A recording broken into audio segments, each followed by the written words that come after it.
Chapter 237. A map was placed on the table before the three of them. It glowed with light. It formed a three-dimensional image in the air. It was an underground mental map, much larger than Li Qingshan's. This underground mental map was what the disciples of the Three Mountains had come up with over all these years. They had sacrificed countless lives to determine a relatively safe region. It was Milliped's territory. The golden pheasant elder pointed at a corner of the map with a skinny, claw-like hand. The disciples of our Pheasant's Grace Mountain will enter the cave from here. This was the safest path. There were a few spiritual lands with spiritual herbs along the way, and they were all extremely valuable. The green vine elder stared at it for quite a while before shaking his head slowly. That won't do. Yes. The lone grave elder nodded quickly before returning to his half-dead state. The golden pheasant elder stood up impatiently. I just can't stand you two acting like this. Can't you be a little faster? Whether you agree or not, hurry up and come up with a plan. You just waste so much time every time. The green vine elder said, Fellow golden pheasant, you're already so old, yet you're still so impatient. Yes. The lone grave elder spat out another word. The golden pheasant elder glared at him. Just when he was about to say something, his heart suddenly skipped a beat, and his face changed drastically. He abandoned the two elders and rushed out the window. In the town below the Green Vine Mountain, everyone raised their heads at the same time. All they saw was a speck of golden light rise up from the top of the Green Vine Mountain, like the brightest star in the night. Chi practitioners with exceptional eyesight managed to make out the origin of the golden light. It was a golden pheasant, dragging its long, golden tail feathers as it shot through the night sky with unbelievable speed. It was like a golden comet. All the Chi practitioners could not help but sigh inside. So this was the power of a Foundation establishment cultivator. The town fell silent for a while before returning to its hubbub. It was even louder than just now. All the Chi practitioners seemed to have reignited their fighting spirit and ambition. They had no idea why a Foundation establishment cultivator who had always kept a low profile would suddenly rush out of the Green Vine Mountain. They wondered if something had happened to the alliance of the Three Mountains. Li Qingshan suddenly looked at the sky. His gaze pierced through the wind and snow, and a golden star appeared on the distant horizon. It shot straight towards his direction. Holy Church, because the distance was too far, the speed did not seem very fast, but Li Qingshan felt an unprecedented sense of crisis, as if a disaster was imminent and his life was at stake. This golden star was not something he could fight against right now. He restrained his aura and changed his direction to go deeper into the mountains. However, the golden star immediately changed its direction as well. He knew that his aura-concealing skill couldn't fool the senses of a foundation-building cultivator. He no longer hid his tracks and used an acceleration talisman to run toward the entrance of the underground cave with all his might. This scene overlapped with that snowy night from a year ago. It was shockingly similar. Unknowingly, it was as if a reincarnation had passed and he had returned once more. However, Brother Ox would not save him this time. He needed to rely on himself and little and followed Li Qingshan's instructions and hid in the dark clouds in the sky. She was prepared to come down and provide support as soon as she received Li Qingshan's signal. If Li Qingshan suppressed and hid his aura, then she had no aura at all. She was a special existence that hovered between life and death, neither alive nor dead, neither alive nor dead. No matter how sharp the golden pheasant Taoist senses were, it was impossible for him to discover a hidden skeleton. The scenery before him changed rapidly. Li Qingshan constantly conquered the rise and fall of the ground, but the golden star in the sky grew closer and closer. Li Qingshan felt an indescribable pressure, no longer the vague sense of danger. The golden star grew larger and larger in his vision. Even from 5 kilometers away, Li Qingshan was shaken to the core by its glorious presence. The golden pheasant also discovered the fleeing Li Qingshan. It raised its head and unfurled its wings, letting out a cry and shining with golden light. Like the call of a golden pheasant, the sun that had sunk into the west rose into the sky once more. The golden light clearly revealed the form of the golden pheasant. The comb, beak, feathers were all there. It was lifelike, but it was like a fighting chicken, filled with fury. The golden pheasant elder's eyes widened like a fighting chicken as his hair and beard bristled. His beloved disciple had been killed, so he was filled with sorrow and fury. He swore revenge. From the moment he saw Li Qingshan, he knew Li Qingshan was the person he was looking for. This was not because Li Qingshan was fleeing. As the sect master, he obviously knew about the humiliation of the inner sect disciple Song Ming in Salt Mountain City. However, the proud sword manor had been taken over by the Green Vine Mountain afterwards, so the matter was left unsettled just now. When the first senior brother went to seek revenge for Song Ming, he definitely had to report it to his master, which was why he was bold enough to take the disciples of the Pheasant's Grace Mountain with him. Never did he think he would actually die. The resounding call of the golden pheasant shook up the mountains, constantly echoing through them. For a moment, the snowy peaks were filled with the cry of a pheasant. Li Qingshan's ears ached as his mind shuddered. The true qi in his body began to churn uncontrollably. He could not help but be shocked. This was the power of a foundation establishment cultivator. The spirit turtle's demon core in his body revolved, suppressing all of the discomfort. The cave was not far away now. All he had to do was make it over the mountain, and the valley up ahead would be there. He could not let the golden pheasant approach him, or he would be in life-threatening danger with just a single strike. However, at such a distance, Li Qingshan finally sensed the startling speed of the golden pheasant. The first senior brother could be regarded as fast as he could be, but compared to the golden pheasant, he seemed as slow as crawling on the ground. And the golden pheasant was not gliding. It was actually flying in the sky. As soon as Li Qingshan reached the waist of the mountain, the golden pheasant was already 1.5 kilometers away. With a twist of his foot, he forcefully changed directions and lunged towards the other side of the mountain. The golden pheasant spread its wings and several dozen golden feathers fell off, shooting over like lightning. They were like rays of light from the sun. Every single one of them was even swifter and more vicious than the spiritual artifact controlled by the first senior brother. Li Qingshan had been expecting this move long ago. He would move left at times, right at other times, pause at times, or even head down at times. As a result, his movements became completely irregular. The whale's ingestion of water no longer spat out a weapon, but a huge ice shield that could protect him. Even with that, he was still worried, so he stuck a high-grade golden armor talisman on himself. However, as soon as he did that, his eyes became filled with golden light. He did not even have the time to respond. The ice shield shattered and the golden armor shattered. As if he had been struck by lightning, Li Qingshan shuddered all over. A small hole appeared in his chest, and a golden light pierced through him. His tough skin, which could withstand the slashes of spirit artifacts, did not have much of an effect. The golden feather pierced through 3 layers of his defenses and pierced deeply into the mountain rocks. The golden pheasant elder frowned instead. With his cultivation at Foundation Establishment, he actually failed to kill a puny chi practitioner in a single strike. No one would believe him even if he said it. The golden pheasant's feather should have pierced through Li Qingshan's heart. The defenses Li Qingshan had cast down were not useless. It gave him a split second to react. At the last moment, he forcefully twisted his body, and only then did he avoid the attack. However, a sharp, scorching presence suddenly erupted from his body, as if it wanted to rip him to shreds and burn him to a crisp. The golden pheasant stopped in the air. The golden pheasant elder was in no hurry to pursue him. Even if it had failed to pierce through his chest, the spiritual energy within it was enough to kill him. Instead, he felt rather regretful. In his anger, he did not hold back.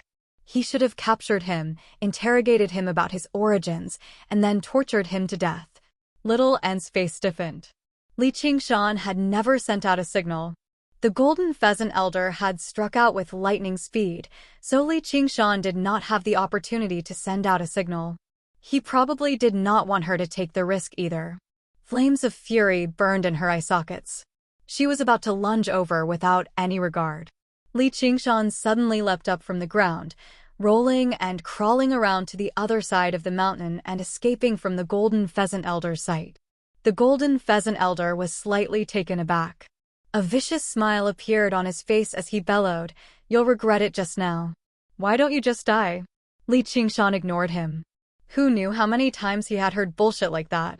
The spirit turtle's demon core came into play once again at a crucial moment, forcefully suppressing the foreign spiritual energy that had erupted in his body. Suddenly, he beamed with joy. The cave recorded on the mental map was right before him. Just when he was about to charge in, a golden light enveloped his head. With a flap of its wings, the golden pheasant flew over the top of the mountain and discovered Li Qingshan's tracks again. All it needed was a lunge and a claw, and it would be able to capture Li Qingshan in a single moment. Little and clenched her fists so hard that they cracked. It took her tremendous willpower to remain in the air. If she lost her patience and appeared casually, not only would she be unable to help Li Qingshan, but it would be very likely for her to end his chance of survival instead. If she slipped up and was captured, Li Qingshan definitely would not be able to escape alone. Before absolute power, it was pointless for the weak to work together. Instead, it would drag them down. Li Qingshan used all the strength in his body and leapt up, lunging towards the cave that was half covered in snow and half entangled by vines. Due to using too much strength, his bones and tendons creaked from twisting. He turned around in the air and faced the sky. He stared calmly at the golden pheasant's claws that reached over quickly. Before the sharp claws had even reached him, he felt a piercing pain on his skin. From such a distance, he could already see the golden pheasant elder's old, arrogant face inside the pheasant. Disdain and hatred intersected on his face.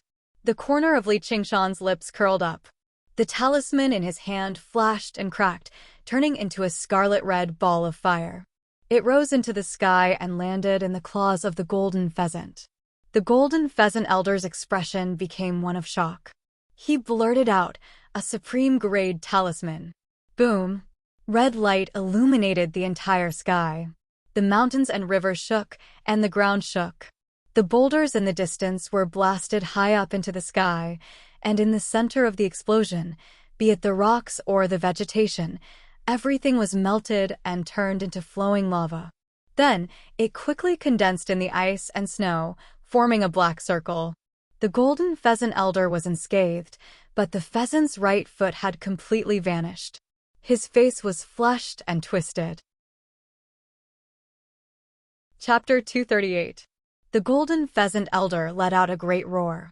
The golden pheasant flapped its wings madly, kicking up a fierce gust of wind that uprooted many towering trees. The sacred hall at this moment, the disciples of the Pheasant's Grace Mountain all rushed over. They cried out, "Master! First senior brother! A bunch of trash!" The golden pheasant elder raised his hand, and the fierce gust of wind blew them away. They collided heavily against a tree and slid down, but none of them dared to grumble. "Forgive us, Master. Spare us, Master."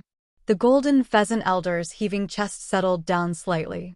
He called out, "Where's Songming?" Songming made his way over meekly and knelt on the ground. "Master." Suddenly, he felt an invisible force press down on him, pushing him to the ground. The golden pheasant elder said, "This is all because of you. If it weren't for a piece of trash like you, your senior brother wouldn't have. Fellow golden pheasant, no one expected something like this to happen. Why must you vent your anger on a junior?" A slow, leisurely voice rang out from the sky. Before anyone knew it, the green vine elder and the lone grave elder had appeared in the air. The one who spoke was obviously the green vine elder. The two of them exchanged glances, and they seemed to be smiling. The three mountains were both allies, but they also competed with one another. One was stronger than the other. The Pheasant's Grace Mountain had lost a genius disciple, which was great news to them. They were even happier than obtaining a demon core. The golden pheasant elder became furious again. His chest heaved up and down viciously again. "This is a matter of my Pheasant's Grace Mountain. It has nothing to do with you two old coots. Fellow golden pheasant, that's where you're wrong. Our three mountains are allies, so your enemy is obviously our enemy. Once you return, immediately issue a bounty for the three mountains." "We have to bring the culprit to justice," said the green vine elder. Who knew whether he was smiling or not from his mouth hidden under his beard? Yes, the lone grave elder nodded. The golden pheasant elder was unable to turn him down. His desire to avenge his beloved disciple trumped his pride, but it had been a long time since he had been insulted like this. He ground his teeth and said, "If you find that kid, don't be in a hurry to kill him. Just contact me. I want to capture him alive and skin him alive to appease the hatred in my heart." Sacred Hall. Song Ming continued to lie on the ground. His face was ashen. Although he had survived, his future on the Pheasant's Grace Mountain could be regarded as gloomy once his master became disgusted with him. How did this happen? He could never have imagined that his eldest senior brother, who was in the 9th layer of Qi refinement, would die at the hands of such a small fry. He had heard that master had given him 2 supreme-grade talismans. Even if he encountered a Foundation establishment cultivator, he would have a way to survive. How could he die at the hands of a small fry? The other disciples of the Pheasant's Grace Mountain lowered their heads in grief and fury. The divine heaven's heaven was them all. Although heaven. Sect King Out Yen Heaven. In particular, the 2 8th layer Qi practitioners had always been firmly suppressed by the first senior brother, unable to catch a breather. Now that the first senior brother had passed away, they could obtain even more resources. They might even have the chance to inherit the position of sect master. Wasn't this fantastic news that had fallen from the heavens? Thinking of this, they exchanged glances and immediately turned away. Li, of Elder of Fi Chen Out, He Chen, King Outa Out, of Duchi practitioners who are hated by Foundation establishment cultivators still have a way out. No one knew.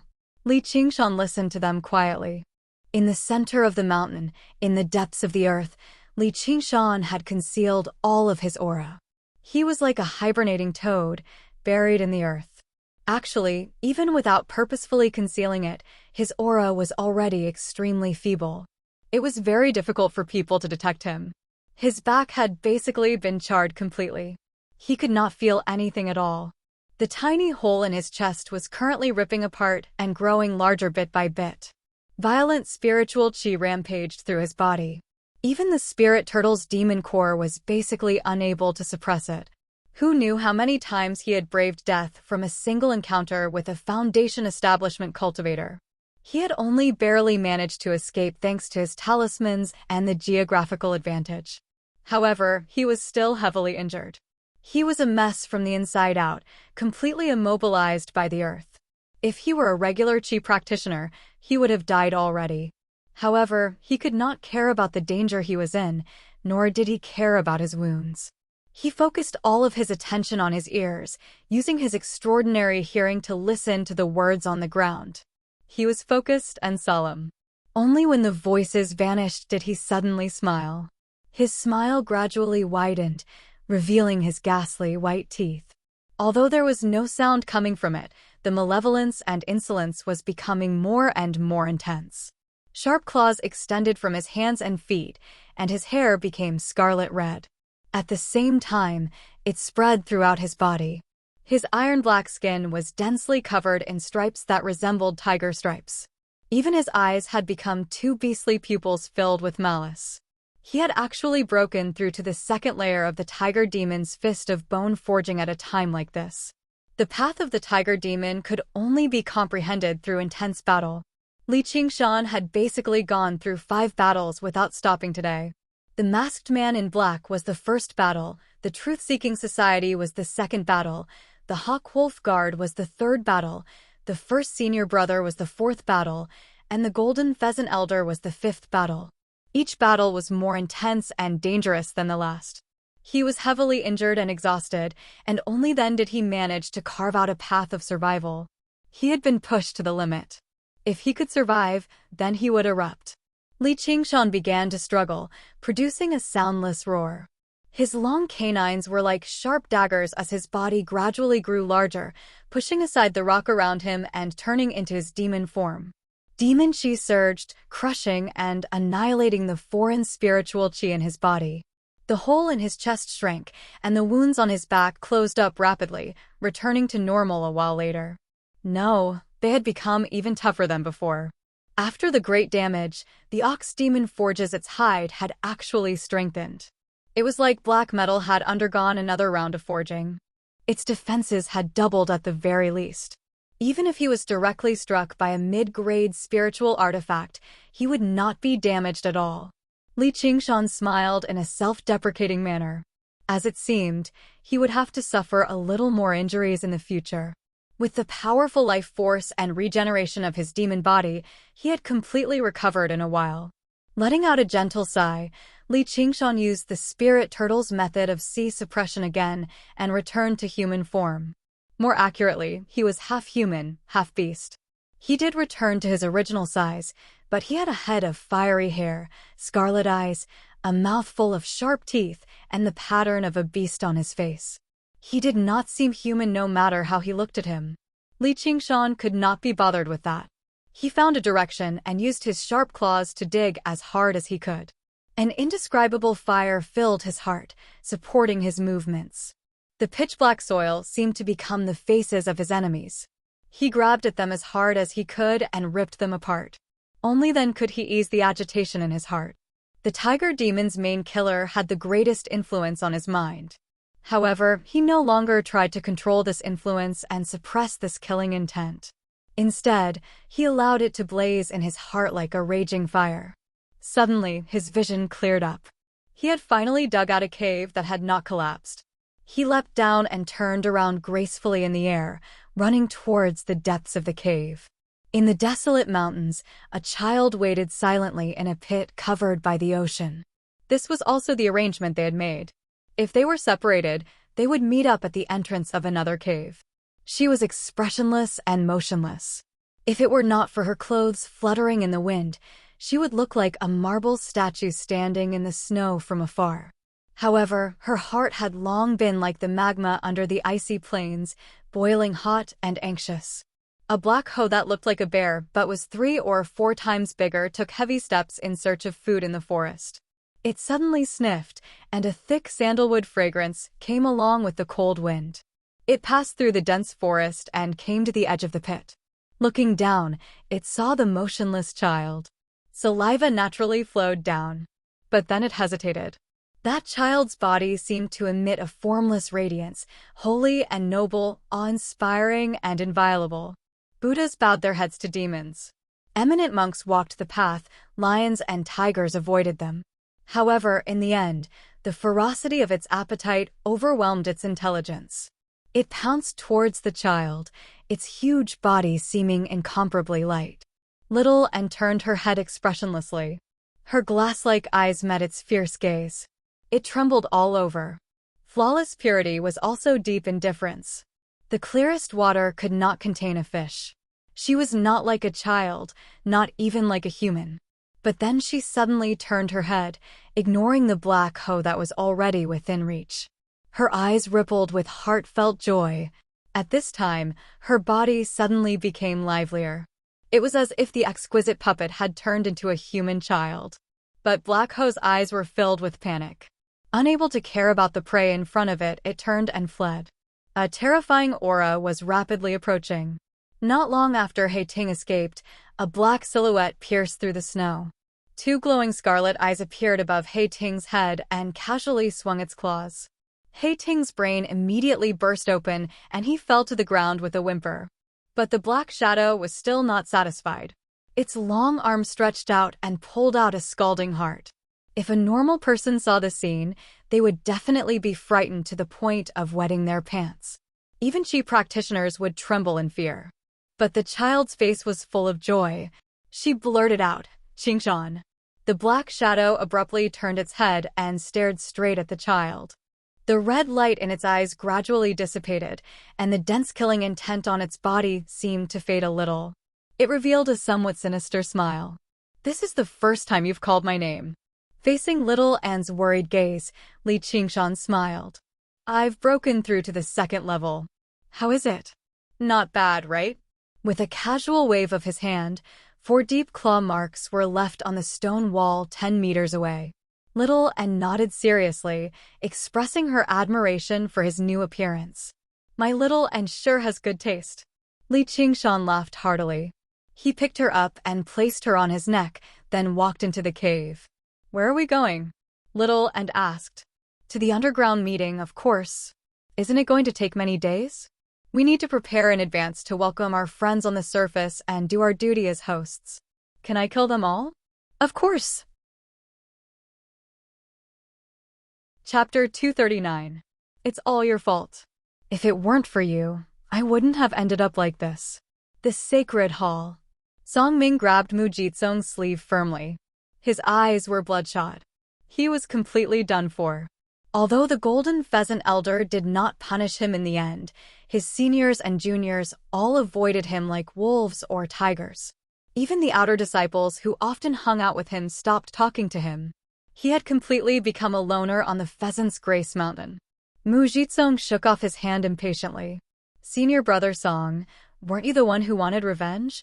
Was I the one who forced you to do it?" "Why, I'm in pain, but don't you think you'll have it easy either?" Song Ming no longer possessed any of his elegant and refined bearing. Spittle flew everywhere as he raised his hand and swung it at Mu Jitsung like a madman. "You've lost your mind." Mu Jitsung shivered inside and retreated in a hurry. Although he avoided the palm strike, his chest still ached from the true qi. Song Ming wanted to pursue him, but green vines emerged from the ground and wrapped around him firmly. He waved his hand and a golden pheasant's plume appeared. Mu Jitsung called out, "Don't forget, this is the Green Vine Mountain." Outside the window, there were green trees and red flowers, like it was spring or summer. However, when he gazed out further, it was hazy clouds and snowy mountains. This was the residence for inner disciples on the Green Vine Mountain, Mu Jitsung's room. Song Ming's heart shuddered. He slowly calmed down and stowed the golden pheasant's plume away. Mu Jitsung dispersed the green vines and patted Song Ming's shoulder. He tried to persuade him, "The three mountains have already issued a warrant for your arrest. At the very least, you'll be able to avenge yourself, senior brother. There are no obstacles in the world that you can't overcome. As long as you perform well during the herb gathering ceremony, you'll definitely be able to regain Master's favor. Who knows, you might even find some spiritual herbs underground and consume them. Your cultivation will skyrocket and you'll become the new first senior brother." Mu Jitsung was afraid that he would really offend Song Ming and force him into a corner, so he tried to persuade him. Song Ming emerged from the residence with a deathly stillness. Under a great camphor tree, Ma Chaochuan bowed towards him. "Senior brother." Slap. There was a resounding slap. Ma Chaochuan crashed heavily into the camphor tree, its leaves falling to the ground. Song Ming said fiercely, "You dare to laugh at me?" Ma Chaochuan said, "I wouldn't dare. This all happened because of me. I've let you down, senior brother. If you want to beat or scold me, do as you please." Sanctuary. Song Ming was a little surprised and said with a cold smile, "With your little cultivation, you're worthy of letting me down? Since you dare to come over and talk to me, you can be considered a man. As expected of someone from the Jianghu, you have a bit of loyalty." After he finished speaking, he lifted his leg and walked away. After a few steps, he suddenly turned his head and said, "In the future, you will follow me. If anyone in the outer sect dares to bully you, just tell me." "Senior brother?" Ma Chaochuan was stunned. "You could endure for 20 years for revenge. Do you think I can't compare to you?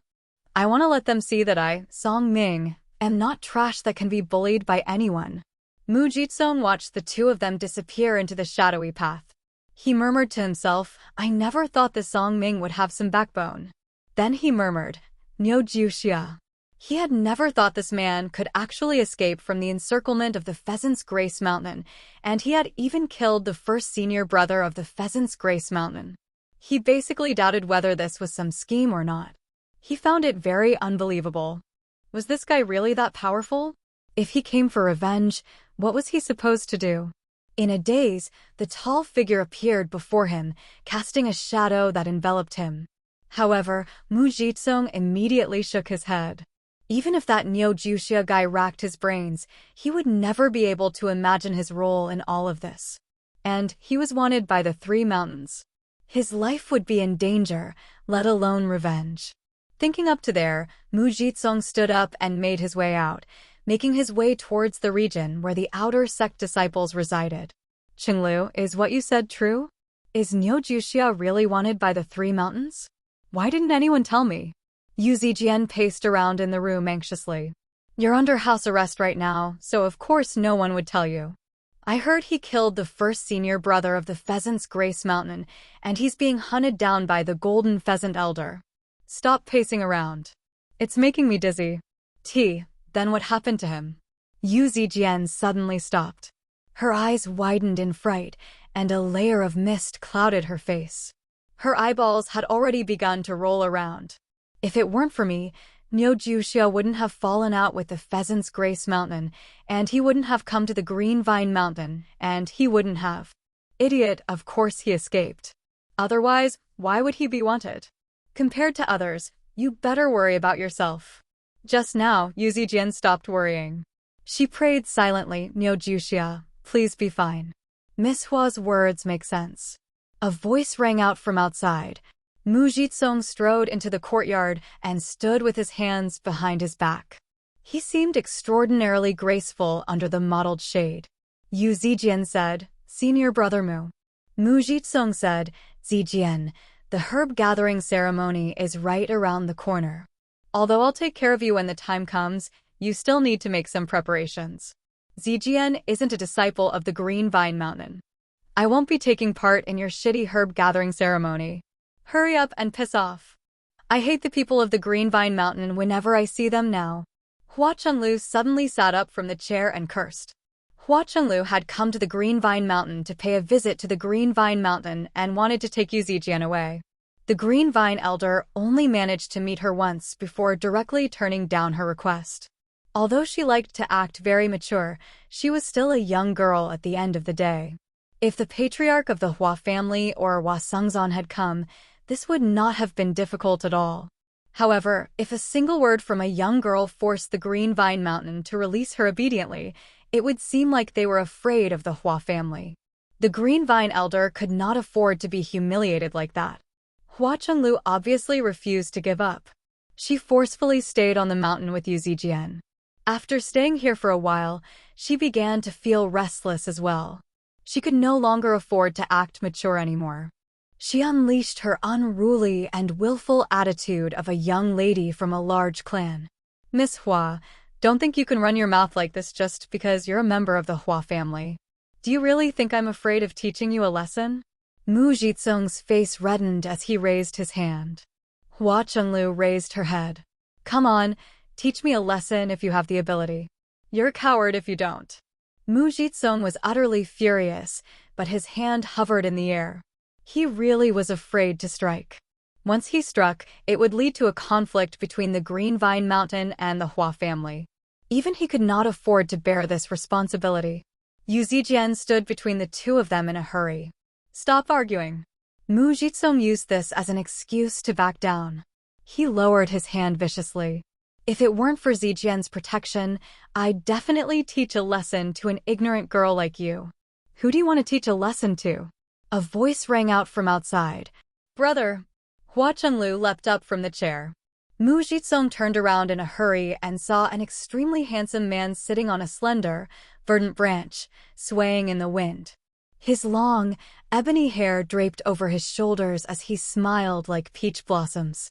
If it were not for the distinct Adam's apple in his throat, he probably would have been mistaken for a supreme beauty.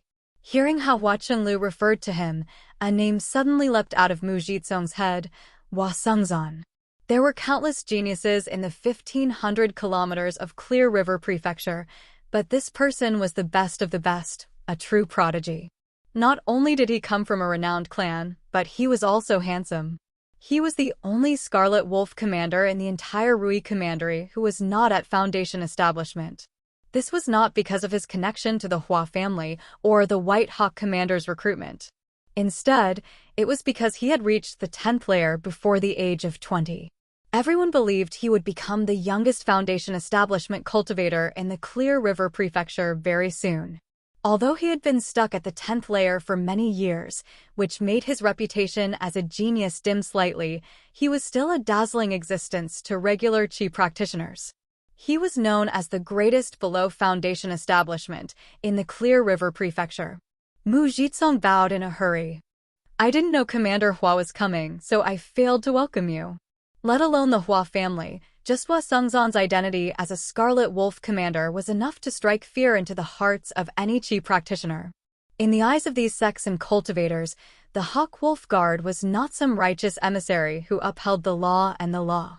Instead, they were the hawks and dogs of the empire that concocted crimes and punished them severely. Hua Chunlu ran over to the bottom of the tree and stamped her foot. Why have you only come now? Zijian and I have already been bullied to death here. Mu Jitsong smiled dryly. I was just joking with your sister. Then I'll joke with you too.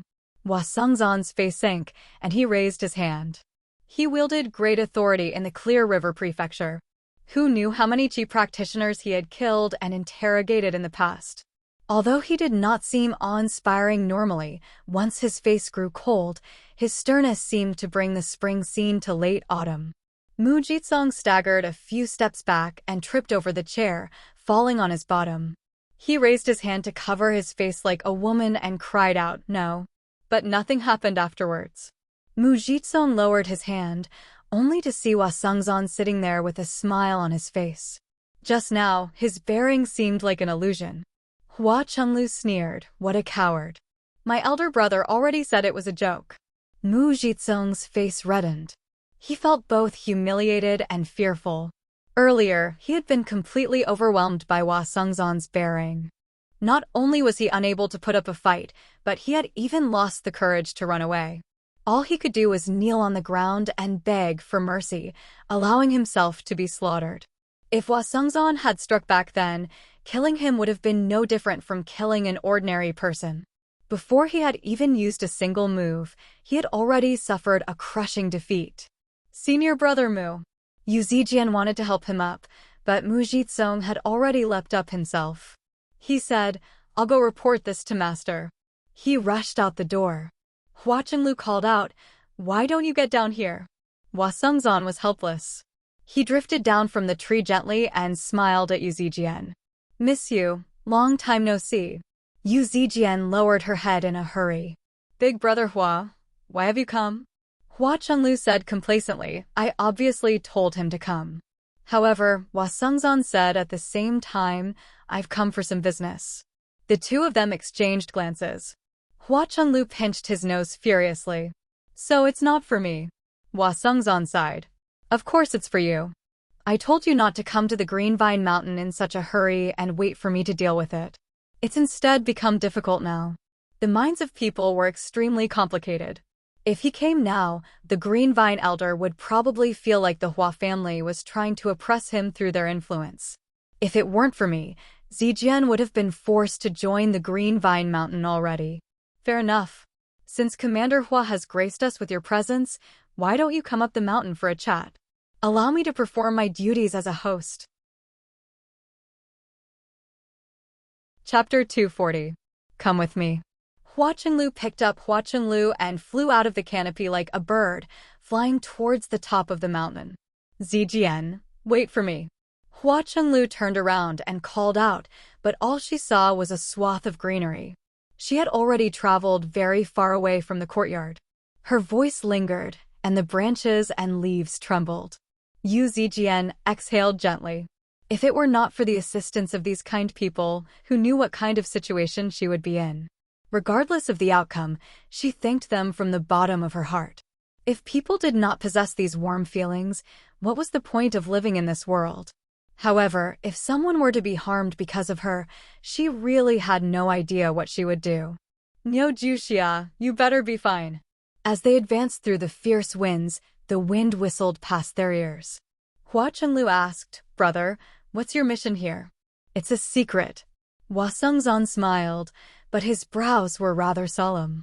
Obviously, he could not hide this from his younger sister, Hua Chenglu. She pouted unhappily, but she did not ask any further. She wondered, apart from that woman, just what can give this omnipotent brother of hers a headache. Is it related to the herb-gathering ceremony of the Three Mountains? Hua Sungzon did not reply. Suddenly, he took off into the air and overlooked the entire Green Vine Mountain. All Hua Chenglu saw was the square in front of the hall engraved with the image of the 9 palaces and 8 trigrams. Smoke curled up from the 9 three-legged, bronze cauldrons. Gazing into the distance, the mountains seemed hazy, giving off a sense of otherworldliness. The Green Vine Mountain could be regarded as a rare blessed land. She saw the Green Vine Elder standing with his arms behind his back, waiting in front of the hall. Many disciples of the 3 mountains had gathered on the square. Hearing the disturbance, they hurried up the mountain. Raising their heads, they saw a handsome man and a girl flying up the mountain with the wind. They were like a white crane flying over the mountains, without the slightest hint of danger. The lower-level Qi practitioners did not feel anything, but the higher the level of the Qi practitioners, the more serious their expressions became.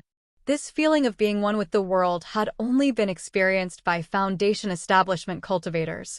Sure enough, he lived up to his reputation as the greatest below Foundation establishment. Hua Sengzan and Hua Chenglu landed gently on the steps.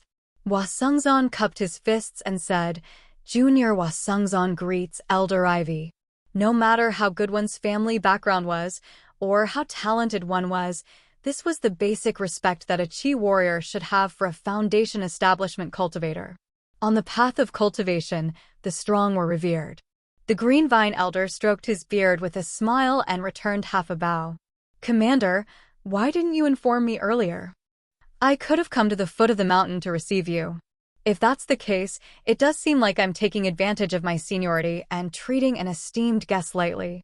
However, he secretly blamed Hua Sengzan for not paying respects to the mountain first, directly passing through the formation and climbing up the Green Vine Mountain.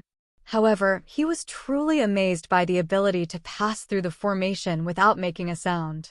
Hua Sengzan said, "Because I was worried about my little sister, I panicked.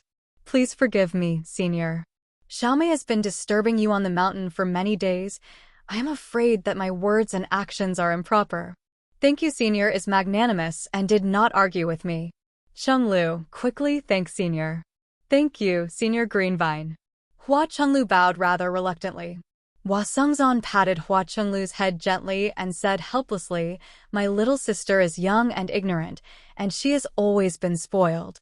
There's nothing I can do about her, so I hope Senior doesn't take offense. Your little sister is naive and innocent, so why would I take offense?" The Green Vine Elder laughed aloud.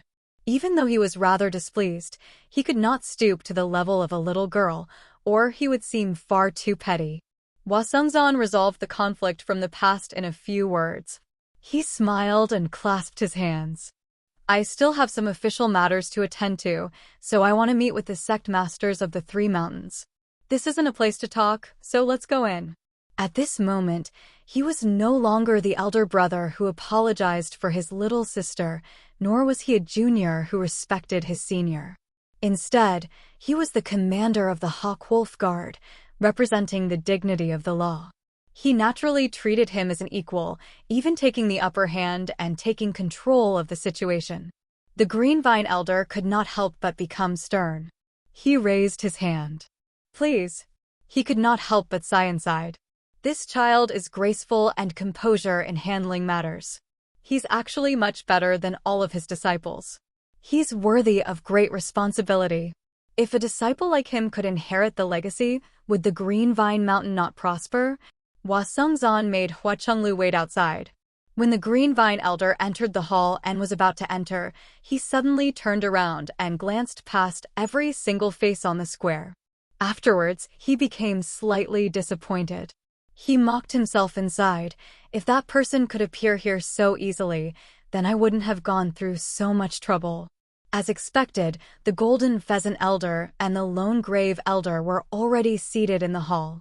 When they saw Hua Sengzan walk in, they stood up slightly before sitting down again. Their eyes were filled with caution. They wanted to maintain their dignity as sect masters, but they also did not want to offend the Hawk Wolf Guard. Hua Sengzan seemed to have already grown accustomed to this treatment. He only clasped his hands and did not act like a junior. "What orders do you have for us, Commander?" The Green Vine Elder dismissed all of his disciples. Only the 4 of them were left in the large hall. Their voices echoed through the hall, and the vermilion pillars seemed to extend into the darkness. It seemed extremely lonely. Hua pondered as he paced around. He seemed to be organizing his words, but he also seemed to be thinking about something. Suddenly, he stopped and said, "I've come to warn the three of you. Someone is coming to take over the 3 mountains. The 3 of you need to be prepared." "What?" The Green Vine Elder was surprised. The Golden Pheasant Elder directly leapt to his feet. He had been in an extremely horrible mood these past few days, so vulgarities slipped out of his mouth. He only managed to stop himself halfway through. "Oh!" The Lone Grave Elder rolled his eyes. Many expressions immediately appeared on his corpse-like face. The Green Vine Elder lowered his eyes. "Don't be an alarmist, Commander. Our alliance of the 3 mountains has existed for several generations.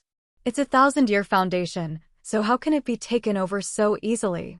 The Golden Pheasant Elder waved his hands about violently. "With the 3 of us working together, who do we have to be afraid of? Don't tell me Commander Gu of the White Hawk has taken an interest in our foundation." "That's right," said the Lone Grave Elder. Their confidence was not without reason. Great Xia had been established for several thousand years, and the situation across the 9 provinces was peaceful. There were not even many conflicts between sections. Although there were some undercurrents, the 3 foundation establishment cultivators could basically fend them off if they worked together. Golden Core cultivators were obviously not people they could fend off, but all Golden Core cultivators came from large clans and businesses, so why would they take an interest in the 3 mountains? And the Hawkwolf Guard had never interfered with the conflicts between sections. They would rather fan the flames, so why would they be so kind as to inform them? Hua purposefully fell silent for a while, giving the 3 of them enough time to respond. Only then did he say, "This person comes from the Sword Collection Palace." The 3 agitated old men seemed to be choked by an invisible hand at the same time. They were rendered speechless, unable to say anything at all. The Sword Collection Palace was a great sect renowned across the entire Green Province. It was said that only those who had reached foundation establishment had the right to become inner disciples. To all the smaller and medium-sized sects of the Green Province, this was an undefeatable name. After quite a while, the Golden Pheasant Elder was the first to return to his senses. He bellowed, "You're lying. The Sword Collection Palace is a righteous sect, so why would they attack other sects so easily? What do we have that's worth their attention?" The Green Vine Elder smiled bitterly. "If you're not joking, Commander, we can go prepare to change our allegiance. How are we supposed to contend against the Sword Collection Palace?" The Lone Grave Elder's face darkened. His body had already tensed up, making him seem more and more like a corpse. Hua said, "Not attack, but control and recruitment. Actually, there's no need for the 3 of you to worry too much. I've received accurate information that the person who has come is only an inner disciple of the Sword Collection Palace. He's only undergone the heavenly tribulation recently. This is the first time he has left the mountain for training. As long as the 3 of you defeat him, there'll obviously be nothing to worry about." The 3 old men looked at one another. A disciple of the Sword Collection Palace had actually come to deal with them. This was utterly humiliating, but they just could not get angry, as this was the Sword Collection Palace. As a matter of fact, they even felt slightly relieved. If he was just an early foundation establishment cultivator, would they still have to worry about not being able to deal with him with their cultivations? Hua shook his head inside. The knowledge of people from sects was still limited to stories passed down by word of mouth at the end of the day. It was impossible for them to analyze things as clearly and in detail as the Hawkwolf Guard. Hua Chenglu sat in front of the hall, hugging her knees. No matter who tried to talk to her, she would say viciously, "Piss off." Just as she was bored from waiting, Hua emerged from the hall. The sect masters of the 3 mountains personally came to see him off. This kind of courteous treatment surprised all the disciples in the square. The eyes of the female cultivators even lit up. If they wanted to choose a partner, they just happened to need a man like him. If it were in the past, perhaps Hua would have smiled at them and spread his reputation as a promiscuous playboy. But right now, he was not in the mood to do that. He was still worried, so he said sternly, "I'll be in the town below the mountain. If he appears, send someone to contact me." By then, The three of you will definitely have to work together against him, or the 3 mountains will be in danger. He was clearly saying that if they fought one by one, they would not be able to defeat a disciple of the Sword Collection Palace. If the Golden Pheasant Elder heard that normally, he definitely would have cursed aloud, but right now, he seemed very cautious. He nodded. After listening to Hua Sungzan's analysis, they no longer dared to underestimate him at all. Compared to their pride, the foundations of the 3 mountains were more important. The Sword Collection Palace was impressive, but everyone understood the principle of being the head of a chicken rather than the tail of a cow. Just what does the Sword Collection Palace want?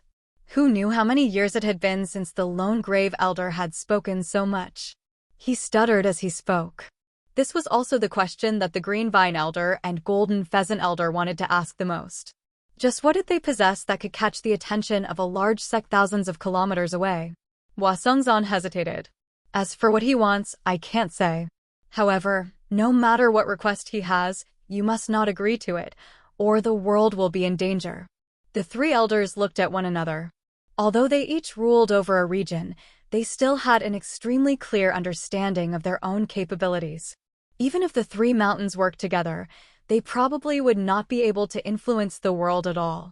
That was a little too alarmist, so they wanted to ask a few more questions.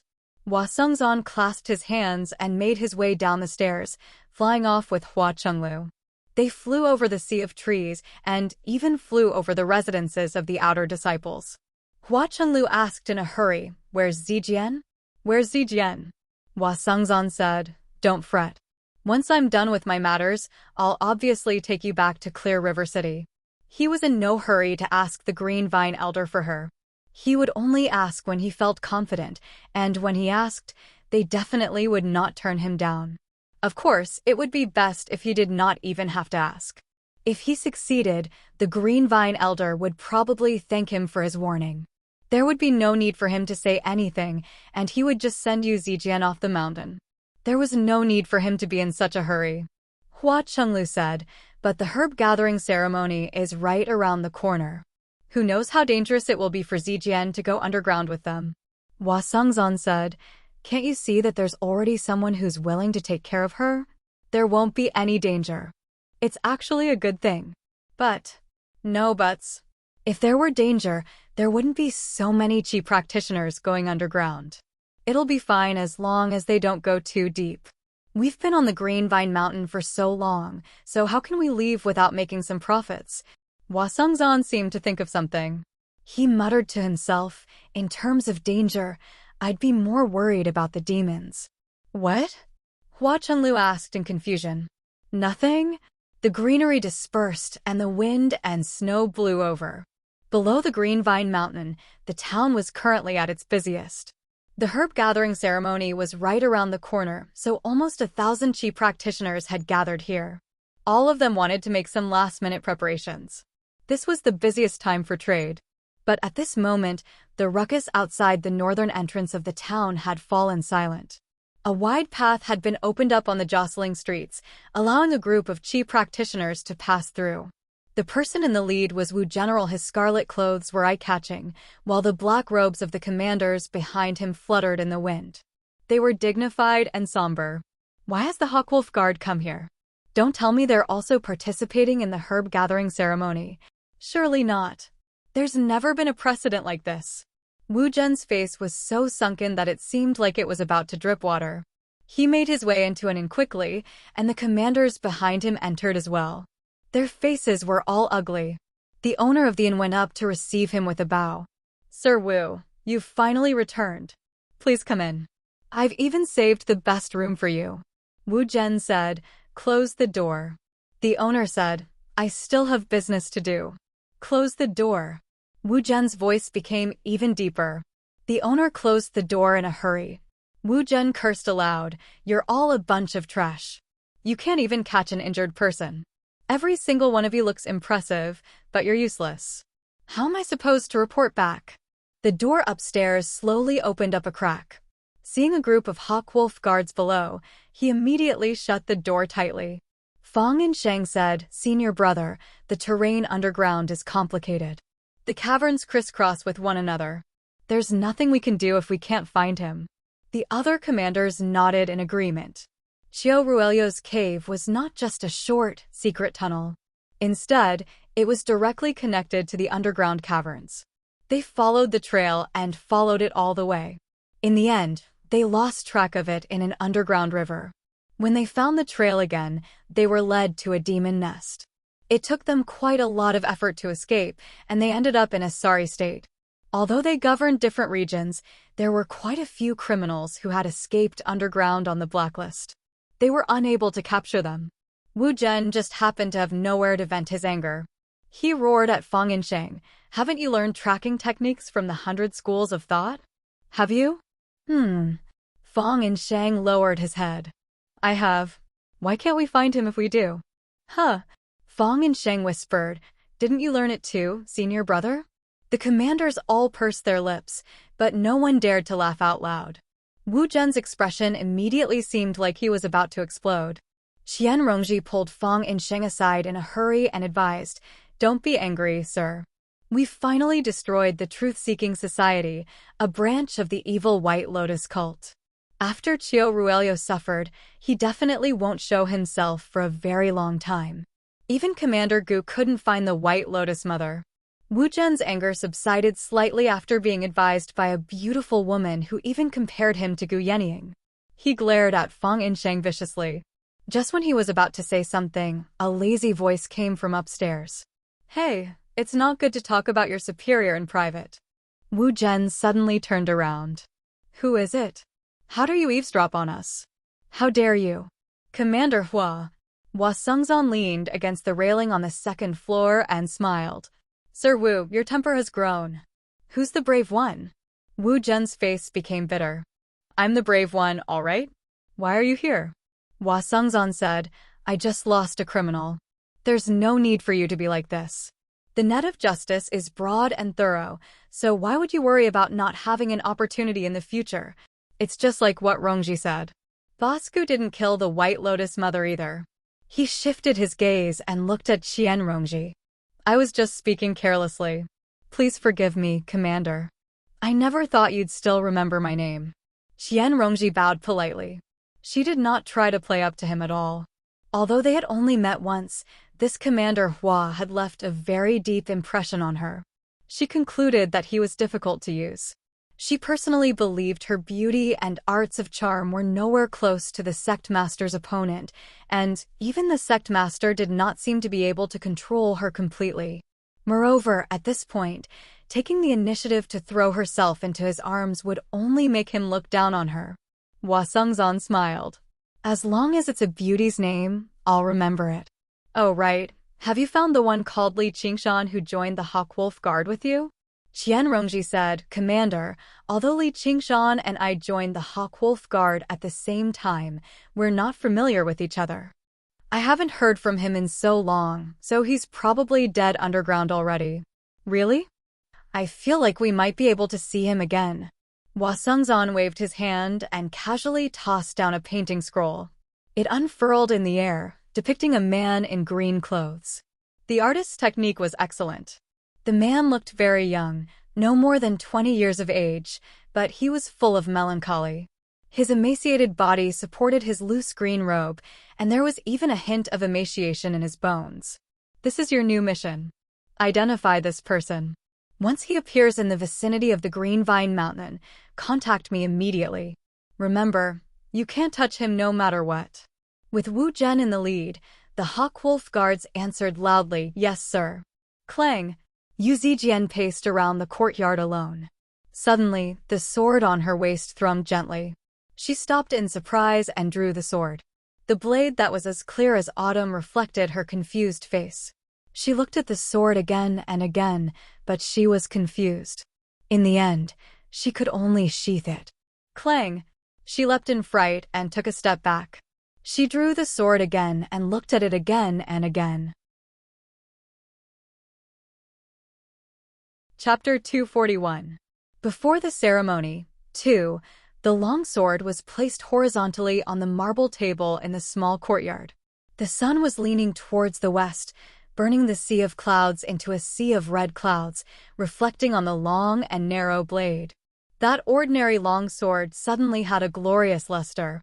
Yu Zijian squinted her eyes and crouched beside the stone table, staring straight at the sword. The sword was silent. It did not move at all. Clang! Yu Zijian suddenly stood up. The sound was so clear that it seemed to be right by her ears, yet it also seemed to originate from the bottom of her heart. She stood up and pushed open the door, making her way onto the verdant path. She was in a daze, as if she had fallen into a dream. She could not control her own body, as if something in her heart was calling out to her. The path twisted and turned a few times before suddenly opening up. What appeared before her were ruined walls, like the ruins of an ancient city. The stone pillars that supported the hall rested in the grass. The hall had already collapsed a long time ago, and the statues had been corroded beyond recognition by time and wind. However, their past glory was still vaguely visible. Was there a place like that on the Green Vine Mountain? A question crossed Yu Zijian's mind, but she forgot about it in the blink of an eye. The setting sun dyed the ruins red. Even the most numb and vulgar person could not help but sigh when they arrived here. As she strolled through the ruins that were about to be swallowed by grass, she felt like she had returned home. She was like an exiled princess, and this was her homeland. She suddenly stopped after turning around the white, stone passageway tangled in vines. A small pond sat in the embrace of verdant trees. The sunset glow from the west reflected on the surface of the water, dyeing it a gorgeous color. A man in black sat on a round rock beside the pond. His young, thin face was covered in stubble. He gave off a sense of melancholy that only an old man who had seen everything in the world possessed. He was like a lonely king sitting on his collapsed throne, constantly reminiscing about the glory of the past and lamenting the current melancholy. He was currently fishing, but he did not use a fishing rod, but a sword. He gripped the hilt with both hands, and a strand of black hair hung down from the tip of the sheath, sinking into the still, mirror-like water. Yu Zijian did not look at the scenery. She did not look at the person. She only stared at the sword as if she had become infatuated. For some reason, she became certain that the graceful thrum she heard just now came from the sword. Have you seen the sword before? The green-clothed man turned around and looked at her with some surprise. As if Yu Zijian had suddenly jerked awake from a dream, she looked around. She almost wanted to ask why she was here. She became dazed. I've never seen you before. You're not a disciple of the Green Vine Mountain, right? At a closer glance, he was also dressed in green, but it was very different from the uniform of the Green Vine Mountain. It seemed extremely old, just like the sword in his hand. The man in blue said, "No, are you?" Yu Zijian said, "I'm not either. You must be a guest that's been invited up the mountain. Fishing is forbidden on the mountain. Since you're not a disciple of the Green Vine Mountain, why do you care about me?" Forget it. You continue fishing. I'm going back. I won't disturb your fishing." It was rather inappropriate for a man and woman to be together here alone, but her gaze never left the sword. The familiar feeling was basically like when she met Niu Jiuxia in the past. The man in blue said, "Do you want to take a look?" "Can I?" Before Yu Zijian had even finished talking, the sword landed in her hand. It was heavy, while the strand of hair automatically returned to the sheath. The sheath was an inky green. Normally, that was because of its original color, while the other half was due to the passage of time. It seemed like it was made of both jade and wood. There was an exquisite pattern carved into it, like the silhouette of a city, but it was damaged and damaged. "What's the name of the sword?" "Qing Su." Clang! Yu Zijian gripped the hilt and drew the sword with a reverse grip. Sure enough, the familiar hum rang out by her ears, lingering for a very long time. It did not emit any light at all, but the light from the sword seemed to absorb the rainbow and autumn waters. "What is sword?" The man in blue's expression was even more surprised, or even shocked, than when he saw Yu Zijian just now. "I'm done. It's time for me to go." Yu Zijian sheathed the sword and tossed it back to the man in blue reluctantly. The man in blue stood up. "Can you wait for me here?" At this moment, the afterglow on the horizon had already begun to recede. "I can't. I still have matters to attend to." Yu Zijian skipped off into the distance. She thought, "Who are you? Why do you want me to wait for you? What a strange person. What's your name?" "I'm Yu Zijian said without even looking back. I'm Fu Qingjin." Yu Zijian had already left the ruins and entered the jungle, vanishing. Fu Qingjin's voice sank as if he was murmuring to himself. He could step in and out of the green ruins illusion at will, and he could draw the green ruin sword. The divining elder was right. The first star lit up on the horizon. His eyes shone like the stars, too. The scenery around him suddenly twisted like a mirage, vanishing and dispersing. Only the pond remained, reflecting the black shade of the surrounding trees. Fu Qingjin's gaze passed through the trees and landed on the hall at the top of the mountain. There was only a single lantern in the gloomy hall, illuminating the entire space. The three elders sat around the lantern. They remembered Hua Sengzan's warning. They did not dare to split up, just in case they were picked off one by one. The disciples of the various sects waited outside the hall. They were not here to lend a hand, but to immediately report to Hua Sengzan as soon as they heard any disturbances. There was a flash of green light, and the three elders suddenly discovered that their surroundings had changed. They were currently in ruins. Above them was the endless night sky, filled with stars. "Since when?" The golden pheasant elder paled in fright. "Thank you for waiting here. You've saved me quite a lot of trouble." A voice rang out from behind. The three of them turned around at the same time, only to see a man in blue descend from the tall steps. He was young and old, lonely and noble. The Green Vine Elder said, "Why, you're the one. That Commander Hua has told you everything that needs to be said, right?" Fu Qingjin said calmly, as if even explaining the reason was exhausting. The three of them stood in a triangular formation. Although they were old enemies, their teamwork was flawless. "I haven't come for the three mountains. My mission isn't to defeat you either." The three elders basically let out a sigh of relief at the same time. "Though, it's best if I defeat you first. Don't worry, I won't harm you." Before the three elders could even become furious, the glow from the green glowing sword turned into thousands of strands and flew over. A while later, the three elders emerged from the hall, and the door closed firmly behind them. "Master, do we keep watching?" "There's no need. We're going down," the Green Vine Elder said rather tiredly.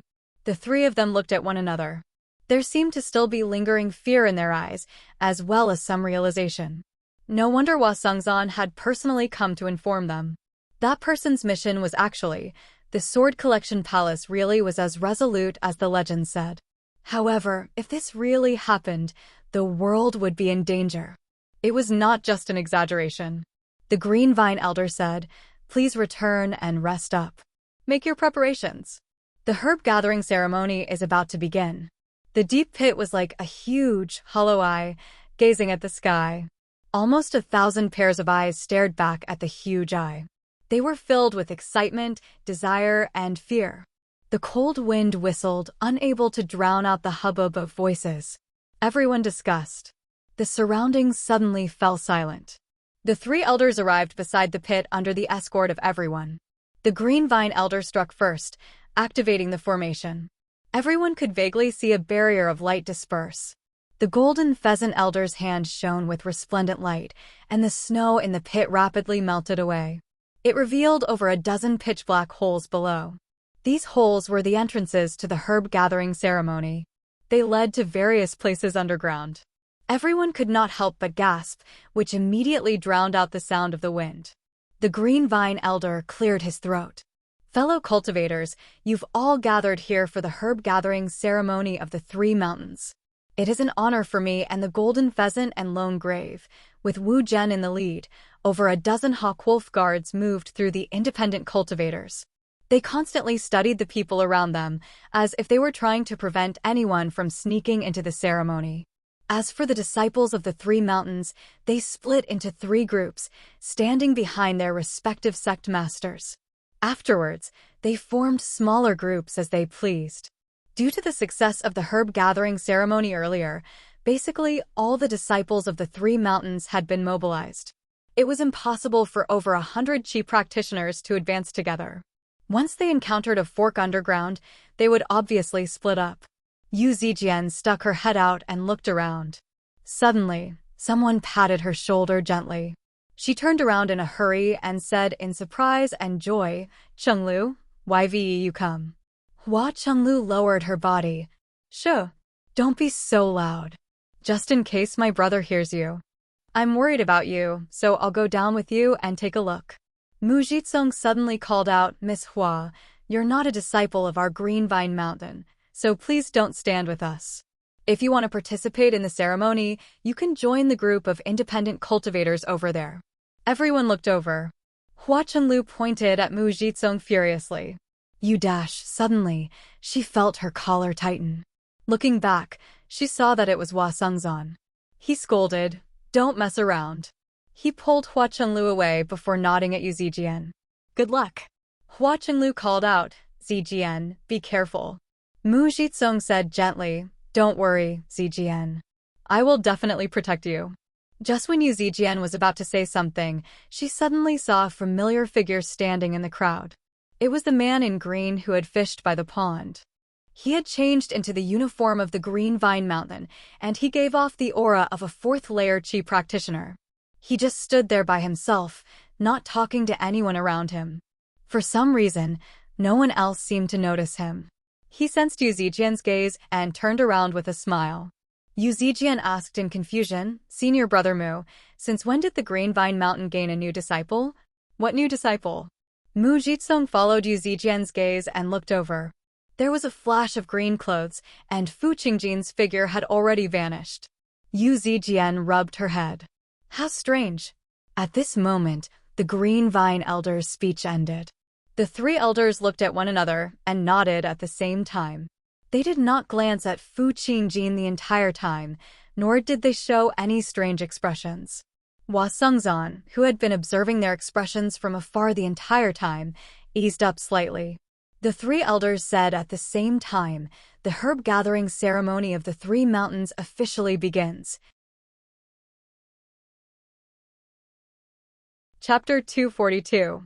The enemy of humanity in the depths of the endless underground, numerous ferocious demons were gathering from all directions. The faint light from the moss illuminated the wide cavern, but even brighter were dozens of pairs of eyes. Most of their pupils were squinted into slits, as if they were not used to such a bright environment. Fierce, cold, or arrogant gazes clashed in the air, creating sparks. Their breaths, filled with the stench of blood, rose and fell, like the restlessness of a volcano before an eruption. Occasionally, a low roar could be heard, like thunder rolling across the sky, echoing endlessly in the cavern. Their demonic auras gathered in the darkness, entangling with one another and exchanging information. However, they maintained a cautious distance between each other.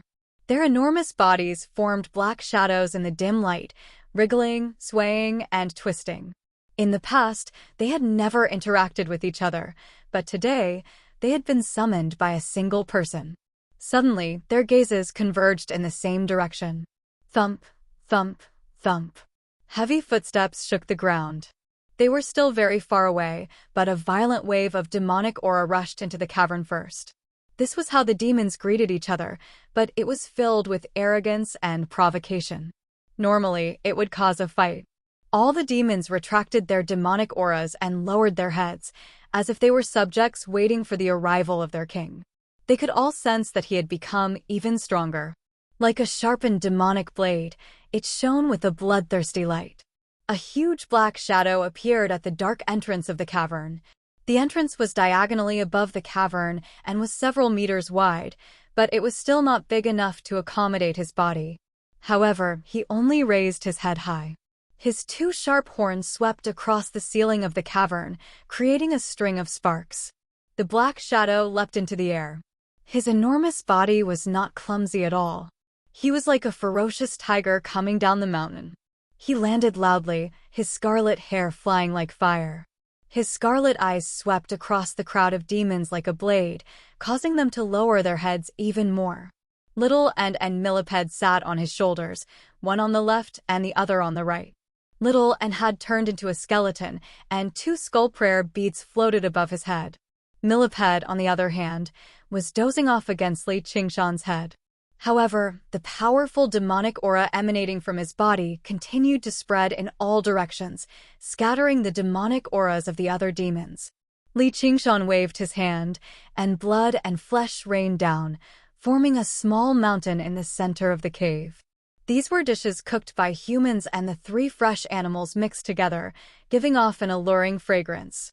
Almost all the demons were drooling. They had never seen so much food in their lives. "This is what I promised. Now eat." Li Qingshan's deep voice was like a metallic hum, penetrating rapidly. His words were like a spark falling into the fire. The demons swarmed forward, each more ferocious and vigorous than the last.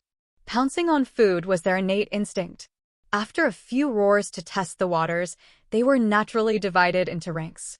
The strongest few monsters were the first to eat. The blackwater salamander gulped down a pile of fresh fish. It was glad that it had come. Otherwise, it would have missed out on such a feast. The boulder viper coiled its body and swallowed an entire cow. With a wave of its tail, it swallowed a sheep. The ice frog's eating method was the strangest. It opened its mouth to a terrifying extent and breathed out cold air, freezing the food into ice shards. Then, it sucked hard, and its body immediately swelled up. All the ice shards were sucked into its body, like a bottomless pit that could not be filled no matter what. The other monsters were patrolling restlessly in the surroundings. This scene was like an ancient and primitive ceremony. They were like the ancestors of mankind, dancing around a bonfire to start their civilization. Millipede smelled the fragrance of food and opened his eyes slightly. Li Qingshan passed him the food and wine that he had prepared. He ate heartily, then lay down on Li Qingshan's shoulder and fell asleep. Li Qingshan shook his head. He had wanted Millipede to say a few words to raise the morale of the demons, but it seemed that there was no need. He did not take out all the food at once. Hunger was the driving force behind the food. When the 3 demon soldiers under him had eaten half of the food, he ordered them to stop and let the other demons eat. However, the feasting demons were at their most ferocious. Why would they listen to Li Qingshan's orders? They only cared about eating and drinking. Li Qingshan began to move. He grabbed the boulder viper's head with his huge claws and pressed it against the ground. The boulder viper's body wrapped around Li Qingshan instinctively, like a thick belt. It coiled around Li Qingshan's waist a few times, but it discovered that its body was even tougher than metal. The piercing pain from its head made it return to its senses. The claws could actually pierce its armor. He grabbed the blackwater salamander's neck with his other hand. Although the blackwater salamander could slide away, it did not move obediently. The ice frog wanted to take advantage of this opportunity to eat a few more mouthfuls, but a bone sword was aimed at it. Little ants' eye sockets burned with flames. The bone sword had been forged from the bones of the first senior brother of the Pheasant's Grace Mountain. Although the artifact forging section of the Path of White Bone and Great Beauty had a sword called the Buddha Slaying Sword, it was not something that Little Ant could forge right now. As a result, apart from being tough, the sword did not have any other uses. However, to a supreme swordsman, a tough sword was enough. The ice frog was immediately stunned by the sword intent. It dared not move. It felt like as long as it moved slightly, it would attract a tsunami of attacks. The 3 strongest demon soldiers were subdued immediately, and the other demons dared not move either. Millipede opened his sleepy eyes and asked, "Are they disobedient?" Li Qingshan smiled. "You'll have to ask them that." The 3 demons expressed their submission in a hurry. Li Qingshan released the 3 demon soldiers and said nothing more. He only declared his right to distribute the food once more. The leader would always declare this right to the group and strike down anyone who tried to provoke him. The other demon soldiers immediately ate in a much more orderly manner. After all of the food had been distributed, all the demons felt like they had not had enough. Their stomachs that had not eaten for a very long time seemed to become even hungrier. The human cultivators have already begun to enter the underground. Li Qingshan finally spoke. At the same time, he used demon chi and his voice to send a message. All of the demons raised their heads cautiously. They also understood the danger that humans posed. For the sake of killing us, for the demon cores in our bodies, for the spiritual herbs in our caves, from today onwards, you must listen to my orders. You cannot fight on your own anymore. We must work together and face the enemy together. After this, I will redistribute the food according to your contributions. Now, set off and kill everyone. Li Qingshan raised his right hand before swinging it down viciously. Various howls and howls shook up the cavern, causing rocks to fall down. The demon army set off. Li Qingshan stood at the very back. When all of the demons had entered the cavern, he muttered to himself in an extremely low voice. The code name for this operation is Enemy of Humanity. A strange smile appeared on his face. It seemed to be a cruel smile, a bitter smile of sorrow, or a cold smile of self-mockery. Then, it all disappeared, replaced by silent determination. This was the path he had chosen. He would not hesitate or regret it. All right, go to sleep. Li Qingshan put Millipede down from his shoulder. There would not be any Foundation Establishment cultivators entering the underground. With his current strength, he could kill any Qi practitioner. Be careful, Millipede muttered. He crawled towards his cave abode, his buttocks rising and falling. He moved extremely quickly. Li Qingshan smiled easily. He put his hands in front of his chest and bowed slightly. I will fight for you. Then, he nodded at little N, and for you. Finally, he stood up and said proudly, fight for me. With large strides, he disappeared into the depths of the cavern. His footsteps landed on the ground silently, advancing steadily and quickly. The disciples of the three sects had already split up underground, advancing towards their respective targets and paths. Normally, it would be a Qi practitioner at the 6th layer or above leading a few weaker Qi practitioners. This group was led by the person who called himself Caretaker Lu Fengrui. However, his face was sunken. He completely ignored the flattery of his junior brothers beside him. Recently, he had been very unhappy on the Green Vine Mountain. He had never thought that bringing back a little girl would actually cause so much trouble. Not only did he earn the cold glances of his senior brothers, but even the Green Vine Elder did not treat him kindly. He was not afraid of the cold glances of his senior brothers, but once he lost the favor of his master in a small sect like this, it would be extremely terrifying. He could not help but grind his teeth in hatred towards Yu Zijian. He was eager for her to die in this ceremony this time. If there was a good opportunity, he did not mind contributing to this matter. Senior brother, there's a demonic beast's nest up ahead. There should be quartz grass growing in the surroundings. That's an essential spiritual herb for refining stone grain pills, a disciple of the Green Vine Mountain said in surprise and joy as he held a small mental map in his hand. He interrupted Lu Fengrui's thoughts and said in displeasure, what kind of high-grade spiritual herb is quartz grass? We're still very close to the surface. If you want to find the good stuff, you'll have to go even deeper. It's just a demonic beast, and it hasn't even condensed a demon core yet. The disciples of the Green Vine Mountain all nodded obediently. Venturing deeper underground increased the danger. How could demons with demon cores be so easy to deal with? Although demonic beasts did not have demon cores, their skin and bones were all great materials for forging spiritual artifacts. Their flesh and blood were of great use too. Let's go take a look, Lu Fenrui ordered. All he could do was gather some more spiritual herbs from the herb gathering ceremony this time to redeem his master's impression of him. The dark cave was so dark that one couldn't even see their fingers in front of them. The group moved forward quickly. The clear sight talisman didn't affect their eyesight too much. With their skills, the winding cave with rocks couldn't stop their footsteps. Suddenly, a third-layer Qi practitioner disciple said, "Senior brother, it's so cold." He shivered as well. Lu Fenrui also sensed the coldness in the surroundings. Looking back at his junior brothers, they were all pale-faced and their lips had turned blue. Qi practitioners with innate true Qi should have been impervious to heat and cold, but right now, they were afraid of the cold like regular people. This is unusual. The records didn't say it would be so cold in here. It wasn't so cold last time I came. The underground caverns change frequently. Has something happened? Do you want to go somewhere else, senior brother? An old Qi practitioner asked carefully. He was only a third-layer Qi practitioner, so he had to refer to Lu Fingrui as senior brother. Lu Fingrui's eyes swiveled. Master is watching us from above. If we retreat before we've even encountered any danger, what kind of disciple of the Green Vine Mountain are we? Let's go. It won't be cold if we walk. The quartz grass is right up ahead. They began to run through the cavern, but the coldness did not lessen. Instead, it grew colder and colder. Even Lu Funrui felt the bone-chilling coldness, let alone the junior brothers behind him. They all slowed down. We can't. Senior brother, let's retreat. Croak, croak. Just when Lu Fingrui was about to order them to retreat, a loud croak rang through the cavern. It's a demonic beast. Everyone responded.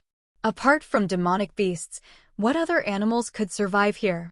We'll leave after we kill this demonic beast. Lu Finrui beamed with joy and hurried off with the others. Cold mist permeated the darkness, and a layer of frost formed on the gray quartz grass. An icy blue frog hopped around on a rock. Croak, croak. Lu Finrui could not help but feel disappointed. The strength of a demonic beast was often related to its size. The larger it was, the more powerful it was, and the more valuable it was. The frog was so small, so it had clearly only recently evolved from a beast to a demon. Suddenly, he thought of something. How could a low-level demonic beast give off such a heavy coldness? Who's there? A few blurry figures appeared in the cold mist. Lu Finrui's eyes narrowed, and he raised his hand and struck out. It had already been a secret for Qi practitioners to kill one another for the sake of spiritual herbs and demonic beasts. Underground, humans were even more dangerous than demons. Even more terrifyingly, he actually failed to sense their presences. Clearly, they were hiding on purpose and wanted to launch a sneak attack, which was why he showed no mercy right from the start. However, the figures did not move at all, allowing the true Qi to land on them. There was a crisp sound, and the wind from the palm dispersed the cold mist, revealing the figures. Lu Finrui immediately felt like all the blood in his body had frozen. He finally understood why he could not sense their presences. It was because they had all been reduced to ice sculptures. Dead people obviously did not have any presences. They all wore the uniform of the Pheasant's Grace Mountain. One of them had 2 chicken feathers embroidered on his chest. He was an inner disciple before the 6th layer, but now they were all dead. They were all dead, but their bodies were still in the same position as before they died. They were still trying to wield their spirit tools and conjure their spells. Their expressions were frozen with fear, and they were all looking in the same direction, the ice blue frog. What demon is this? In his fright, a disciple of the Green Vine Mountain swung a green staff that flickered with light at the ice frog. The ice frog opened its mouth and sprayed out a ball of white, cold air. The disciple was immediately frozen into an ice sculpture. The cold air gushed out, and his seniors and juniors behind him immediately followed in his footsteps. The cold air was like thousands of tiny, invisible blades, piercing their protective true Qi. Crack, crack. The air was filled with the sounds of freezing, like the notes of death. Lu Finrui summoned his flying sword as he roared out before maintaining the same posture forever. One final thought flashed through his mind. They were not facing some demonic beast, but a true demon, and a powerful one among demons at that. However, why would a demon appear at such a shallow level? It was just like how a 10th layer Qi practitioner killing a group of weaker Qi practitioners was a piece of cake. Croak, croak. 11, croak, croak. That's enough for 10. The ice frog opened its mouth and sucked. The ice sculptures shattered into ice shards and were sucked into its mouth. Only the spirit artifacts in their hands and the 100 treasures pouches on their bodies remained intact. Croak, croak, the leader wants this. The ice frog collected all of them and placed them in a cave not far away. This was the token used to calculate contribution points. Inside the cave was a huge rabbit-like demonic beast. Its body was shriveled up and it was trembling nonstop. It was unknown whether it was because of fear or the cold. It was originally the target that the Qi practitioners were looking for. Fellow Green Vine, looks like even your disciple failed to defeat the demon there, the Golden Pheasant Elder said coldly. In the location of the herb gathering ceremony, the 3 elders stayed in a bamboo pavilion together. They admired the snow and drank tea as they waited for the outcome of the ceremony. Before them was a projection from the underground mental map. Many specks of light flickered on it, split into 3 colors: gold, azure, and gray, indicating the location of the disciples of the 3 mountains. It was just like the pathfinding puppet insects the disciples of Moism had used in the past. With the deaths of Lu Finrue and the others, the specks of light on them faded away too. Before that, the golden specks of light that represented the disciples of the Pheasant's Grace Mountain had vanished there too. The Green Vine Elder said, "There must be a powerful demon there, but that shouldn't be. It's only a shallow layer." The Lone Grave Elder said, "You'll know if you keep watching." The Boulder Viper moved through the earth as it flicked its forked tongue, constantly sensing the presence of the humans in the cave. Suddenly, it emerged from the wall and saw the frightened faces of a few humans. They were all extremely weak. The Chi practitioners only saw a gray shadow pass over their heads. They did not even manage to make out the demon's appearance before they were frightened out of their wits by the terrifying demon Chi. The leading 7th layer Chi practitioner bellowed out, "Summon the zombies." They were disciples of the Burial Mound Mountain. The disciples of the Burial Mound Mountain immediately waved the bronze talismans in their hands. Several dozen zombies scattered around them, surrounding them tightly. The 7th layer Chi practitioner even summoned 2 indestructible iron plate corpses. Corpse Chi coiled around them. Every single one of them was even more powerful than the iron plate corpses the zombie Taoist had refined in the past. The Boulder Viper turned around. Its long body coiled up and suddenly tightened. Dozens of zombies and a few disciples of the Burial Mound Mountain were in the low cavern. The disciples of the Burial Mound Mountain had nowhere to run. They felt a tremendous force pressing down on them from all directions, and they were immediately ground into a pile of meat paste, no longer distinguishable from the zombies they had refined. The deathly aura on the Lone Grave Elder's face seemed to grow heavier too. The Green Vine Elder and the Golden Pheasant Elder's expressions were ugly as well. On the underground mental map, large swathes of specks of light were extinguished. Groups of herb gatherers died underground. The number of Chi practitioners they had lost in a short period of time had already exceeded the total number lost during the herb gathering ceremony last time. And right now, the herb gathering ceremony had only just begun. The Chi practitioners had only ventured into the shallow layer. They should not have run into any powerful demons. "Sect Masters, what's going on?"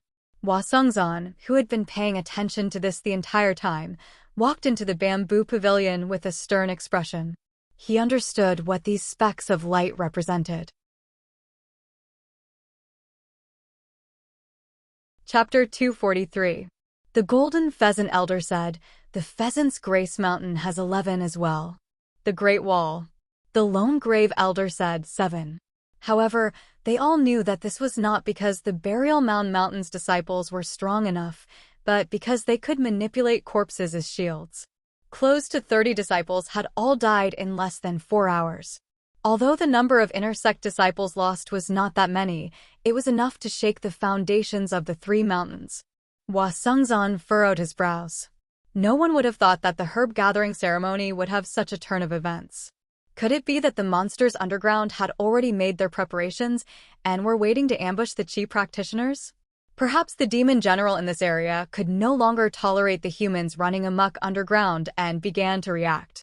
If that was really the case, then death was just the beginning. It was very likely that all the cultivators participating in the herb gathering ceremony would be wiped out. He was already unable to imagine what sort of waves the death of nearly 1,000 human cultivators would cause. He couldn't help but let out a long sigh as he gazed at the surging dark clouds in the sky. The general situation of the world is really about to change. The 3 elders felt their hearts bleed. Their faces were all sunken as killing intent surged through their eyes. That person was right. All demons deserve to die. "Brother, you mean?" Zijian? Hua Chenglu rushed over from afar and grabbed Hua Sungzan's sleeve anxiously. As he said that, a few more specks of light vanished. Although Yu Zijian was not a disciple of the Green Vine Mountain, she was still equipped with a sensing spiritual artifact. She was one of the many specks of light, so who knew when they would be extinguished? "I can only wish her good luck." Hua Sungzan pressed down on Hua Chenglu's shoulder. Even now, he was powerless to help. If a demon general really was moving, then the underground would become a forbidden zone for Qi practitioners. He was known as the greatest below Foundation establishment, but he was still a Qi practitioner.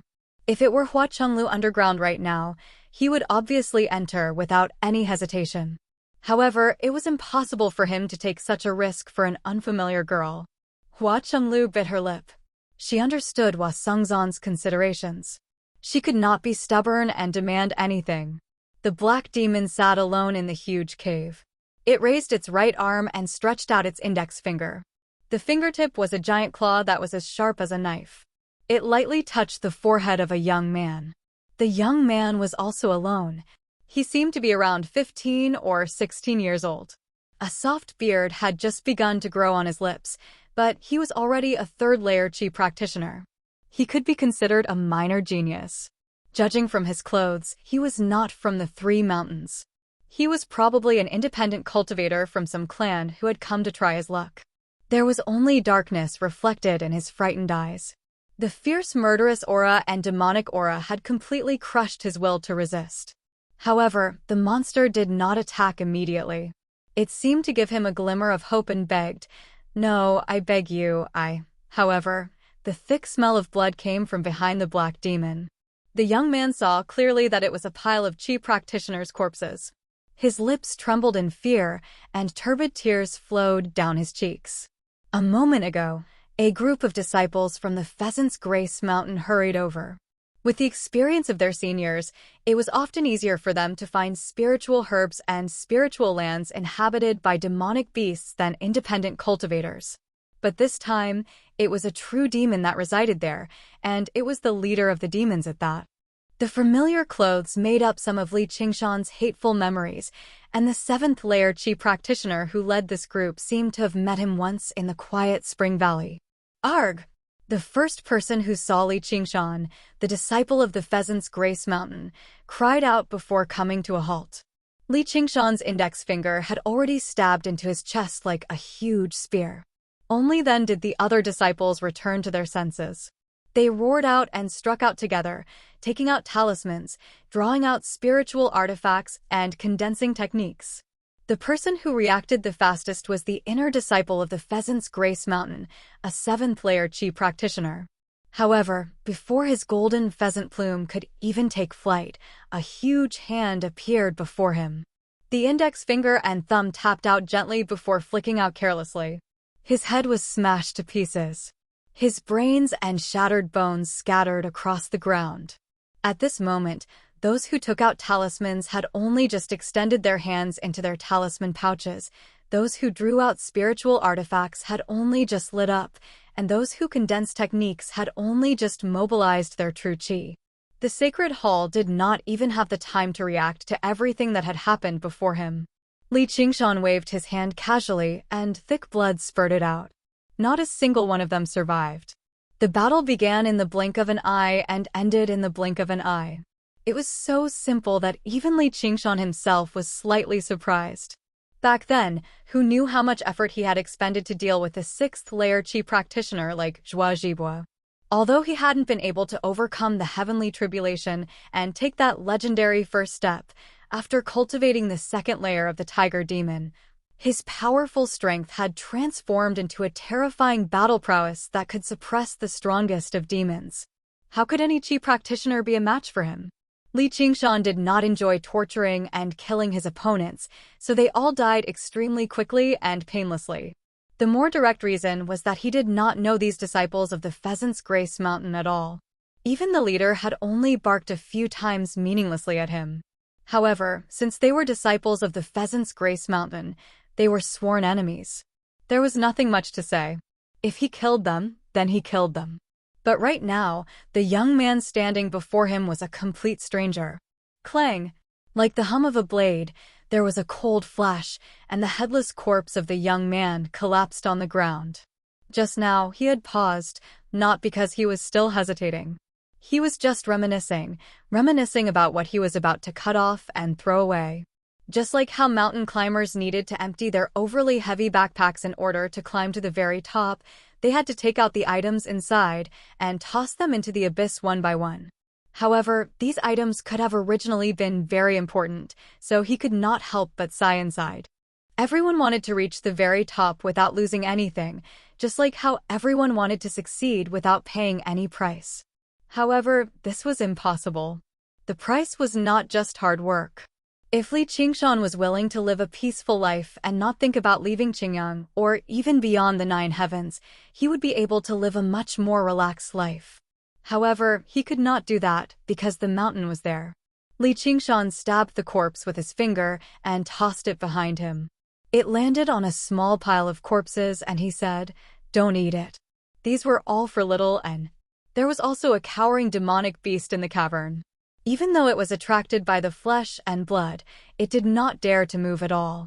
Li Qingshan had never studied the art of war or anything like that, but he was not unfamiliar with military knowledge in the age of information explosion in his past life. He knew what it meant to gather forces to destroy the enemy's effective forces. He would place the 2 strongest demon soldiers under him in a few locations that were most likely to attract chi practitioners before lying in wait. As for Little and the Boulder Viper, who were more mobile, they constantly patrolled the main paths underground, killing the weaker chi practitioners. The remaining demons would gather together in groups of 3 to 5 at the very least.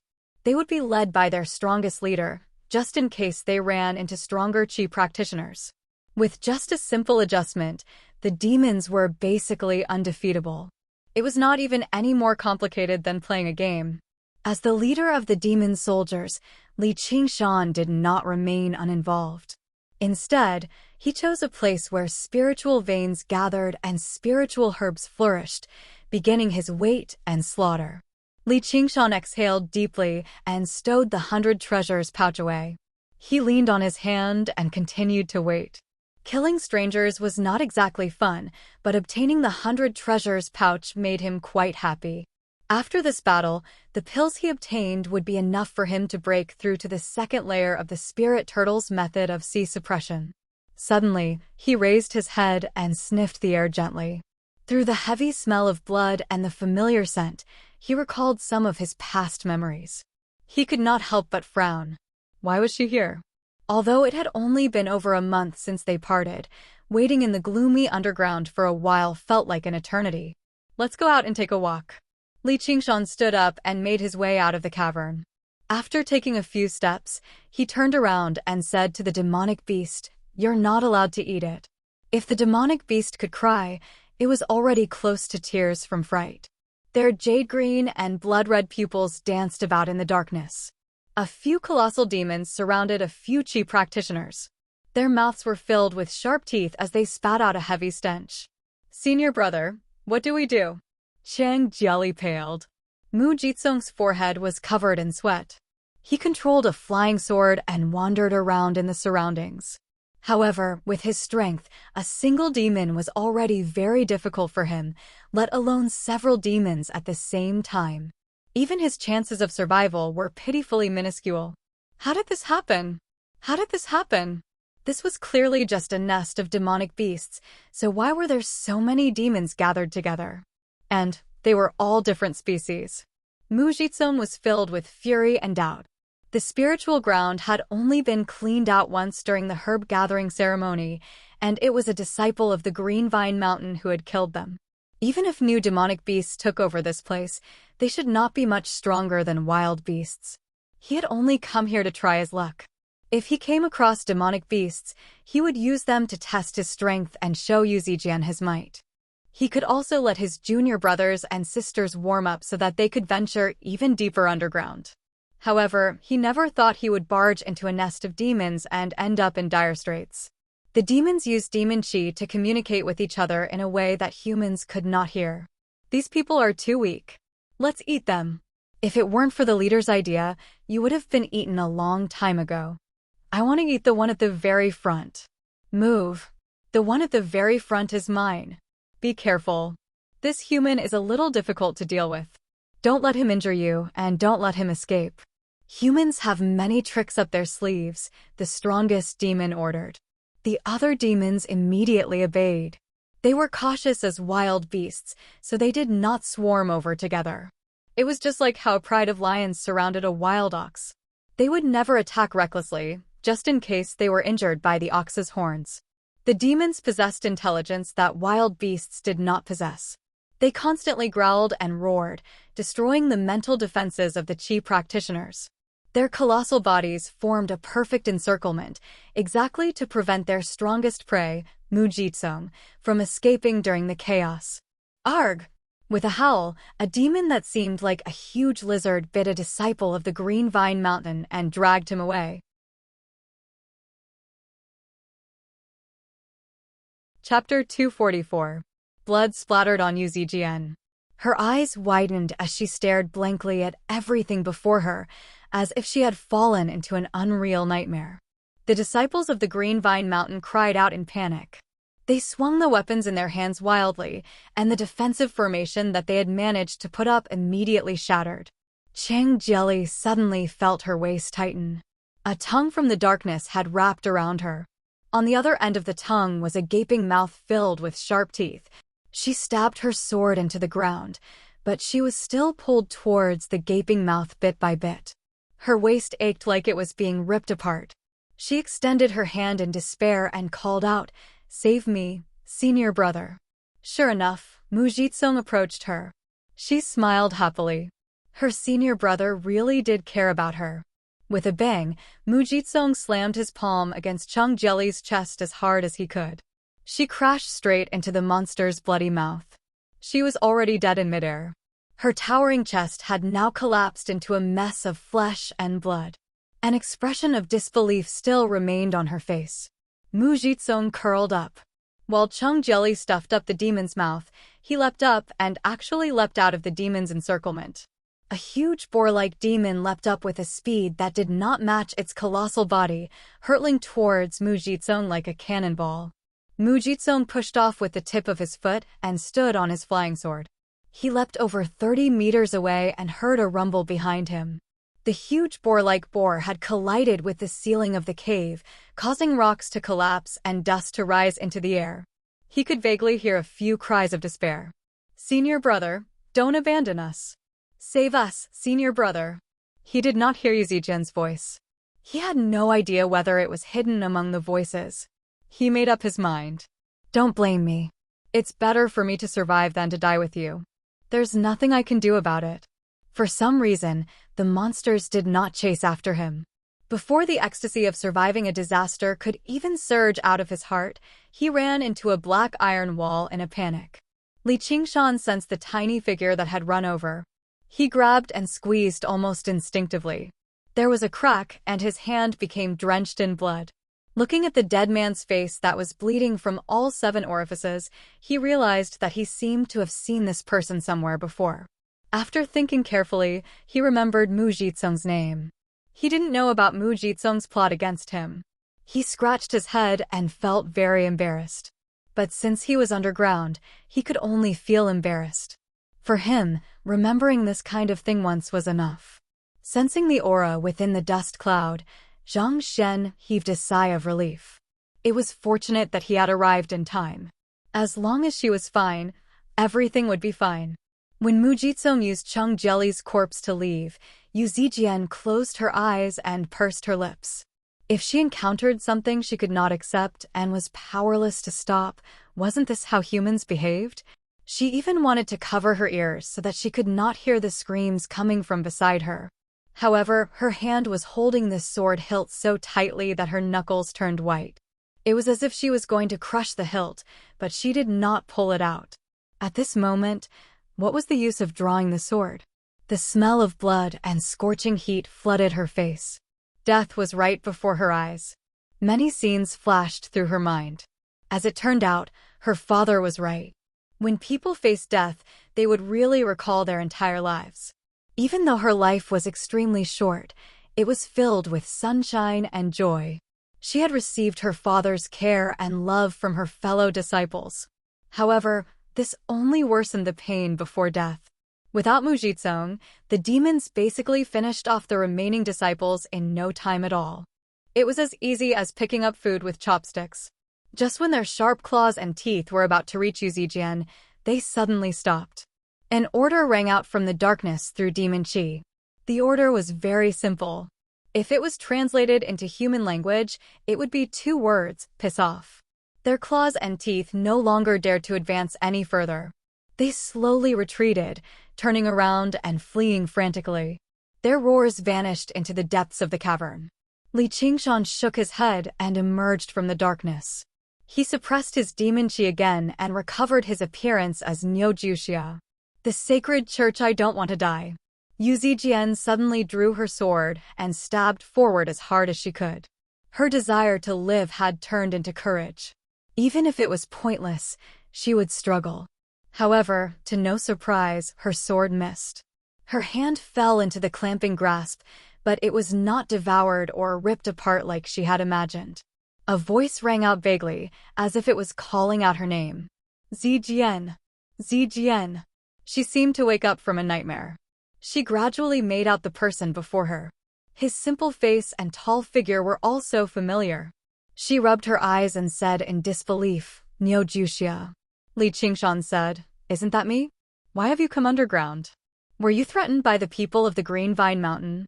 Little did he know that before he appeared, participating in the herb-gathering ceremony had always been a good thing. Yu Zijian looked into his warm eyes and felt like she had been wronged. In the end, she burst into tears and threw herself into Li Qingshan's arms. Li Qingshan was mildly surprised. He embraced her gently and patted her back until she gradually calmed down.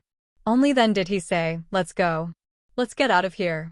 The smell of blood here will attract demonic beasts. Her soft body seemed to calm down the restless killing intent in his heart slightly. His extraordinary composure infected her. She stopped sobbing and raised her head. Her eyes were red as she looked at Li Qingshan in confusion. Where are we going? Li Qingshan thought, she's still a child at the end of the day. Everything that she has gone through today is probably even more difficult for her to endure than ordinary people. For some reason, he thought of a saying. So-called kindness is just not understanding the evils of the world. So-called purity is just not being tainted by the world. Above ground, obviously. Li Qingshan released her and made his way into the cavern. Yu Zijian followed him in a hurry. She grabbed Li Qingshan's hand like a drowning person grabbing onto a piece of driftwood. Don't be afraid. I'm here, Li Qingshan said gently. Yeah. Yu Zijian's heart warmed up. She bit her lip and nodded gently. The two of them advanced through the cavern. Li Qingshan led the way at the front, while Yu Zijian followed closely behind him. She was afraid to fall behind. The gloomy cavern was cramped and oppressive. Every single strange rock seemed like a vicious demon in the darkness. She was afraid to look at anything. She only stared at the tall figure as if she was looking at the only source of light in the darkness. Li Qingshan strode forward, choosing his path without any hesitation at all. He was the one who had arranged for the demons to guard, so he avoided these places and made his way to the surface. However, as Yu Zijian's cultivation was just too low, she struggled to keep up with him, even when he did his best to slow down. Suddenly, he stopped and turned around to Yu Zijian. Let's hurry up. Although the underground battle this time was basically guaranteed to be victorious under his arrangements, he still had to pay attention to the battlefield at all times as the commander. He could not help but feel slightly uneasy.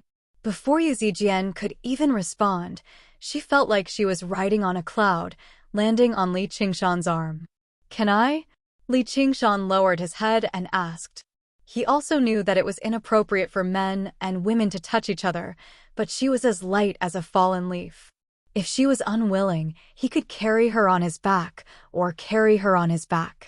He could even carry her by hand. Yes, Yu Zijian also lowered her head and said softly. Li Qingshan nodded. Like a fierce gust of wind, he moved through the cavern quickly. All Yu Zijian saw was the still cavern suddenly begin to move. It twisted left and right rapidly, constantly widening and narrowing. From time to time, a huge cavern would appear.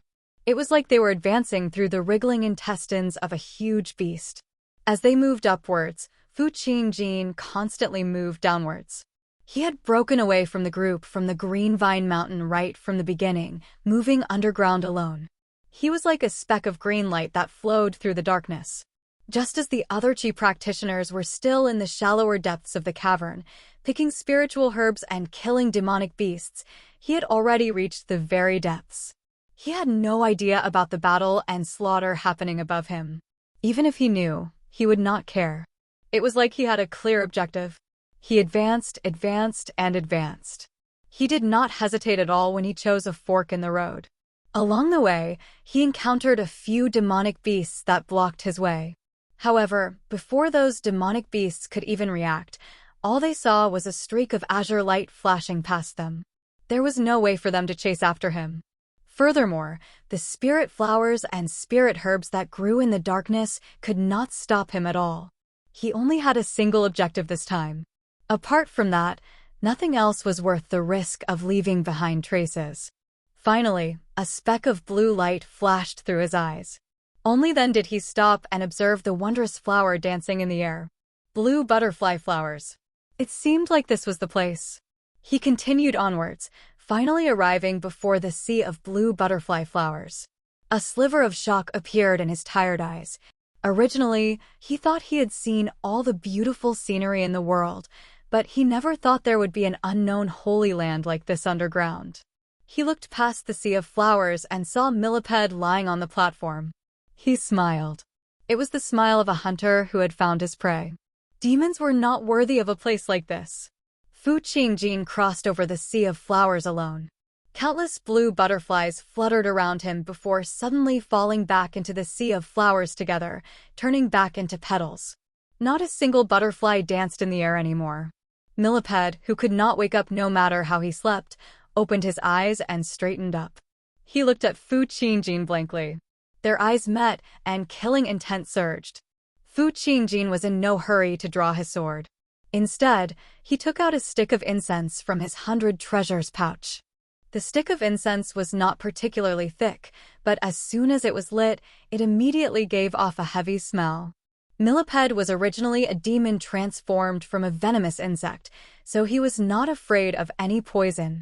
However, as soon as he caught a whiff of the fragrance, he felt extremely intoxicated, like a person who had starved for 3 days running into a table of delicacies. Fu Qingjin suddenly turned around and left. He left even faster than he had arrived. Millipede chased after him involuntarily. A man and a demon, one fleeing and one chasing, they rushed towards the surface. Fu Qingjin thought, the effects of this insect-luring incense really are impressive. Even though carapace demons have transformed into demon generals, they still act on instinct. They're as stupid as can be. As long as I lure them to the surface, I can kill them openly. The 3 elders will be waiting for me outside. Chapter 245. Li Qingshan suddenly stopped. He sensed the auras of many human cultivators up ahead. In human form, his senses had been drastically weakened, so he had only discovered them when he arrived here. Sacred Hall, they were already very close to the surface, but they still needed to pass through the long, winding caves. The path before them was basically a path they had to pass through. If they turned back now, they would have to take a long detour. Yu Zijian asked, "What's wrong?" Li Qingshan smiled. "Nothing. There are quite a few chi practitioners up ahead. Let's go take a look." They rushed forward, and the intestines of the colossal beast began to wriggle again. A while later, they saw another stomach, a large cavern that was several dozen meters across. Several dozen chi practitioners were either sitting or standing. They all wore different attires. Not only were there disciples of the 3 mountains, but there were also a few independent cultivators. Every single one of them was still shaken, and many of them were injured. Clearly, it had taken them a great deal of effort to escape from the demon soldiers under Li Qingshan's command and gather here. They were already frightened. When they heard the sound, they all stood up and gazed into the tunnel. When they saw the 2 of them, many of them immediately became dispirited. They could not be bothered with them. Li Qingshan did not stop. He leapt high into the air with Yu Zijian in his arms. He did not just want to send Yu Zijian out. He planned on sending Yu Zijian out of the cavern, then turning around and turning into a demon to unleash a massacre. He glanced past everyone and took in their current state. There was actually a ninth-layer Qi practitioner here. From his attire, he seemed to be a disciple of the burial mound mountain. His face was pale, and he radiated with a deathly aura. Although he seemed to be in his 30s, he seemed like someone who had been dead for 30 years. Perhaps he was some first senior brother. There were 3 or 4 eighth-layer Qi practitioners as well. Less than half of them were 6th-layer Qi practitioners and below. Sure enough, it was impossible to escape from the encirclement of his demon army without some strength. As soon as Li Qingshan leapt into the air, he heard a cold bellow. "Get down here. Come down." His leaping action had angered the 9th-layer Qi practitioner. Li Qingshan had guessed correctly. That person was the eldest senior brother of the burial mountain, a person who had absolute authority in the sect. How could he tolerate a 4th-layer Qi practitioner leaping over his head? Today, he had suffered a great loss and was in the midst of his anger. Without any hesitation, Zhang Xian raised his hands, and a dark green ball of tourmaline poison shot forth. Its target was none other than Li Qingshan. This corpse poison ball was one of the ultimate techniques of the burial mountain. It looked inconspicuous, but it was condensed from the corpse Qi collected from 100-year-old corpses. Not only was it extremely poisonous, it could also invade one's protective true Qi. Regardless of whether it was a human or a beast, coming into contact with it would only result in death. Li Qingshan raised his eyebrows. He had already gotten used to these Qi warriors' habit of killing people at the slightest disagreement, so he didn't feel particularly angry. If this world was really a coliseum, he had already gotten used to playing the role of a gladiator or a beast. The corpse poison ball exploded into a ball of dark green corpse Qi in the air, enveloping Li Qingshan and Yu Zijian. "You're looking to die." The first senior brother swung his sleeve and snorted coldly. The knot in his heart eased up slightly. The disciples of the other sects and independent cultivators all distanced themselves slightly further away from him. They had heard long ago that the disciples of the burial mountain were vicious and merciless, murdering countless people. Sure enough, the battle today was true. First senior brother, that person is tall and sturdy. He seems to be suitable for refining corpses, said a disciple of the burial mountain. A disciple of the burial mountain said. They were not like the disciples of the Pheasant's Grace Mountain, who were full of flattery to satisfy the first senior brother's vanity. However, they all had expressionless, dead faces. Only when they mentioned corpses would their eyes shine. That was their desire for power. In the burial mountain, the stronger the zombies they controlled, the more powerful they would be. They could even surpass the level of Qi practitioners. Oh, really? Before the first senior brother had even finished talking, there was a series of swishes, and several hundred icicles shot out from the poisonous mist. They were both rapid and dense. The first senior brother did not move at all. He rubbed his wrist.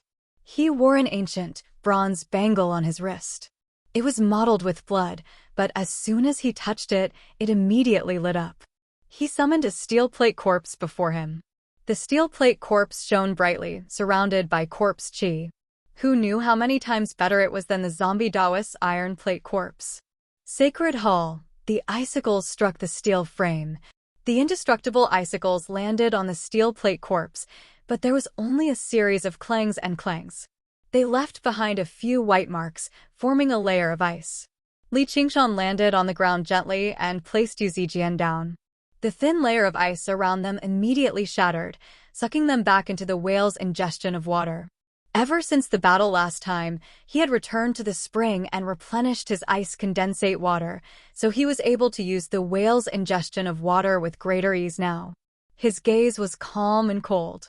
He said nothing. There was nothing much to say. They were going to fight to the death sooner or later anyway. What he had to consider right now was just a matter of when. However, Yu Zijian said furiously, "Why are you attacking us?" Underground, she had already witnessed the viciousness and terror of demons, but she found it even more difficult to understand why humans would still attack humans even at a time like this. The first senior brother said emotionlessly, "Because I'm willing." Yu Zijian was so furious that she was rendered speechless. "Let's go." Li Qingshan patted her shoulder and casually wrapped his arm around her waist, lifting her up and leaving. They were not very far from the surface anymore. He could deal with them after he transformed. He decided that when the time came, he would kill this first senior brother a little slower and show him what "I'm willing" meant. You want to leave? It won't be that easy. A few disciples of the Burial Mound Mountain summoned several dozen zombies surrounding Li Qingshan. Every single one of them moved as swiftly as the wind. Among them, there were 13 iron plate corpses. They possessed the arts of refining corpses that had been passed down through the sect. The zombie Taoist could not rival them at all. Li Qingshan said, "What are you trying to do?" The first senior brother said, "Everyone has to stay behind to fend off the demons." He had brought the strongest batch of disciples from Burial Mound Mountain underground. Right from the start, their target was not the weak demonic beasts in the shallow layer underground, nor the spirit herbs that had been harvested many times. Instead, they had chosen a shortcut and went straight underground. That shortcut was an underground river. However, in the river, they encountered the attack of an extremely terrifying monster. The monster's body was pitch black, and it moved like a shadow in the water. It directly caused a huge flood, and water arrows that were 10 times more terrifying than the icicles shot out continuously. However, their attacks were completely useless when they landed on the demon. They lost a few junior brothers and a large number of zombies. Just now, they had escaped, only to be attacked by various demons that only appeared deep underground. They fought as they fled, taking the long way back to this cavern. Many other Qi practitioners had already fled here. Just now, he learned that something major had happened during the herb gathering ceremony this time. However, he refused to back down.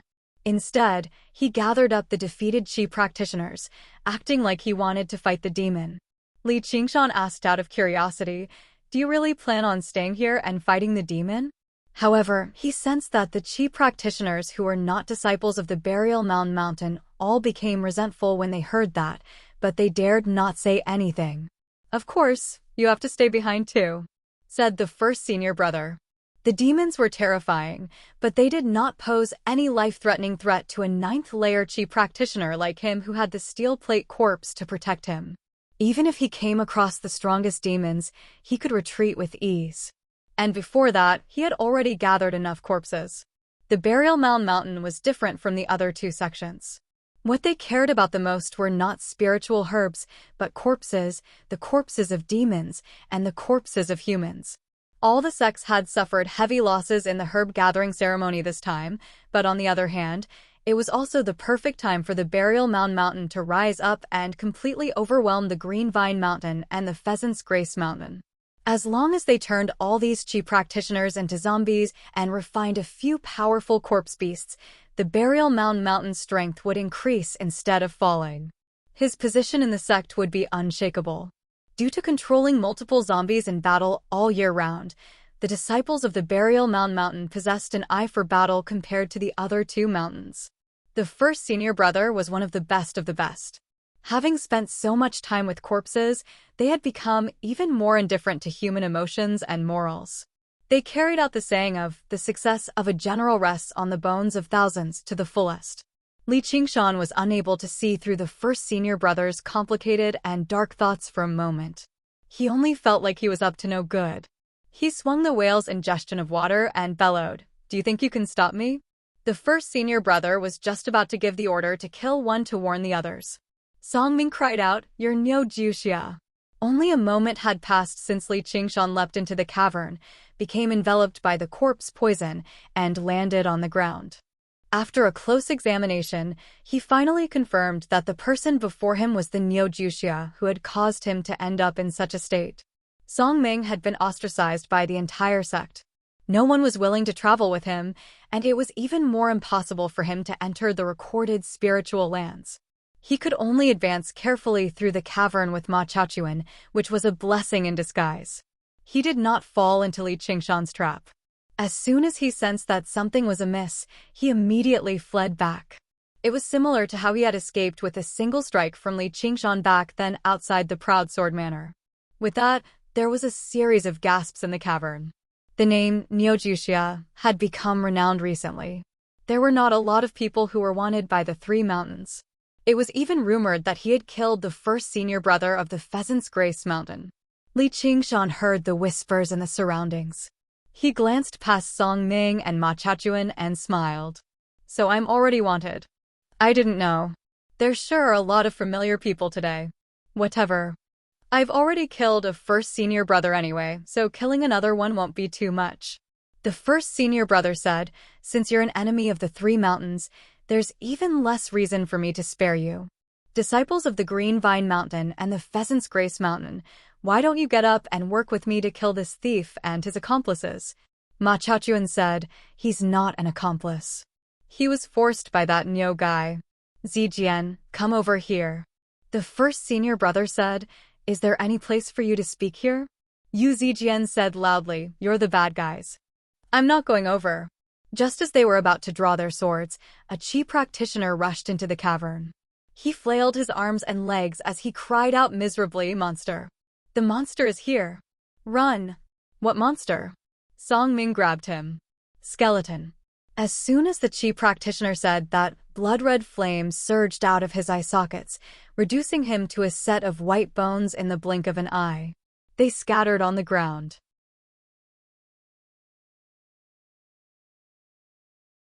Chapter 246. Only then did everyone realize that there was a small skeleton standing behind the Qi practitioner, holding a white bone sword that had pierced through the Qi practitioner's chest from behind. Slash. However, no one noticed when it had appeared there. It was like an inanimate object, giving off no aura at all. After all, even zombies possessed corpse Qi. What is this demon?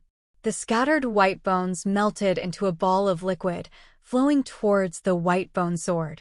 The white bone sword was still an extremely ordinary dagger. There was nothing special about it, except that it was even tougher and heavier. However, it was still not enough to be used as a sword embryo for the Buddha-slaying sword right now. Xiao An's eyes were burning with fire as he glanced at everyone. Everyone who had been glanced past felt their hearts shiver. It was actually even more terrifying than when they faced demons. The corner of Li Qingshan's lips curled up. He called out, everyone, run.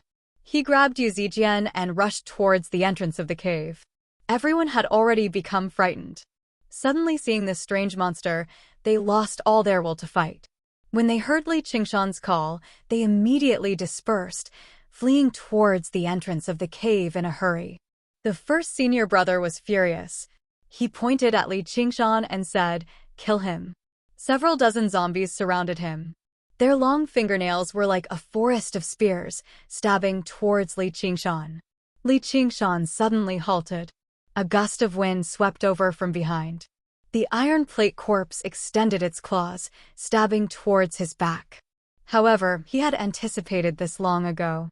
Without even looking back, he forcefully twisted his body and stabbed into the group of zombies, colliding into the chest of a zombie. It was a simple iron mountain lean, but when Li Qingshan used it, it was like a battering ram. There was a series of cracks, and the zombie was sent flying back, smashing into a few zombies behind it. All of their bones were broken, immobilizing them, creating a path.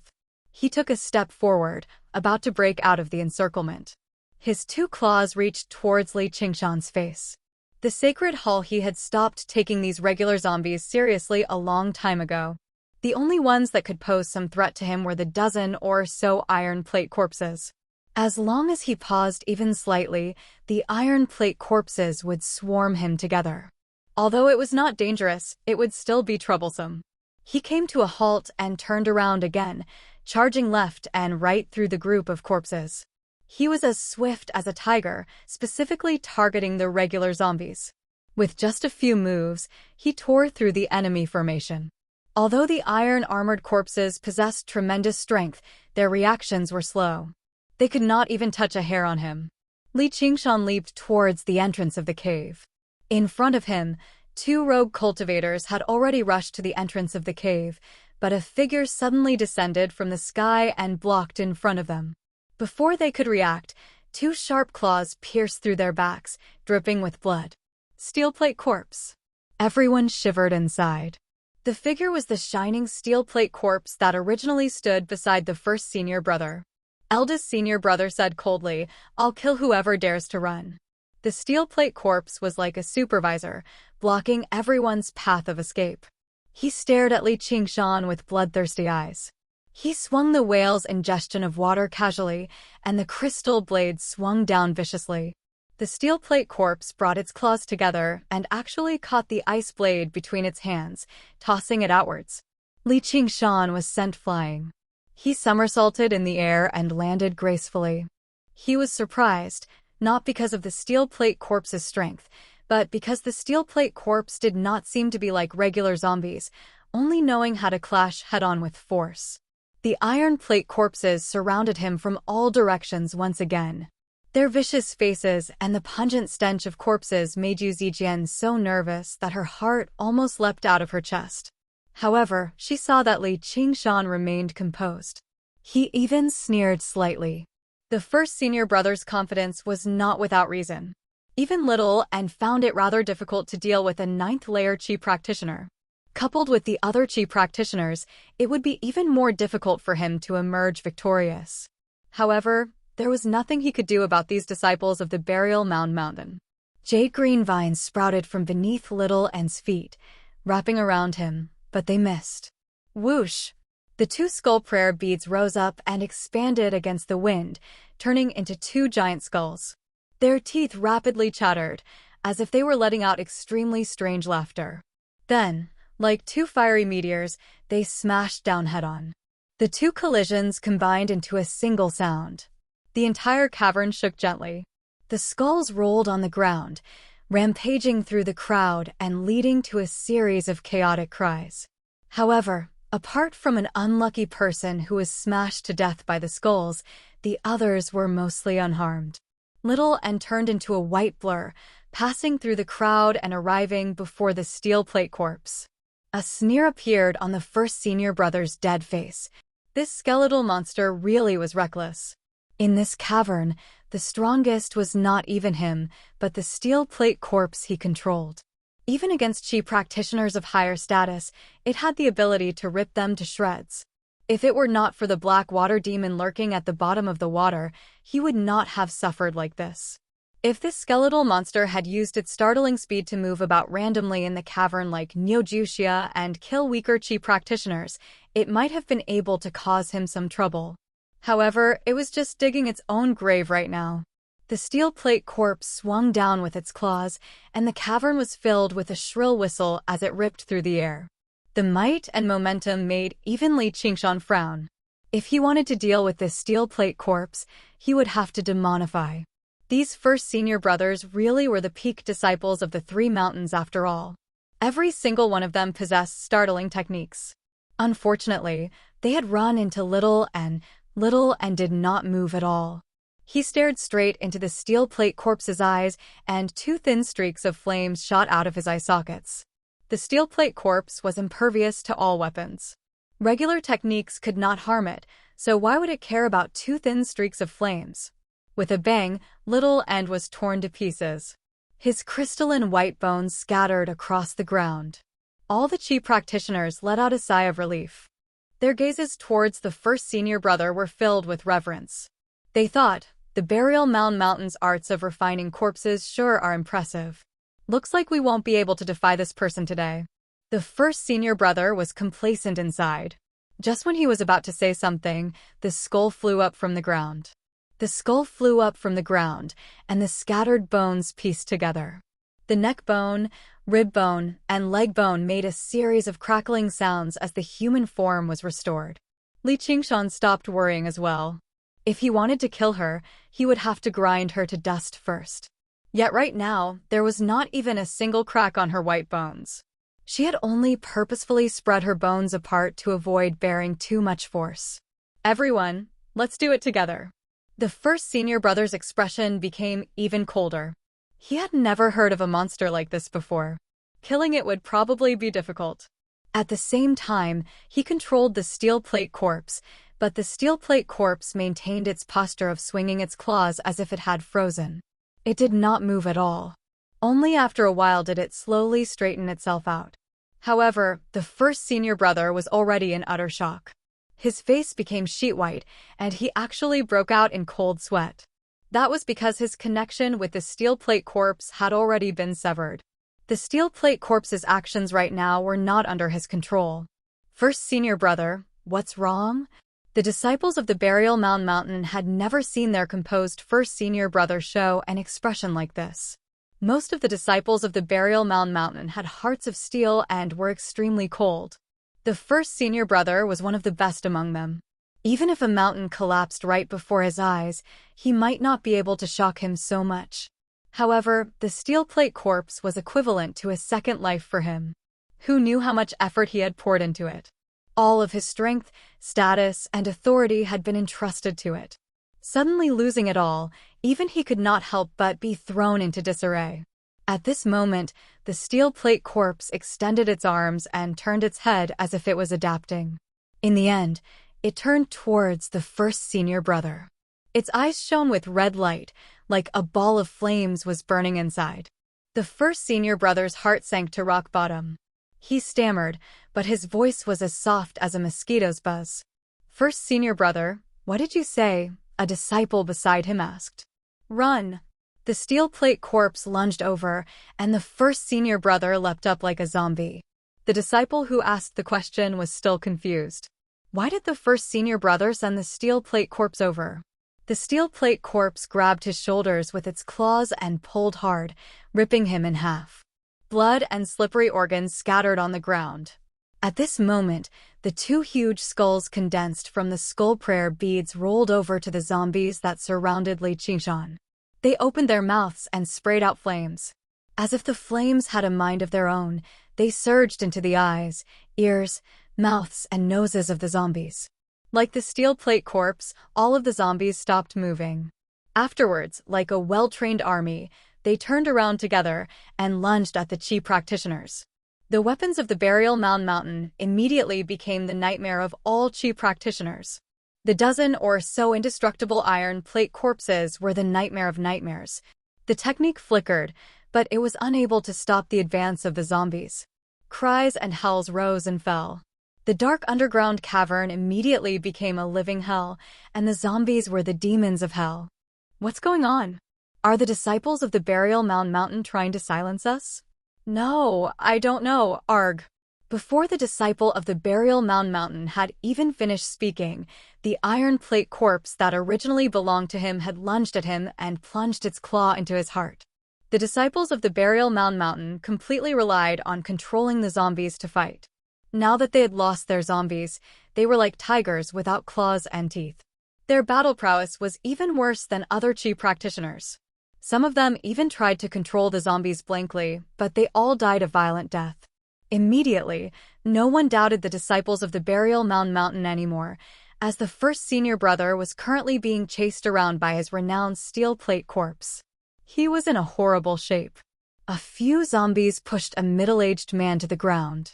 The man felt pain in his arm, having been bitten by the zombies. All he knew was that he was dead, but the zombies dispersed together, lunging at the other Qi practitioners. The pain from his wound vanished. He looked over in surprise, and his arm had already been set ablaze. The flames rapidly spread through his entire body, burning away all of his flesh and blood. In the blink of an eye, only a set of white bones remained. The blood-red flames flew into the skull's mouth. When the zombies bit down, they injected the blood-red flames in their bodies into the skull. That was something even more terrifying than corpse poison. With a swish, a streak of golden light pierced through the heads of over a dozen zombies, returning before an 8th-layer Qi practitioner disciple. It was a golden pheasant's feather. He managed to maintain his composure with much difficulty. The disciples of the three mountains understood each other's moves very well. They knew that they could kill the zombies like this. Just when they were about to let out a sigh of relief, the zombies only stiffened before lunging over and drowning him, forming a small pile of corpses.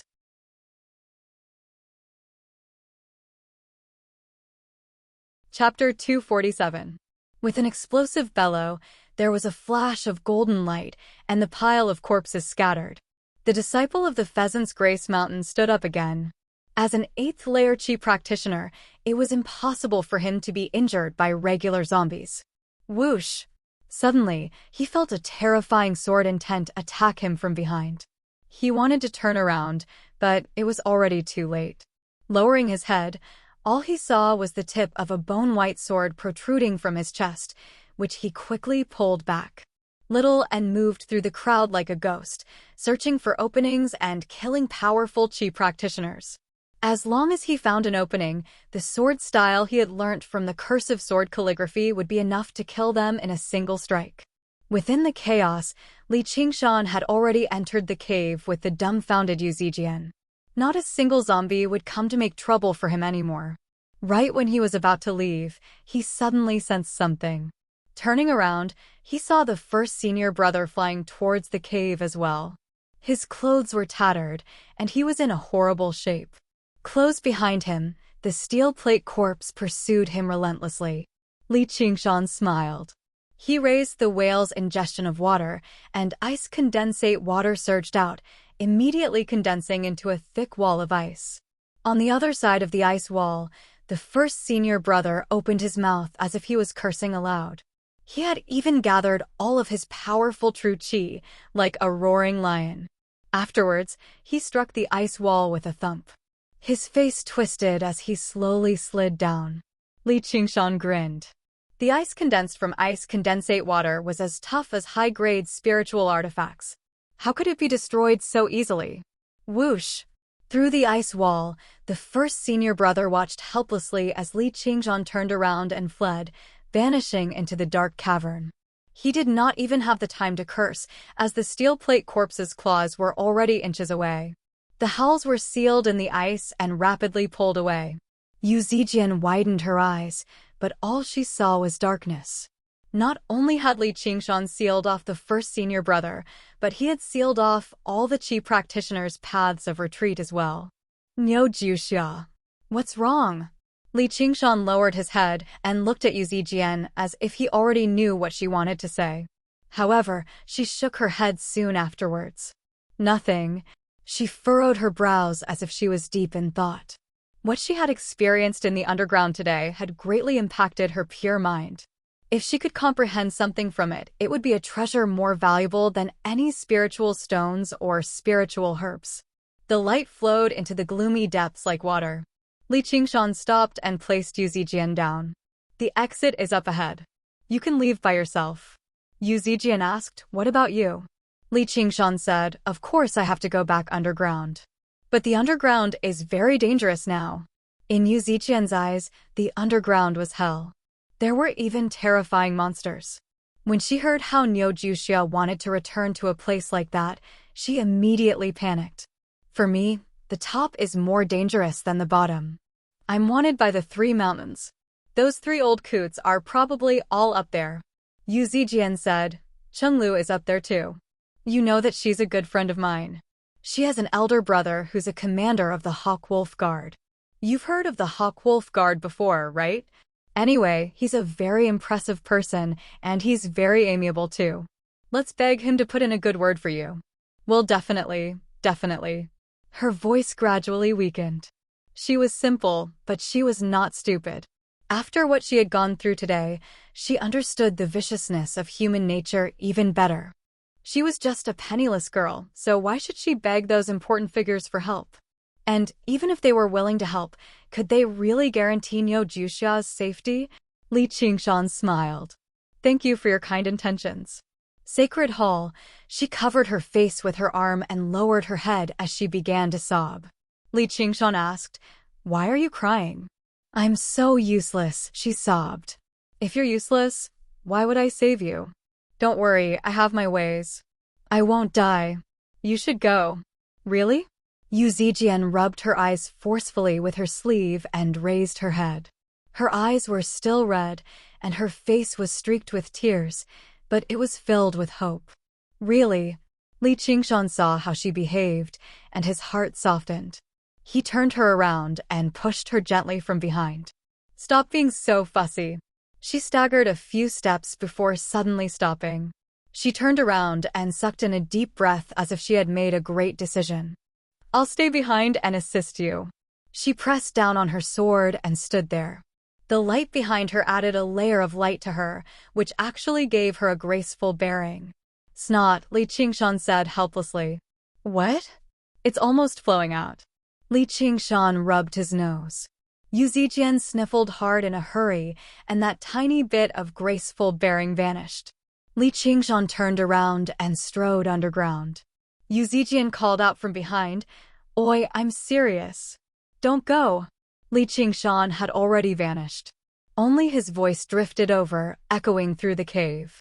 Let's talk about it after you've mastered your divine arts. Yu Zijian chased after him a few steps. All she heard was her own footsteps.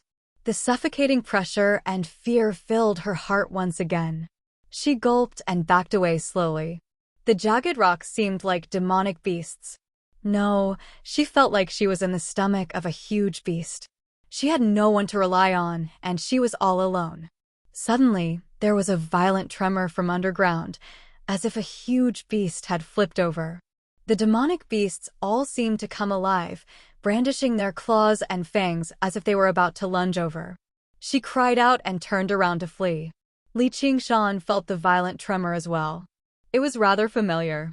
Yes, he had felt the same tremor when he first met Millipede in the manor outside Salt Mountain City. Wasn't he sleeping?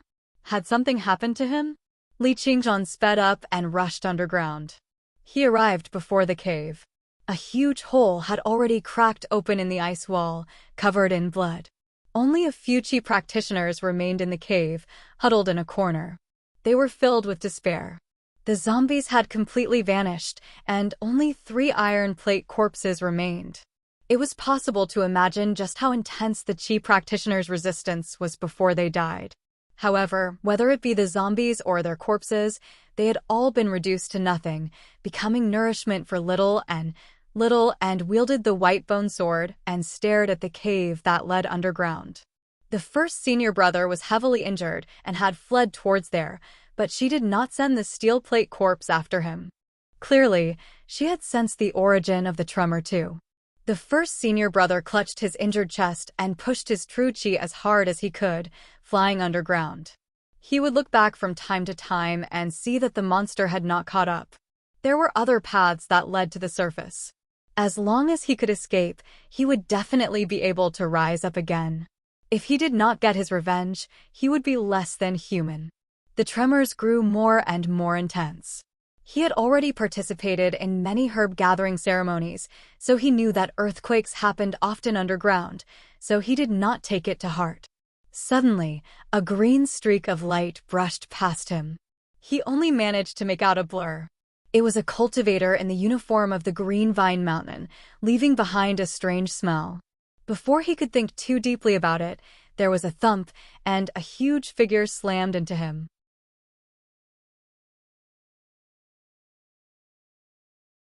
Chapter 248. Who knew how many times more violent the collision this time was compared to when he slammed into the ice wall? Not a single bone in his body was intact. He only relied on his true Qi to stay alive. The wind whistled past his ears as he was pushed back rapidly by the huge figure. He tried his best to open his eyes, but he discovered that he had returned to the cavern. He saw a skeletal monster, and beside it was the steel plate corpse that he had spent countless efforts to refine. Fuck. With that, a pink gas swallowed him, and he lost his final sliver of consciousness. His segmented body was a gorgeous pink. Who knew how many legs there were on the sides, moving quickly and rhythmically.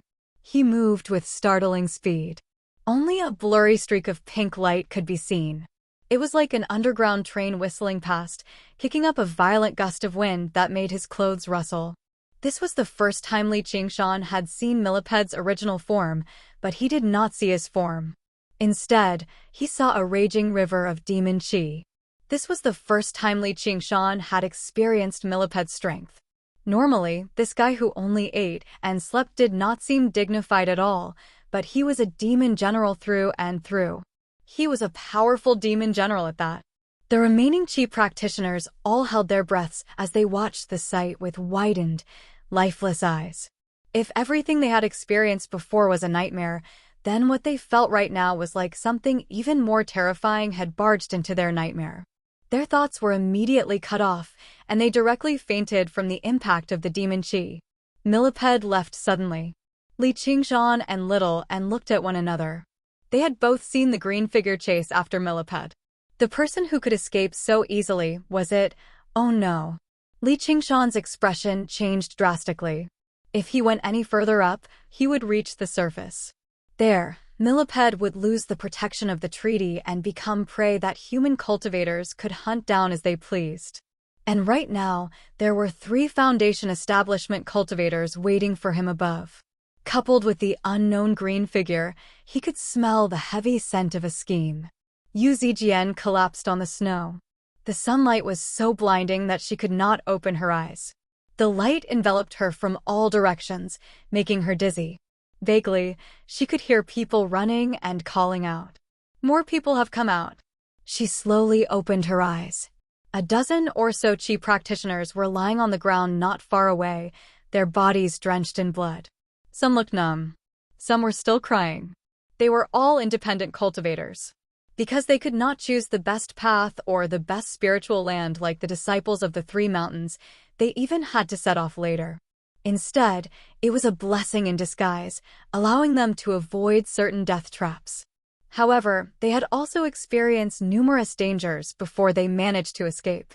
A new lease of life after a disaster. Before she could see these people clearly, 3 figures suddenly appeared in front of her, blocking the sun. The 3 elders asked frantically, "How's it going down there?" Yu Zijian raised her head in confusion. All she saw was their expressions. Similar to the surviving Qi practitioners, they were filled with a gloomy aura of decay.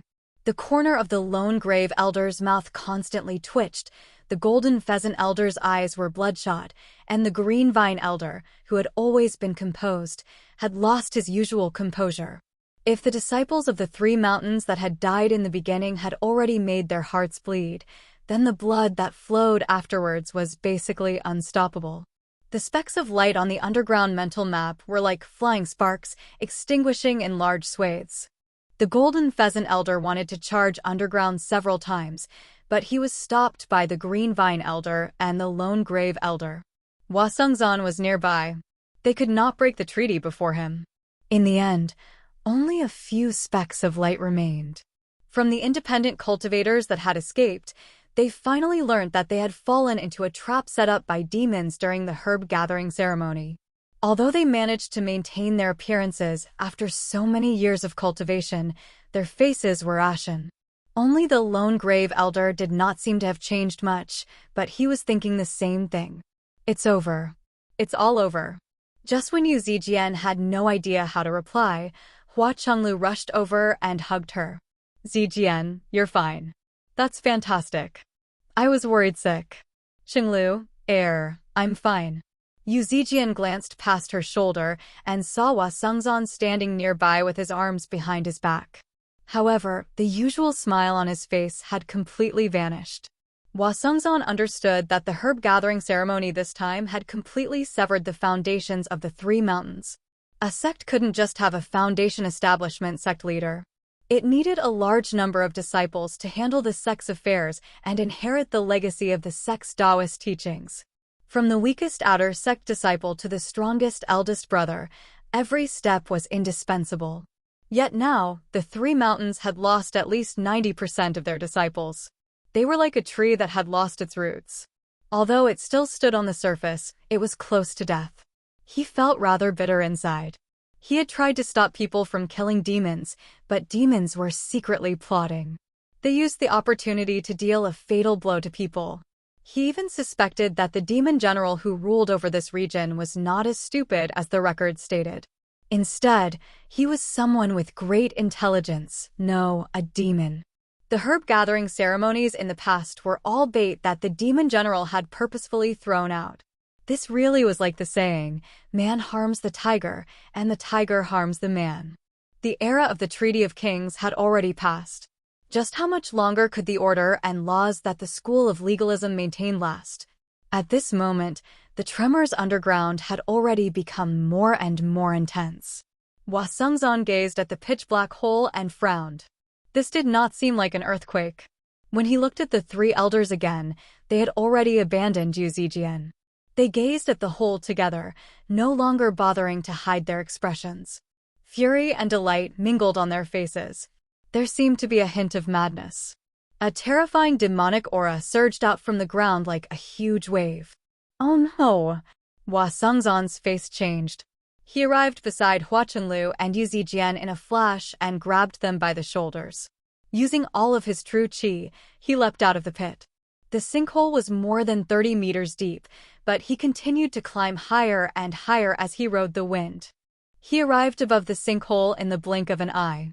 A streak of green light that was 10 times faster than him streaked past him and disappeared into the horizon.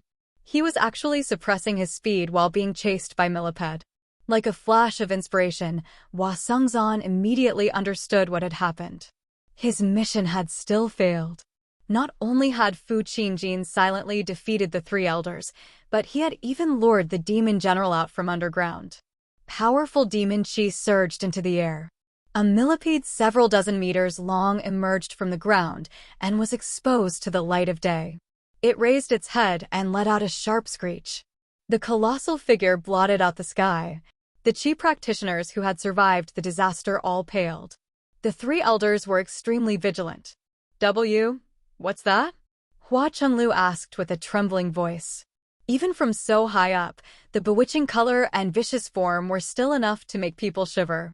The original form of a demon general. Hua Sengzan rubbed Hua Chunlu's head comfortingly. In this day and age, there were very few humans who had seen the original form of a demon general. Hopefully, there would not be many more in the future. Suddenly, he saw Yu Zijian stare straight down. She asked in confusion, "Aren't you afraid?" However, Yu Zijian seemed to be possessed. She ignored him and gripped the hilt of her sword firmly. "Die, wretched demon." A furious bellow filled with hatred erupted from the green vine elder's chest. He formed a seal with his hands, and like a lotus flower blooming, the spiritual qi of the world began to move. Suddenly, he pointed down, and several green vines rose up from the ground. Every single one of them was thicker than a water tank, wrapping around and tightening around Millipede. Vines grew from the green vines. They were all as thick as water buckets, wrapping around his feet. Millipede immediately became immobilized. Even with his terrifying strength, he was unable to use any of it. He let out another hiss, and pink gas erupted from his body. The green vines around him immediately began to decay and wither. The pink gas filled the entire pit. The qi practitioners who were lucky enough to survive had already taken advantage of the situation. They had already begun leaping towards the top of the pit, but they were not as fast as Hua Sengzan. They were about to reach the top of the pit when the pink gas surged up.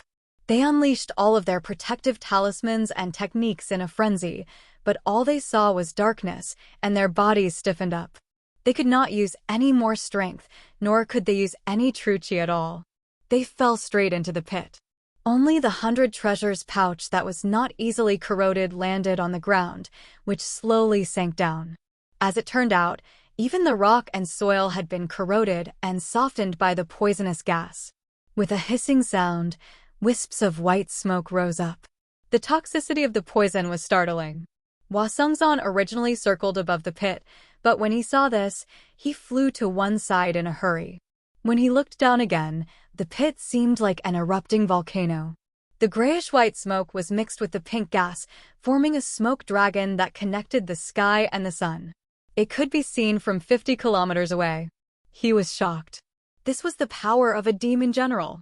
However, before Millipede could break free, even more green vines wrapped around him.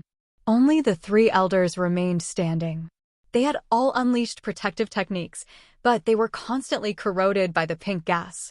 Even if their true qi was combined, it was nowhere close to Millipede's demon qi. It was impossible for them to emerge victorious in a prolonged battle. The green vine elder called out, "Fellows, why don't you do something?"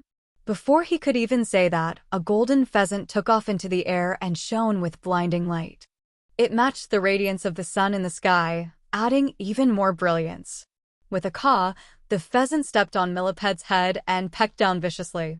At the same time, a figure shrouded in surging black smoke passed through the pink gas and reached towards Milliped's weakest abdomen. Clang! The sound of metal colliding echoed through the pit a few times, piercing through the clouds. Milliped let out a painful cry. His colossal body writhed violently, releasing even more pink gas. Although he was not injured due to the toughness of his armor, he felt like he had been stabbed in the head.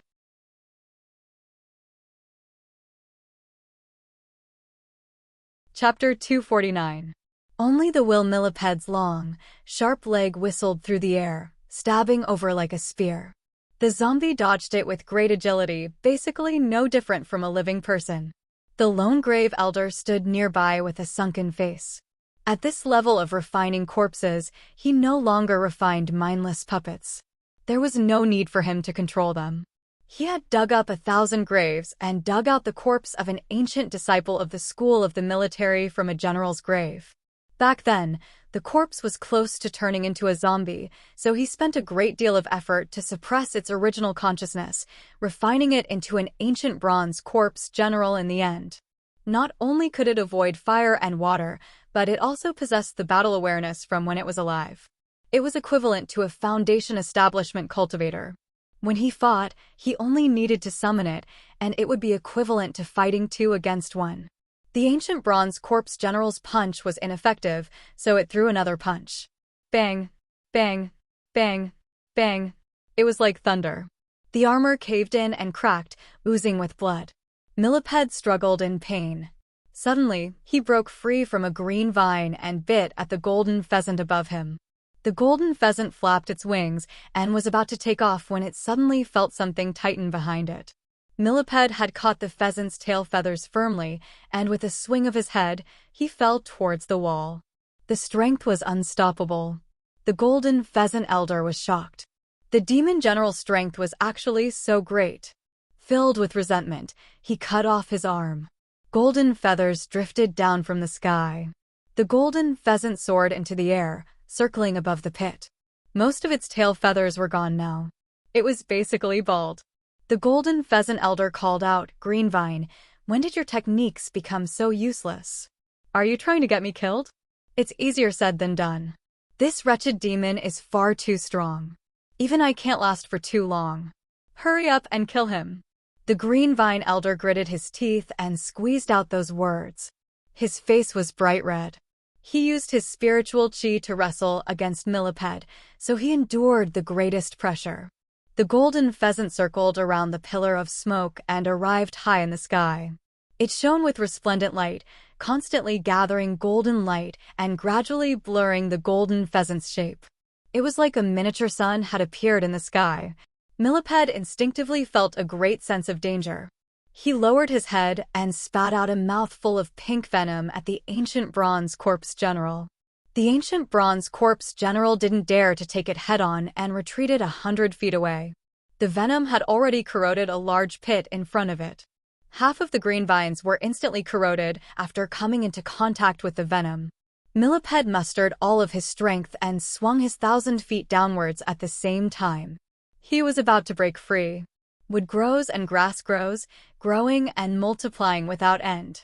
The green vine elder bellowed out, and he erupted with dazzling, green light. Even his hair and skin were dyed green by the green light, as if he was no longer human, but a statue carved from green wood. It reflected the golden pheasant elder in the sky. Green vines grew madly from the ground and the cliff, wrapping around Milliped like a giant cocoon. Vines wither and trees grow old, wither and flourish change. All the green vines were drained of water and turned a withered yellow. It was as if the withered vines that had grown for countless years in the depths of the mountains and on the cliffs were the most tenacious. Even if a sword or saber were to slash it, it would not leave a single mark. The rate at which the venom corroded the vines immediately slowed down drastically. Milliped was trapped in the cage of withered vines. At this moment, a bird's cry rang out in the surroundings. The golden sun fell from the sky. The golden pheasant folded its wings, with its beak at the front and its tail feathers at the back. It charged towards the immobilized Milliped with a long tail of flames. The ancient vine corpse general returned to the lone grave elder. He raised his head and watched on in shock. He was fearless if he faced the golden pheasant elder or the green vine elder alone, but if the two of them worked together, he would be dead for sure even if he had that move. The three mountains had all been heavily injured, but it affected him the least. Apart from his zombie-like heart and the severing of his emotions, he was currently considering something startlingly similar to the first senior brother of the Burial Mound Mountain. If he could refine the corpse of a demon general into a corpse demon, his strength would definitely grow drastically. It would even surpass the golden pheasant elder and the green vine elder. It would not be impossible for him to merge the three mountains into a single mountain. Hua Sungzan exhaled gently. She could go back and report this to the higher-ups. Who knew what kind of disturbance the death of a demon general would cause? Probably even Wang Puxi would not be able to bear the responsibility, so she could only come. At this moment, another demon chi rushed into the air. Hua Sungzan's expression suddenly changed. There were actually still demons bold enough to appear at a time like this. He squinted his eyes and peered through the mist, but he failed to see the demon. The Green Vine Elder and the Lone Grave Elder felt a violent tremor from beneath their feet. The tremor was no ordinary earthquake. It contained a powerful force, enough to shake them up. They leapt up at the same time, only to see large swathes of cracks appear at the bottom of the pit. The cracks rapidly spread up the cliff. The vines had already taken root in the ground, so they began to shake as well. However, it was already too late. Boom! The golden rooster fell, and a loud sound rang out. Tens of thousands of golden lights shot out from the heaven crater, and the cracked rocks collapsed with a rumbling sound. It was like a clap of thunder, and the yellow smoke that filled the air was mixed with pink poisonous gas. The heaven crater was like a huge pot that was boiling violently. The resplendent golden light was so bright that even Hua Sungzan was unable to see what was happening in the pit. However, the demon general's demon chi had not vanished. The golden pheasant elder had missed. Another tall figure could be vaguely seen amidst the smoke and dust. Li Qingshan had completely assumed his demon form. He had already reached over 40 meters tall, and he gasped for air. Millipede lay behind him. He had finally broken free from the vines and regained his freedom. A great hole had been ripped open in the round pit. It was possible to imagine what the outcome would have been if he had been struck by the attack. Fortunately, not even the golden pheasant elder could fully control the attack. When Li Qingshan and Little and arrived at the exit, they sensed 3 Foundation establishment cultivators attacking Millipede from all directions with their spiritual energy. Every single one of them was more powerful than him, but he would never leave a friend to die. He immediately cast aside his own life and death. Just when he was about to rush out and assist Millipede, he was stopped by Little and who told him not to panic. After calming down, Li Qingshan held his breath and waited. He wanted to see if he could find a good opportunity to heavily injure a Foundation establishment cultivator. However, he also knew just how rare an opportunity like that was. However, in the final moment of life and death, he ripped open the ground and cut off the roots of the vines. Afterwards, he grabbed Millipede's tail and pulled hard, avoiding the golden pheasant elder's killing blow. That indistinct human figure caused the hearts of the 3 Foundation establishment cultivators to shrink. Could it be that another demon general had arrived? They all cautiously made their way to the other side of the pit. As they recovered their spiritual chi, they stared at Li Qingshan cautiously. Li Qingshan ignored them. He turned around and punched Millipede's head. He yelled, "You idiot! Wake up!" This seemed to further prove the 3 elders' suspicions. If he were a regular demon, why would he be bold enough to attack a demon general? However, while the demon chi was tremendous, it did not seem to belong to a demon general. Millipede shook his head and seemed to clear up slightly. He hissed at Li Qingshan and said with demon chi, "You're here. My head hurts." Li Qingshan replied with demon chi, "You deserve the pain. Why don't you turn into a human and come with me?" "Oh!" With a shake of his body, Millipede reverted to his bare head. He clutched his stomach. "My stomach hurts too." Without another word, Li Qingshan grabbed him and shoved him into the hole. "Oh no, they're trying to escape. Plants grow and multiply," the Green Vine Elder said. Li Qingshan also wanted to crawl into the hole, but he saw countless vines pierce through the rock and weave together like a net, sealing up the entrance and separating him from Millipede. Millipede ripped apart the vines with a furious roar. However, Li Qingshan sighed and said, "Run." A fierce gust of wind surged behind him. Golden light projected him against the wall, and the spirit turtle's profound shell rose up automatically. With a few clings, the pheasant's claws that were as sharp as high-grade spiritual artifacts gripped the spirit turtle's profound shell firmly. The golden pheasant spread its wings and grabbed Li Qingshan, taking off into the air. The golden pheasant lowered its head. Its furious, golden eyes stared at Li Qingshan. "You still want to run? If you run, I'll use you as a scapegoat." Vaguely, the golden pheasant elder could be seen. The pit rapidly shrank below their feet, while the green vine elder and the lone grave elder seemed to be extremely dazzling no matter how far away they were from each other. Li Qingshan immediately understood the danger he was in. His blood surged, but his mind became calmer instead. He sucked in a deep breath and responded with the tiger demon's fierce roar. The fierce wind carried sound waves, and the sound waves filled the fierce wind, all slamming into the golden pheasant. With a shudder of golden light, the pheasant's claws loosened, and Li Qingshan fell out of the sky. Before he had even landed, countless thick vines extended over from the surroundings of the pit like arms, wrapping around the spirit turtle's profound shell and forming a ball of vines. Under the control of the Foundation establishment cultivators, the ground immediately became even more distant than the sky, cutting off the deep earth. Li Qingshan immediately had nowhere to run. He was extremely tall, but before 3 Foundation establishment cultivators, he seemed like a small, skinny child before 3 burly men. He seemed so fragile. The 3 elders rode the wind, circling around the ball of vines. The green vine elder said, "Oh no, it's just a regular demon." Although its form and strength were very unusual, it was without a doubt a demon from its demon chi. Who knew how far off it was from their original target? The 3 of them had worked together and schemed against the unsuspecting, yet they still failed to kill the demon general and avenge themselves. They had been utterly humiliated. Their faces immediately twisted. God damn it. The lone grave elder slammed the spirit turtle's profound shell emotionlessly.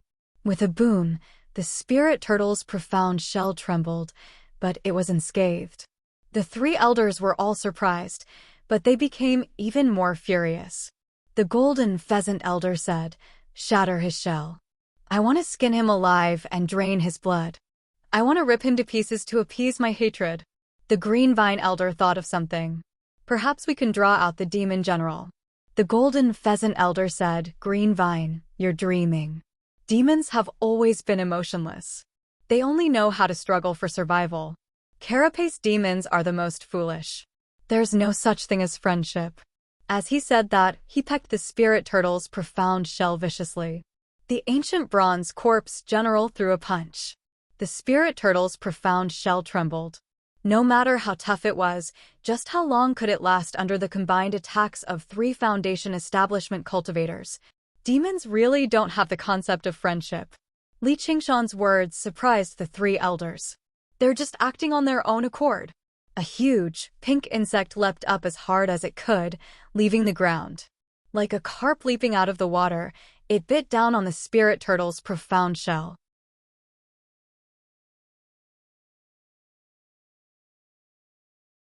Chapter 250. The Battle of the Sinkhole, Wa, Zijian. Look. The monster has come out again. We've come to save the monster. Hua Chenglu grabbed Yu Zijian's arm and shook it violently. To be continued. 89 free novel reading. Hua Sengzan smacked her head. Don't move around. The 3 of them sat on a paper crane. The paper crane was covered in inscriptions. It flapped its wings like a real crane, soaring through the air. After her initial fright, Hua Chenglu had already calmed down. She had no idea what was going on, so she completely treated the battle below as a show. Yu Zijian asked, "Do demons have ties of friendship too? As long as they're born in this world, how can they be emotionless?" I just never thought there would be friends of life and death like this among different demons, Hua Sungzan said suddenly. His eyes were filled with emotion. Yu Zijian said, was it right for that person to slay demons? Of course. Even humans have to kill one another, let alone other races. If it weren't for the oppression of humans, why would demons band together? Killing one another is the norm. As long as they're born in this world, how can they not kill one another? Hua Sungzan's expression turned grim again. Friendship? Killing one another? Right or wrong? Yu Zijian's mind was a mess. At this moment, the battle had already begun in the sinkhole. Hua Chenglu watched on without blinking. She did not divert her attention to listen to Hua Sungzan at all. Millipede grabbed the spirit turtle's profound shell with his mouth and pulled Li Qingshan out of the ball of vines. The three elders were overjoyed. The golden pheasant flapped its wings, and the green vines grew. The ancient bronze corpse general leapt up with corpse chi. The encirclement was complete. They definitely could not let this wretched demon escape this time. Millipede twisted his body. Like a dragon swinging its tail, he swept through everything and struck the golden pheasant viciously. The golden light shattered, and the golden pheasant elder was like a broken kite. He slammed into the rock face and became deeply embedded, leaving behind only feathers.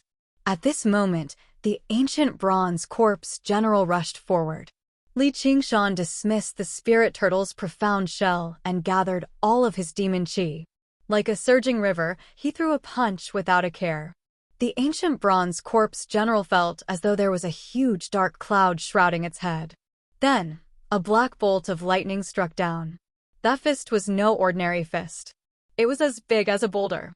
No matter how skilled one was in martial arts, it would be difficult to dodge it, not to mention in midair. The ancient bronze corpse general's ferocity was also stimulated. It let out a roar and bared its fangs as it similarly punched forward. The lone grave elder sneered in his heart. An ant trying to shake a tree, overestimating himself. He actually dared to compete with the ancient bronze corpse general. Did he really think that he was a demon general? Monsters are such stupid creatures. They think that they can win just because they are tall. In the future, when they are refined into monster corpses, they might be a little smarter under my control. The two fists collided in midair. The corpse chi and demonic chi collided fiercely. The smoke and poisonous gas were scattered, forming a hole. The lone grave elder was slightly surprised. He could actually fight against the ancient bronze corpse general with brute force? However, after a moment, the ancient bronze corpse general could no longer hold on. With a loud bang, it fell to the ground, creating a huge crater. Li Qingshan had cultivated the second layer of the ox demon. He had a huge advantage with his figure alone. Furthermore, he was in a higher position. If he lost to a corpse general in a contest of strength, even if he didn't hang himself, oxen would. Although the ancient bronze corpse general had lost, it did not suffer any injuries. It roared furiously. Just as it straightened its body, the dark cloud descended from the sky. How could Li Qingshan let go of such a great opportunity? He descended from the sky and ruthlessly stomped on the ancient bronze corpse general's body. The bottom of the crater rippled like the surface of the sea. Thousands of tons of rocks flew into the air. Only the ground that the hooves stepped on continued to sink. Ox Demon Trample, innate ability. All the destructive force was concentrated on the ancient bronze corpse general. After passing through its body, it spread to the surrounding ground. Cracks immediately appeared on the ancient bronze corpse general's bronze armor, which was like an iron wall, and it let out a distorted sound. In reality, the internal damage suffered by the ancient bronze corpse general was far greater than what it looked like on the surface. The bronze armor was extremely effective against sharp weapons like flying swords and knives, but it was much less effective against the most primitive and barbaric blunt weapons. In the ancient battlefields on Earth, as armor technology developed, the weapons of the valiant generals were constantly changing as well. When swords and knives could not cut through the armor, a hammer would smash the enemy's internal organs, causing them to vomit 3 liters of blood. Li Qingshan raised his hoof, but he would never be foolish enough to give his enemy any opportunities. He used the ox demon tramples again, and a demon with ox horns and a tiger's tail trampled about madly. The ground was like boiling water, rising and falling. Above the sinkhole, the vines tried their best to reach towards Millipede, trying to bind him again. However, Millipede was prepared this time, and there was a certain distance between him and the ground. It would take the vines some time to reach him. "That's right," Millipede said. Millipede broke free from the vines and slammed his tail against the wall. Another huge gap appeared in the crater, and Millipede used this force to charge towards the green vine elder. He moved with startling speed as his sharp mouthparts were on full display. The green vine elder was shocked. As the sect master of the green vine elder, it had already been many years since he last clashed with someone. His powers were great, but he was still old and feeble after all. How could he engage in close combat with such a terrifying demon? He flew up in a hurry, dodging and fleeing. Millipede suddenly curled up, wrapping around the green vine elder a few times before shrinking into a ball. He used his colossal body to wrap around the green vine elder. His thousands of legs were like spears, thrusting towards the green vine elder from every direction under the powerful propulsion of his joints. As long as he managed to land a hit, poison would pour in and corrode his body very quickly. The wood spirit protects the withered wood. The green vine elder formed a seal with his hands, and he became completely wrapped up in a piece of withered wood. His insect legs stabbed into it, producing a series of thumps. The withered wood was condensed from pure wood's spiritual chi, but under the corrosion of the insect legs and the poisonous gas, it was rapidly depleted. The green vine elder said in shock, "Save me, fellows." Without the restraints of the vines, Millipede immediately unleashed his terrifying strength, demonstrating the great strength of a carapaced demon general. The golden pheasant flapped its wings and flew up once again, landing on the ball of insects and pecking wildly. The golden pheasant elder threw his life on the line, going all out with his spiritual chi as he pecked bloody holes into the carapace. If these holes landed on a human cultivator, they would have been fatal, disemboweled wounds. However, Millipede's body was colossal, so these wounds were only minor wounds. With the powerful life force of carapace demons, he healed extremely quickly. However, most of the green vine elder's spiritual chi had been depleted. Wood splinters flew out from the piece of withered wood, turning back into spiritual chi and dispersing. In the blink of an eye, it had become much thinner. He was about to be pierced by the thousands of insect legs and engulfed by the poisonous gas. In the blink of an eye, the tables had turned. Even Hwasungzon could not help but sigh in amazement. Carapace demon generals really are impressive. If it were not for the fact that the techniques of the three elders could work together, especially the green vine elder's vines that could restrain its movements, it really would have been difficult for three regular foundation establishment cultivators to deal with it. They could even end up dying from the slightest carelessness. Hua Chenglu asked in surprise, "Brother, are the three old seniors going to lose?" Although she disliked the green vine elder, she could not help but mourn the deaths of powerful human cultivators at the hands of demons. Hwasungzon shook his head. That mixed-blood demon has only gained the upper hand temporarily. How can he actually defeat Foundation establishment cultivators? As long as we kill him and regroup, we'll be victorious. He suddenly glanced at the clouds. And that person hadn't even fought yet. He probably had not anticipated this earlier either, which almost allowed the demon general to escape. However, he would never make the same mistake a second time. The lone grave elder's expression finally changed. He struggled to believe that the ancient bronze corpse general he had spent so much effort on was being overwhelmed by a mere demon. The ancient bronze corpse general should have dodged a long time ago, but the ox demon tramples had a powerful tremor effect. Although each tremor only affected the ancient bronze corpse general for a moment, it was enough for Li Qingshan to use the ox demon tramples a second time. The ancient bronze corpse general was clearly extremely powerful, but due to a moment of carelessness, Li Qingshan had defeated it in a single strike. This was clearly an unintentional move, but it also seemed like a very deep plan. Li Qingshan was a true fighter. Normally, he was not particularly clever, but in battle, he would always be able to erupt with 120% of his battle prowess. Die, wretched demon. The lone grave elder, who had not directly fought the entire time, finally took action. He also wore a bronze bangle on his skinny wrist, but it had a heavy luster. Who knew how many times better it was than his first senior brother's? The inscriptions on the bronze bangle lit up, and 12 steel plate corpses appeared in a neat formation, charging towards Li Qingshan. With just the 12 steel plate corpses, dealing with regular demons would be as easy as pie. The lone grave elder had not summoned them right from the beginning because the steel plate corpses were not particularly useful against demon generals, and they could be corroded and destroyed very easily by the poisonous gas. Now that he saw how Li Qingshan wanted to destroy what was so precious to him, he immediately unleashed his full strength. The steel plate corpses lunged over together. Li Qingshan frowned. He could sense that although the corpse chi on the ancient bronze corpse general beneath his feet had been shaken away many times, it had not been fatally damaged. If he used the spirit turtle's profound shell, he would obviously be safe for now, but the ancient bronze corpse general would be able to break free, which would free up the lone grave elder to save the green vine elder. He needed to make time for Millipede. Li Qingshan grabbed a steel plate corpse and stabbed its neck with his thumb. His sharp claws forcefully pierced the steel armor, and black corpse chi poured out.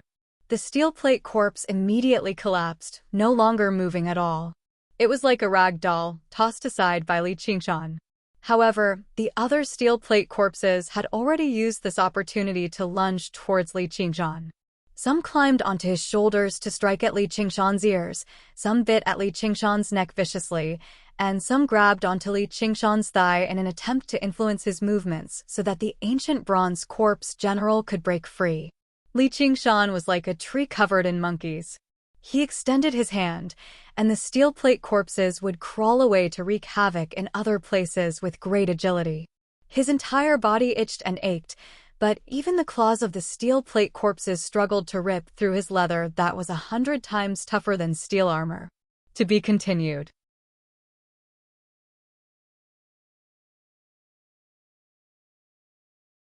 Chapter 251. Even with that being the case, the steel plate corpses still caused quite a lot of trouble for Li Qingshan. It was a pity that Little and was not here, or dealing with the steel plate corpses would be a piece of cake. Originally, he had gotten Little and to temporarily hide underground, ready to provide support at a crucial moment and deal a fatal blow to the enemy. However, after a few powerful collisions and the destruction from the ox demon tramples, the entrance to the pit had already completely collapsed. Thousands of tons of earth and rock fell down, basically ending the herb-gathering ceremony of the three mountains. Little N was trapped underneath too, so he probably would not be able to help out for a while. Seeing how the steel plate corpses were unable to defeat Li Qingshan immediately, the lone grave elder produced a tiny bone staff in his hand. There was a tiny skull at the top of the bone staff. As he swung it, a streak of red light shot out from the eye sockets of the skull. Li Qingshan felt an intense sense of danger. He did not want to experience the full-powered strike of a Foundation establishment cultivator. However, if he used the spirit turtle's profound shell and let the zombie below him break free, the situation would probably become even more difficult. He was caught between a rock and a hard place. A steel plate corpse blocked Li Qingshan's path. It just happened to appear in the path of the red light. Without a sound, half of the steel plate corpse was immediately dissolved. The lone grave elder was surprised. All of the steel plate corpses were under his control, so why had another one appeared out of nowhere? Before he knew it, a black hole had appeared in the ground. The steel plate corpse had emerged from the hole. Underground, under Little N's command, the boulder viper unleashed its ability to tunnel through the ground, creating a deep hole. However, it was impossible for them to take part in the battle. Sacred Haltu skulls emerged, spraying flames at Li Qingshan. The lone grave elder was alarmed. He had no idea whether the newcomer was a friend or a foe. Li Qingshan did not dodge at all. Like he was bathing, he allowed the flames to cleanse his body. Wherever the flames reached, the steel plate corpses all fell down. The flames then moved towards the ancient bronze corpse general beneath Li Qingshan's feet, but they were blocked by a layer of black corpse qi. The ancient bronze corpse general sensed great danger and struggled with all its might. The lone grave elder sensed that his connection with all the steel plate corpses had been severed. His expression changed, and he called out, "What wretched demon are you? Show yourself." Red light flashed through the eyes of all the steel plate corpses. They stood up together and lunged at the lone grave elder. The lone grave elder felt a chill run down his spine. He had never seen such a strange sight in all his years of cultivation.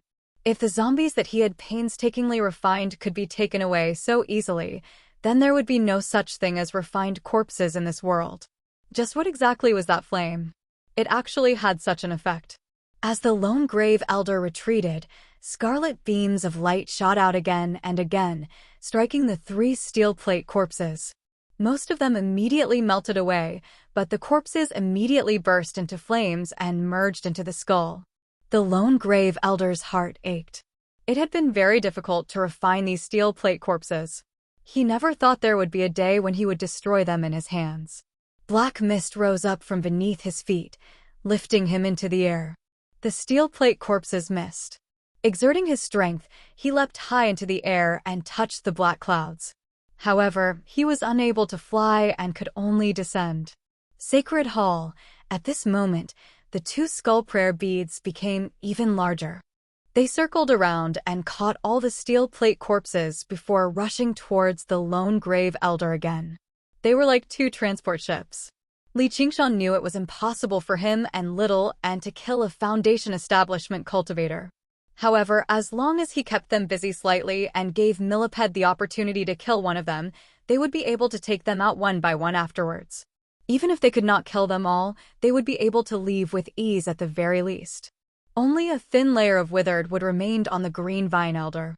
He called out, "Save me, fellow." This time, he was not calling out to the golden pheasant or the lone grave elders. Demons run amok, wreaking havoc in the world.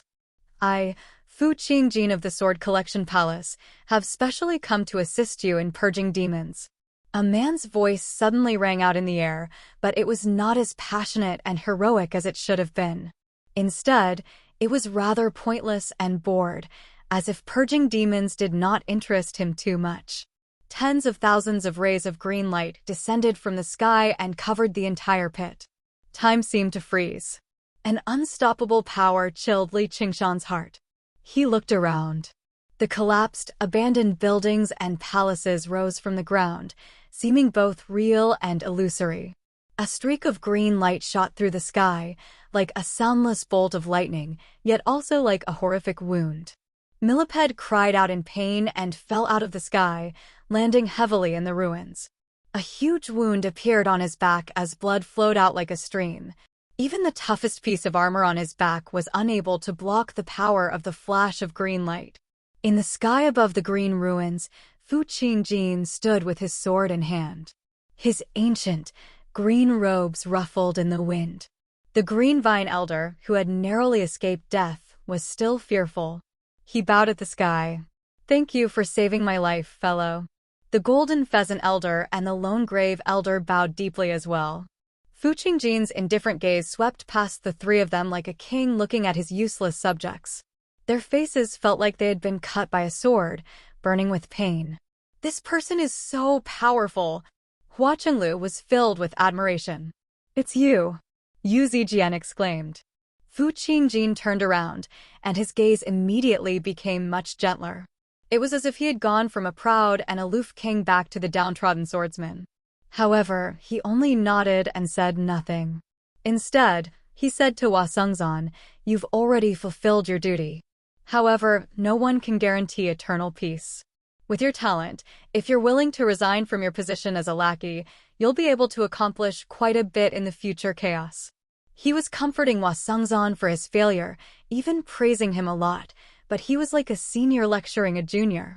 He even directly referred to the Hawkwolf Guard as a lackey, and they were not too far apart in age. "Eternal peace has nothing to do with me. What do you want to do, sir? Just go ahead and do it. Be careful of letting him escape again, and it'll be embarrassing." Hua Sengzan recovered his indolent attitude. However, Hua Chenlu could sense that Hua Sengzan had lost his usual composure when he faced this person. He had no choice but to deal with him like this. Yeah, what does it have to do with me? Fu Qingjin was not annoyed. He let out a gentle sigh as if he was deeply lamenting. Suddenly, he came to his senses and called out, "The rise and fall of the world is everyone's responsibility. How can you avoid your responsibility?" He seemed like he was talking to Hua Sengzan, but also like he was talking to himself. With a flash of green light, Fu Qingjin vanished. Hua Chenlu pointed at her head and whispered, "Is there something wrong with this person?" Yu Zijian said, "He seems very sad." Hua Sengzan asked, "Do you know each other?" Yu Zijian shook her head, but she felt like she had seen him somewhere before. It was not on the Green Vine Mountain, beside the pond, but in an even more distant time. Hua Sengzan lowered his head in thought. Sure enough, the green ruin sword had appeared. It was no surprise that Fu Qingjin possessed such strength. He had already guessed this a long time ago. None of the figures involved would be weaker than the first heavenly tribulation, yet they had only sent him, a chi practitioner. They probably did not have the determination to stop this in the first place. Perhaps they were just compromising over the matter regarding the soaring dragon elder. The green ruin sword proved this point even further.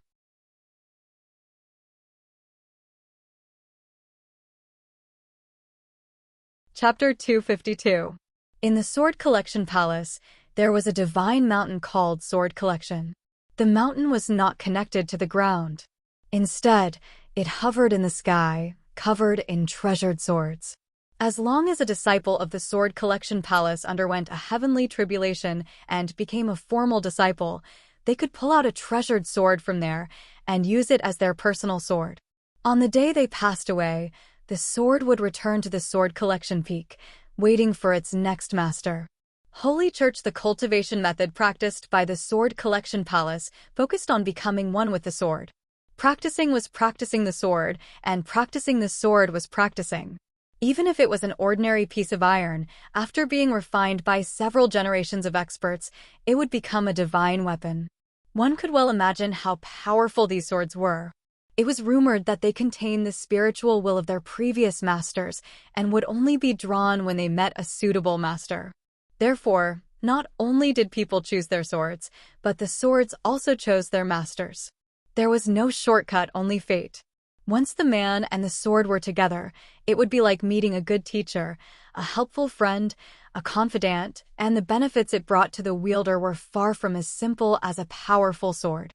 This was the foundation of the Sword Collection Palace, as well as the origin of the name Sword Collection.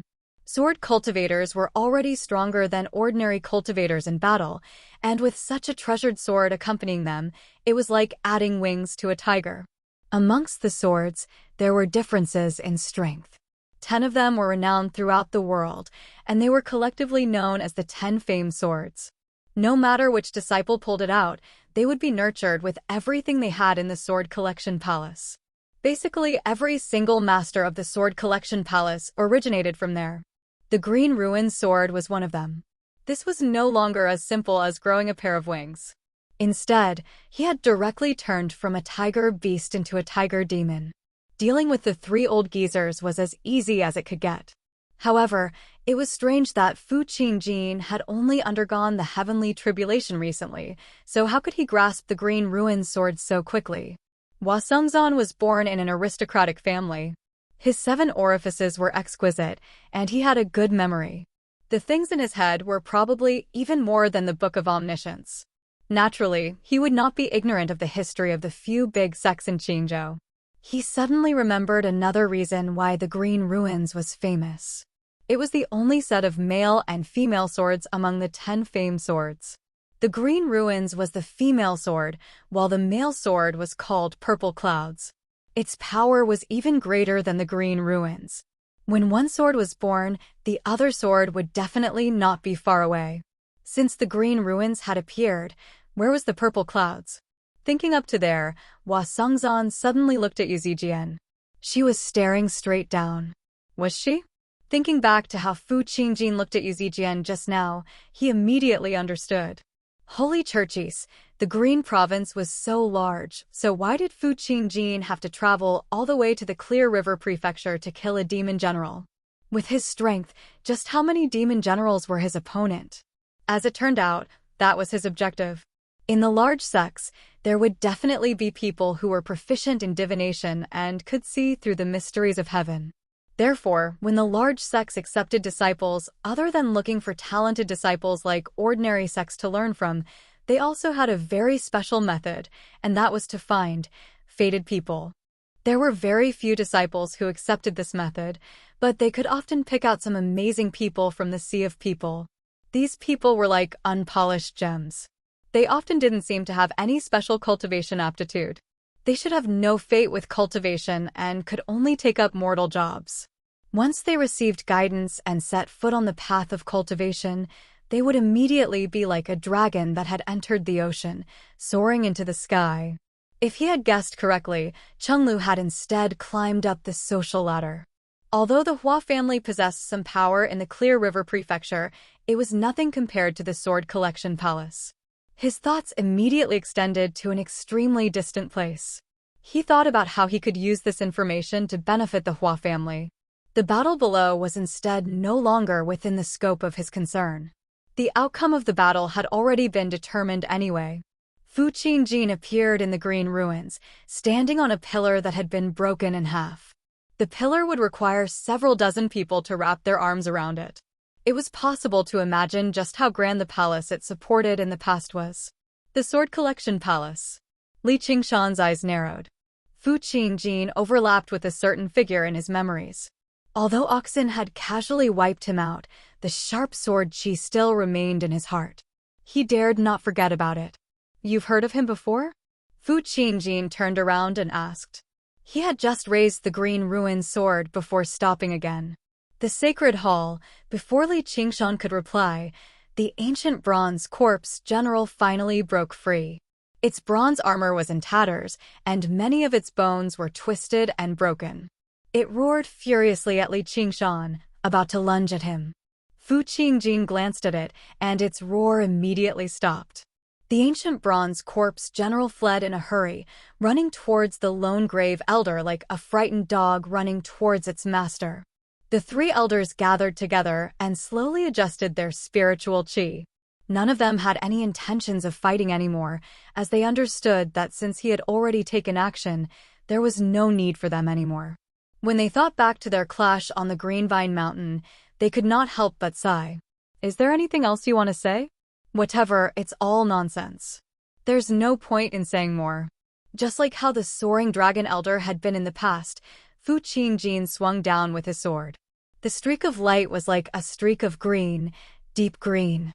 It was like a green eye had opened up in the air, absorbing all of their minds.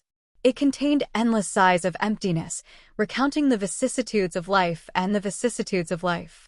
No matter how glorious a civilization was, there would be a day when it would wither away. No matter how powerful an empire was, it would not be able to avoid the fate of destruction. It would only serve as a place for future generations to mourn. What were the measly creatures that existed there? In the end, Li Qingshan possessed extraordinary willpower. He reacted with a single shudder, throwing a punch and retreating rapidly. At the same time, he used the spirit turtle's profound shell. He basically completed these three actions at the same time. Li Qingshan immediately retreated to several dozen meters away.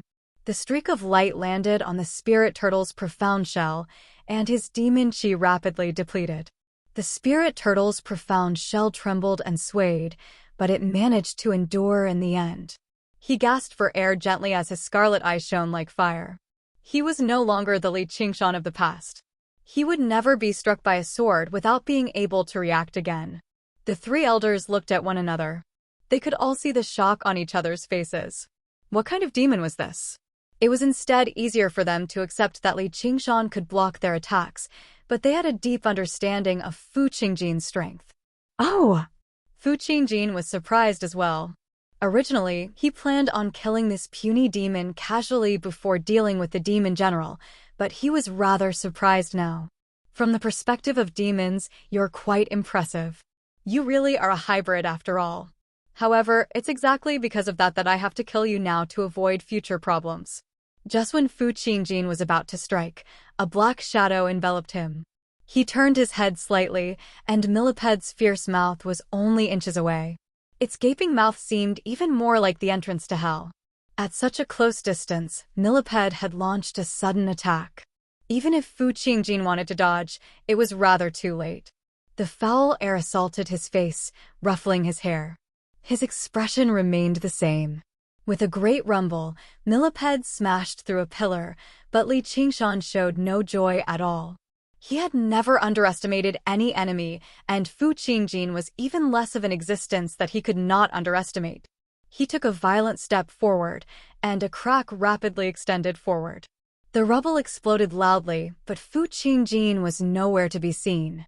A speck of green light flashed across his vision.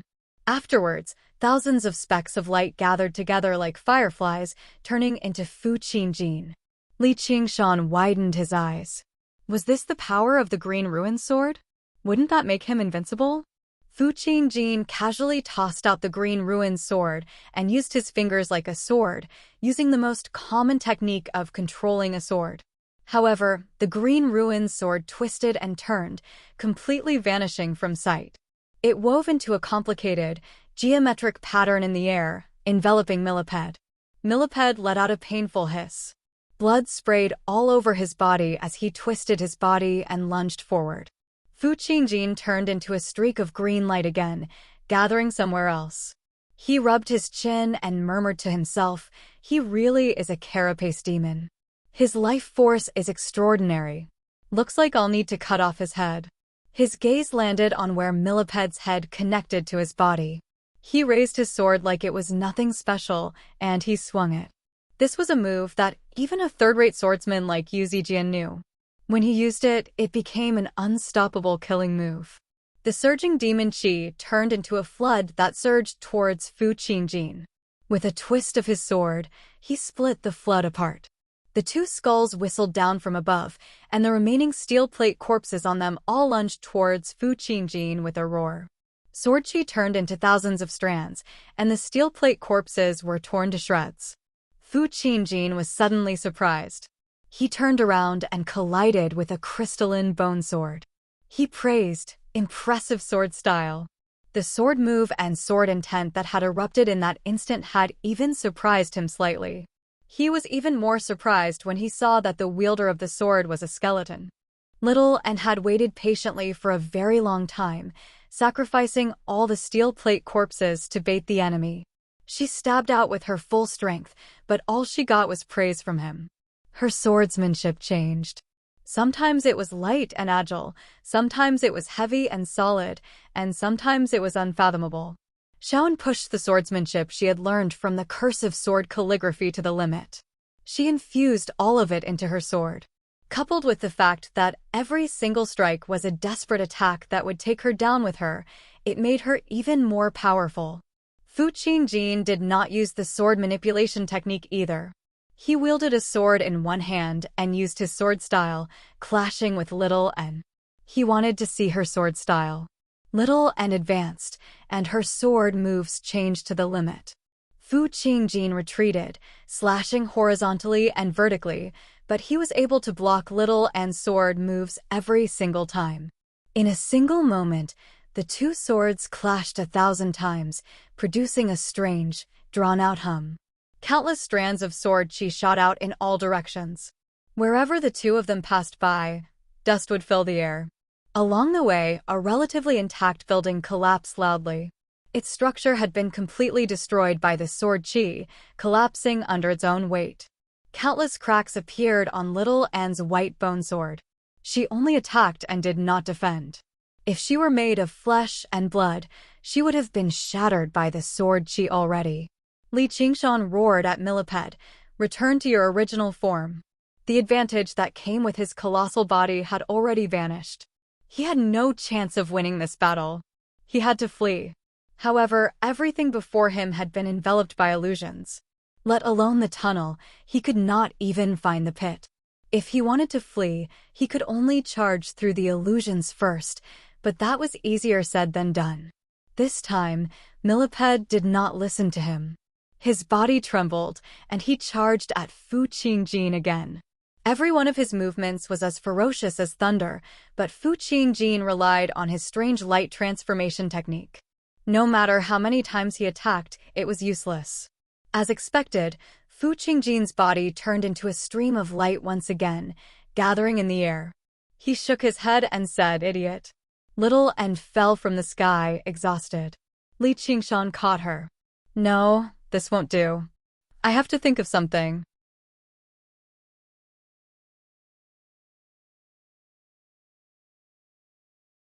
Chapter 253.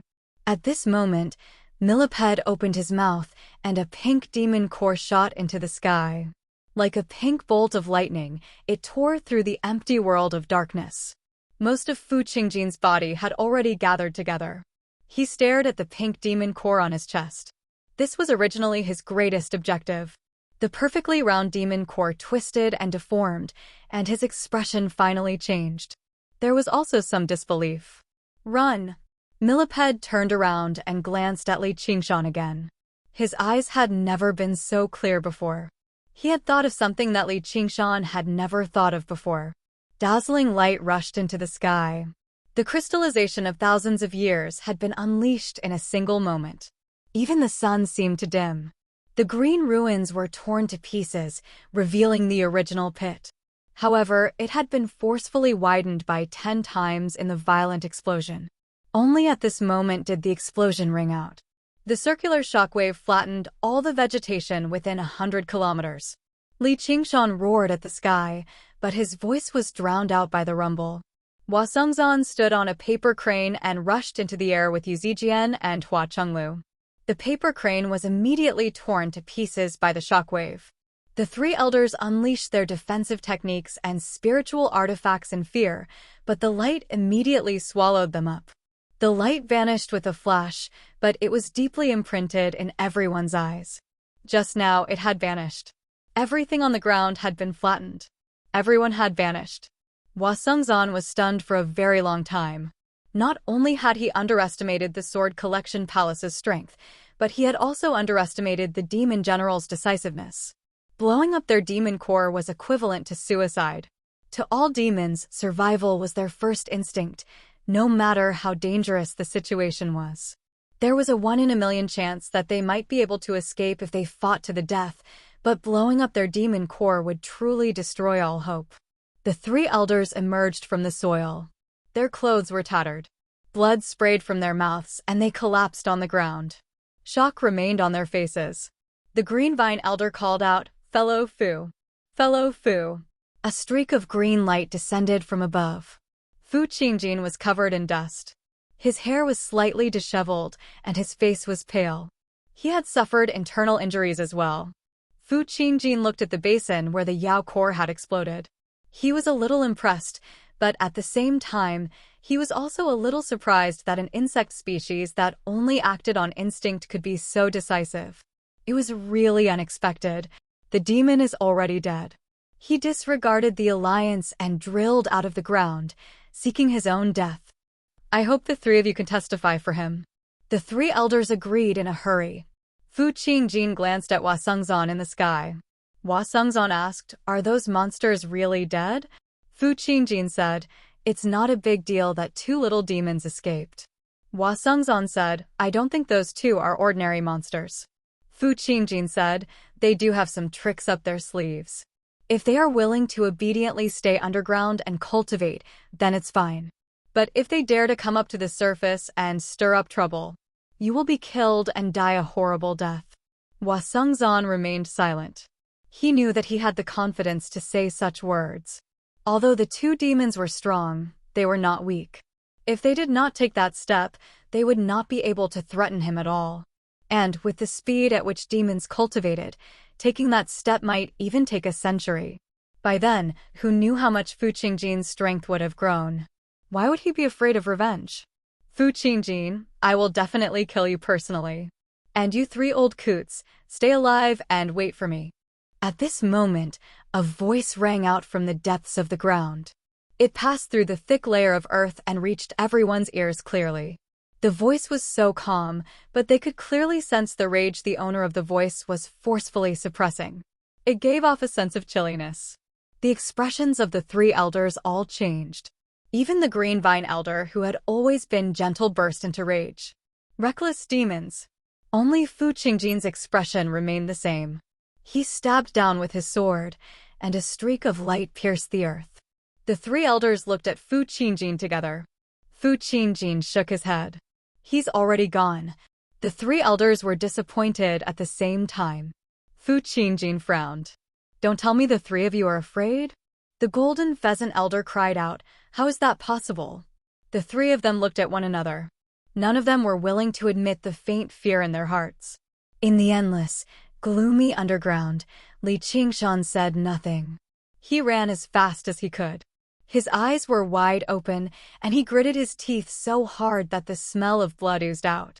He held Millipede in his hand, but he had already shrunk to around a foot in length. He had reverted to his original form. His body was in tatters, and he did not move at all. Little and followed behind him quickly, but he had no idea how to persuade him. When the demon core exploded, Millipede fell out of the air, and his body rapidly shrank, reduced to this state. A ball of fire seemed to burn in Li Qingshan's heart, scorching him to the point where his entire body ached. He forced himself to calm down, but he could not do it no matter what. He was clearly in a hurry, but the path before him kept changing. It was like a maze with no exit. The sea of flowers grew in the vast underground. The blue butterfly flowers bloomed brilliantly, like clusters of blue flames. Li Qingshan passed through the sea of flowers and placed Millipede on the stone platform. This was his favorite bed. The spiritual chi on it might be able to help him. Then he took out all the healing pills from his 100 treasures pouch, applying them externally and ingesting them all on Millipede. However, Millipede only lay on the stone platform without moving. Li Qingshan's hopeful gaze gradually dimmed. He let out a wild roar at the sky, but all he saw was the pitch-black rock formation. His voice echoed through the cavern, but no one could hear it. He felt like he had returned to the ice-sword cliff. He had naively thought he had broken through the cycle of rebirth, but as it turned out, nothing had changed. He raised his head and stood in front of the stone platform, his scarlet hair falling down to cover his face. He looked like a stone statue that had stood there for thousands of years. After an unknown amount of time, little Anne's cold bony claws caressed Li Qingshan's face. Li Qingshan's heart warmed slightly, and he said quietly, "Little and, why am I so weak?" "No, it's because your enemy is too strong. You've only just begun cultivating. In the future, you will definitely be stronger than everyone else." At this moment, there was a flash of light on the stone platform, and an extremely soft hiss could be heard. Under Li Qingshan's disbelieving gaze, Millipede rolled on the ground and moved his 1,000 feet to crawl up. He propped himself up and waved his antennae at Li Qingshan as if he was greeting him. Li Qingshan hurriedly brought him up to his eyes. You're still alive." Millipede nodded and used the remaining weak demonic chi on his body to express, "I'm playing dead." Li Qingshan's lips curled up and then drooped down. He didn't know whether to laugh or cry, but his heart seemed to relax. He sat down on the ground. Millipede said again, "I'm hungry." Li Qingshan hurriedly placed a pile of food in front of Millipede. Millipede immediately buried his head in the food. Heavy and noisy footsteps rang out in the surroundings. At some point, the demonic soldiers had gathered around and were whispering among themselves. What happened to the king? He charged out without thinking and fell into the human's trap. He's done for. It looks like there's going to be a new king in this place. Li Qingshan suddenly turned his head, and the demonic soldiers immediately fell silent. Li Qingshan regained his composure. After a moment of thought, he sat on the stone platform and began to issue orders. The king has only suffered some minor injuries. Now, present everything and begin to calculate the merits. The demonic soldiers brought out the 100 treasures pouches and various spirit artifacts and talismans they had collected. Let alone the assortment of spiritual artifacts, there were actually over 1,000 treasures pouches, piled up into a small hill. Even Li Qingshan had not expected this, so he asked around. He asked around and found out that apart from the herb-gathering ceremony this time, many human cultivators had entered the underground and died in the mouths of demonic soldiers. The spirit artifacts and 100 treasures pouches they had on them had a spiritual glow, and the demonic soldiers liked them. Although they didn't know their uses, they still collected them. Other regions wouldn't have so many 100 treasures pouches either. The other demon generals had managed their territories very well, so very few chi practitioners would go to their deaths. It was precisely because of Milliped's carelessness that this region had always been a battleground between humans and demonic soldiers. There were many spoils of war there. However, these spoils had no practical use to the demons. They had all been used to exchange for abundant food this time. Even though most of them were the 100 treasures pouches of weaker chi practitioners, it was still an extremely great sum of wealth. Li Qingshan was elated. He thought about it calmly. If it were not for his presence, Millipede would have been lured out of the ground. Even if he blew up his demon core, he would not have been able to escape death. Now that he was still alive, endless possibilities existed. He could make up for his lost cultivation, and he could take revenge for the hatred he had sown. It was very difficult, but it did not mean that nothing had changed.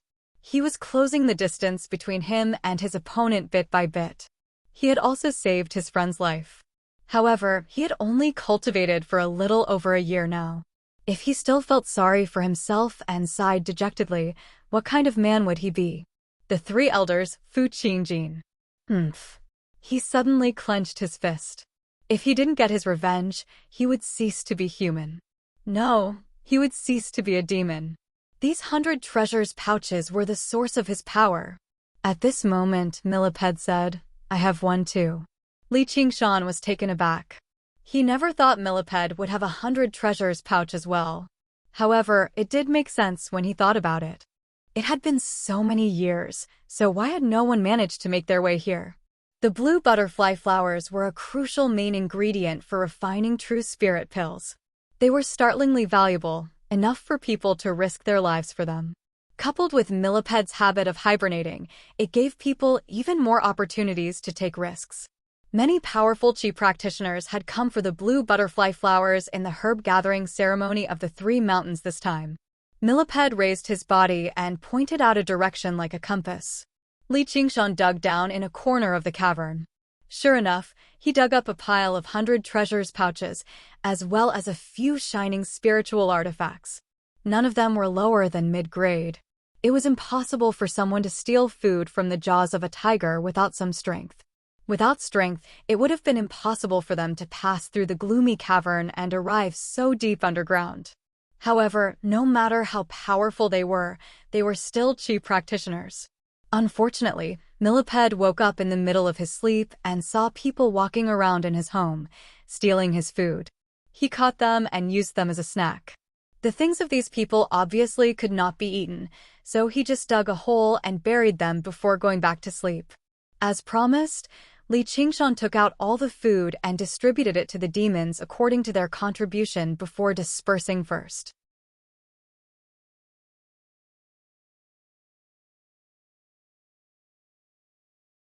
Chapter 254. Li Qingshan wasn't in the mood to go through all of them in detail.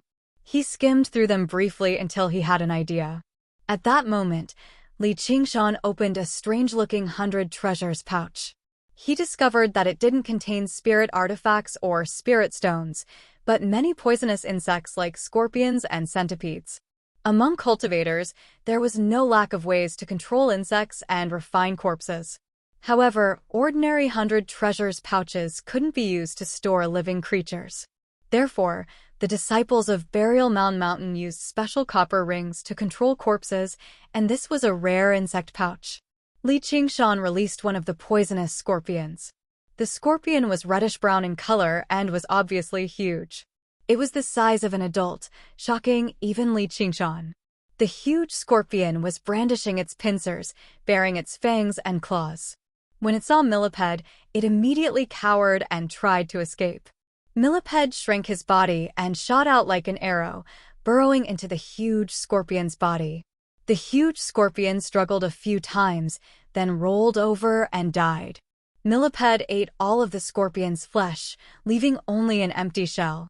Then, he burrowed out again, his mandibles crisscrossing as he chirped happily. Suddenly, Li Qingshan had an idea. He released all the poisonous insects at once. Some flew, some crawled, and some jumped. Millipede released a pink poisonous mist that enveloped all the poisonous insects. They fell to the ground, and he ate them one by one. If there really was a way to raise goo, Millipede would be the goo king. These poisonous insects were far from him. A starving camel was still bigger than a horse. Millipede was a demon general after all. With some time, he would definitely recover his original strength. Li Qingshan finally made up his mind. Then, he began to catch butterflies in the cave. 3 days later, Li Qingshan was fishing for aquatic plants in the water. Suddenly, he heard a demon soldier report, "Leader, bad news. Demons from the west are coming." Another demon soldier hurried over. "They're coming from the east as well. And the south. Same for the north." Li Qingshan calmly straightened his body. They came so quickly. The 4 demon nests were all located at the borders of Millipede's territory and the other demon generals' territories. He had them keep an eye on the movements of the surrounding demon generals. What happened to Millipede could not be hidden from his old neighbors. There was no law or order underground. The strong were revered. Now that Millipede had lost his power, these demon generals would definitely come to fight for his territory, even if a demon commander came. No one could defy this law. Li Qingshan returned to Millipede's cave after harvesting the last handful of seaweed. The number of blue butterflies flying in the air had decreased a lot. The beautiful sea of flowers dimmed. He had already plucked all the mature blue butterfly flowers that could be used as medicine and placed them in the jade box in his 100 treasures pouch. More accurately speaking, he and Little and had swept through all the mature spirit herbs in the territory. Romance novel? Picking these spiritual herbs was not as easy as one would imagine. Many of them had to use special tools and pay attention to the picking method. For example, this blue butterfly flower. It would destroy the medicinal properties of the medicine, so he had to wear a special kind of golden silk glove. Fortunately, he did not lack these tools in his 100 treasures pouch. The demon soldiers had already gathered in front of the stone platform. All of them were nervous and uneasy. Although they did not dare to defy the orders of Li Qingshan, the leader of the demon soldiers, fighting against demons was not like fighting against humans. There were demon generals among them. Without a demon general, their side would definitely lose. Li Qingshan glanced past the demons, and the restless demons all settled down, waiting for his orders quietly. After going through the trials again and again, Li Qingshan's bearing that was as heavy as a mountain was gradually honed. He gradually became more and more capable of commanding the demons through strength and profit. Everyone, now that the demon generals are attacking from all 4 directions, they want to take over this territory. King Millipede is injured, and I do not have the power to stop them. The vice commander and I will temporarily take King Millipede away to find a place to heal. Li Qingshan did not hide anything or lie. He spoke openly and without reservation. "Ribbit, ribbit, leader, where are you going?" "What should we do?" the ice frog asked as it hopped around. "Everyone, just wait here to surrender. But remember, you must be united. No matter which side wants to take over this territory, they will need your strength." There were rules among the demon soldiers. As long as they did not resist to the death, the demon generals could not kill the demons. However, the invasion of external forces would inevitably harm the interests of the natives. But as long as they were united, they would play an important role in the war to divide up the territory. The demon soldiers had also tasted the benefits of being united. During the herb gathering ceremony, it was common to hear that a few demon soldiers had been killed in their nests. But this time, only a few weak demon soldiers had died. They also had delicious food to eat. Seeing that Li Qingshan was leaving, they were a little reluctant. Li Qingshan brought Little and with him and walked out of the cave. The demon soldiers parted to form a path. Millipede was sleeping in the bug pouch. After losing his demon core, he was driven by his instincts. He could eat and sleep, and his emotions were not affected at all. If it were him, he would be depressed for a while after losing his demon core and his strength greatly decreased. He could only lament that demon soldiers were blessed. "Are you coming back?" The Boulder Viper could not help but ask when Li Qingshan arrived at the entrance of the cave. This was the question all the demons wanted to ask as well. "Of course. Very soon. Please wait a moment." Li Qingshan waved his hand without even looking back. A butterfly of blue light flew across his eyes. It was slightly dim, but it was still as beautiful as a dream. Li Qingshan only took the relatively older spiritual herbs. He did not touch the younger ones, and he mostly harvested them. He did not touch the roots, as he would return sooner or later to take back the territory for Millipede and himself. The roars and roars of the demons rang out from an extremely distant cave. It was time to leave.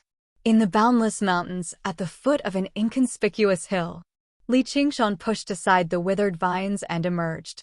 The cold wind blew against his face, giving him a refreshing feeling. A large cloud hung over the horizon, with a few stars peeking through it, blinking coldly. The spirit turtle's demon core shone resplendently. Li Qingshan's figure gradually shrank, reverting to his original appearance. He touched his face, which seemed to have grown a faint beard. Looking at himself in the mirror, all he saw was an unfamiliar young man looking back coldly. He forced out a smile, but it only made him seem even more unkind. He was neither beautiful nor ugly. He was like a stubborn rock. The more he polished his edges, the sharper they became. It was said that one's appearance came from one's heart. Only now did he believe it. Over the past few months, he had transformed into a demon and experienced countless dangers. He had killed countless people, and he swore revenge. As a result, a sense of malice arose involuntarily. Even in human form, he possessed the appearance of a demon. Li Qingshan did not mind. After confirming that he had returned to his original appearance, he casually changed into a set of clothes. Afterwards, he equipped the glazed mirror and channeled true qi into it. The light around him twisted and distorted, and he vanished. This was an extremely interesting spiritual artifact that Li Qingshan had found in his many hundred treasures pouches. It could conceal the user's figure, and it could even avoid various detection to a certain degree. It was an extremely rare high-grade support-type spiritual artifact. He named it the Mirror of Invisibility. He had found the glazed mirror in the hole that Millipede had dug. Clearly, a Qi practitioner had tried to use this method to hide from Millipede and harvest the spiritual herbs freely. However, he had clearly failed. Li Qingshan guessed that although the Mirror of Invisibility could completely conceal the figure, the natural aura of a cultivator was difficult to hide. However, he did not have to worry about this. His ability to hide his aura was extremely powerful. Combined with the Mirror of Invisibility, they complemented each other perfectly, immediately turning him into a supreme assassin. After making his preparations, Li Qingshan rushed off in the direction of the Green Vine Mountain. Before he left, he still had a small grievance that he needed to settle. Arriving at the foot of the Green Vine Mountain, Li Qingshan gazed at the town of flowing clouds in the distance and saw a startling sight. The town of flowing clouds was shrinking. With the sounds of machinery, the 100 flavors building collapsed and folded together, like building blocks or origami. In the end, it became a tiny module. This happened everywhere. The town of flowing clouds had already shrunk by half. As it turned out, the entire town of flowing clouds was a huge mechanical structure. The lights in the town were dim. Only the store of miscellaneous goods in the center remained brightly lit, but it seemed rather powerless. In the past, during the herb gathering ceremonies of the Three Mountains, this was the busiest time. The cultivators would bring back the spiritual herbs they had risked their lives to trade, but this time, none of the cultivators had returned. There was a hubbub of voices in the store of miscellaneous goods. The quiet hall was now filled with cultivators. Most of them were shopkeepers in the town. They sat together and conversed. Little Zhang, who sold weapons in the arsenal of arms, said, "They've really been completely wiped out this time. Only a few people managed to escape. Fortunately, I wasn't in the mood to try my luck. These demons sure are vicious." Lu Ziyu of the Tranquil Tea House said, If demons aren't vicious, what kind of demons are they? As the saying goes, a pot never leaves the well, so a general can't avoid dying in battle. Slay demons, slay demons. Demons aren't that easy to slay. It's only a matter of time before they die in there. I just hope they don't cause any trouble. Drink some tea. Old Sun, why do you seem so worried? As it turned out, Sun Fubai was among them as well. When he thought of Li Qingshan, or Niu Juxia, he became worried. Although they had only met briefly, he had a very good impression of him. They had almost become good friends. He took a sip of tea. I'm worried about the safety of a young friend. I wonder how he is. Little Zhang was the cleverest. He smiled. You must be talking about that Niu Juxia. Sun Fubai was surprised. How did you know? Lu Ziyu said, there's nothing in this town that can escape his donkey ears. You're too kind, Elder Lu. A few days ago, he killed the first senior brother of the Pheasant's Grace Mountain, so various pieces of news flowed into his ears. It's impossible for me to not know about it. I even remember how many cups of tea he drank at your place. He really is quite the figure. I think he'll be done for. Everyone turned around and saw Lu Rupiang, who stood to one side. Her eyes were filled with anger. Ever since she heard that the first senior brother of the Pheasant's Grace Mountain had died to Niu Juxia's hands and that he had escaped from the Golden Pheasant Elder, she had been unable to eat or sleep in peace ever since. She was afraid that he would learn about her role in all of this and come back for revenge. As time passed, she actually developed a sense of hatred towards him. Why didn't you just die? What kind of man were you to flee when you saw a master? Little Zhang was surprised. Rupiang, how did he offend you? Lu Rupiang was immediately left speechless. Not only had Niu Juxia not offended her, but he had even allowed her to profit for free.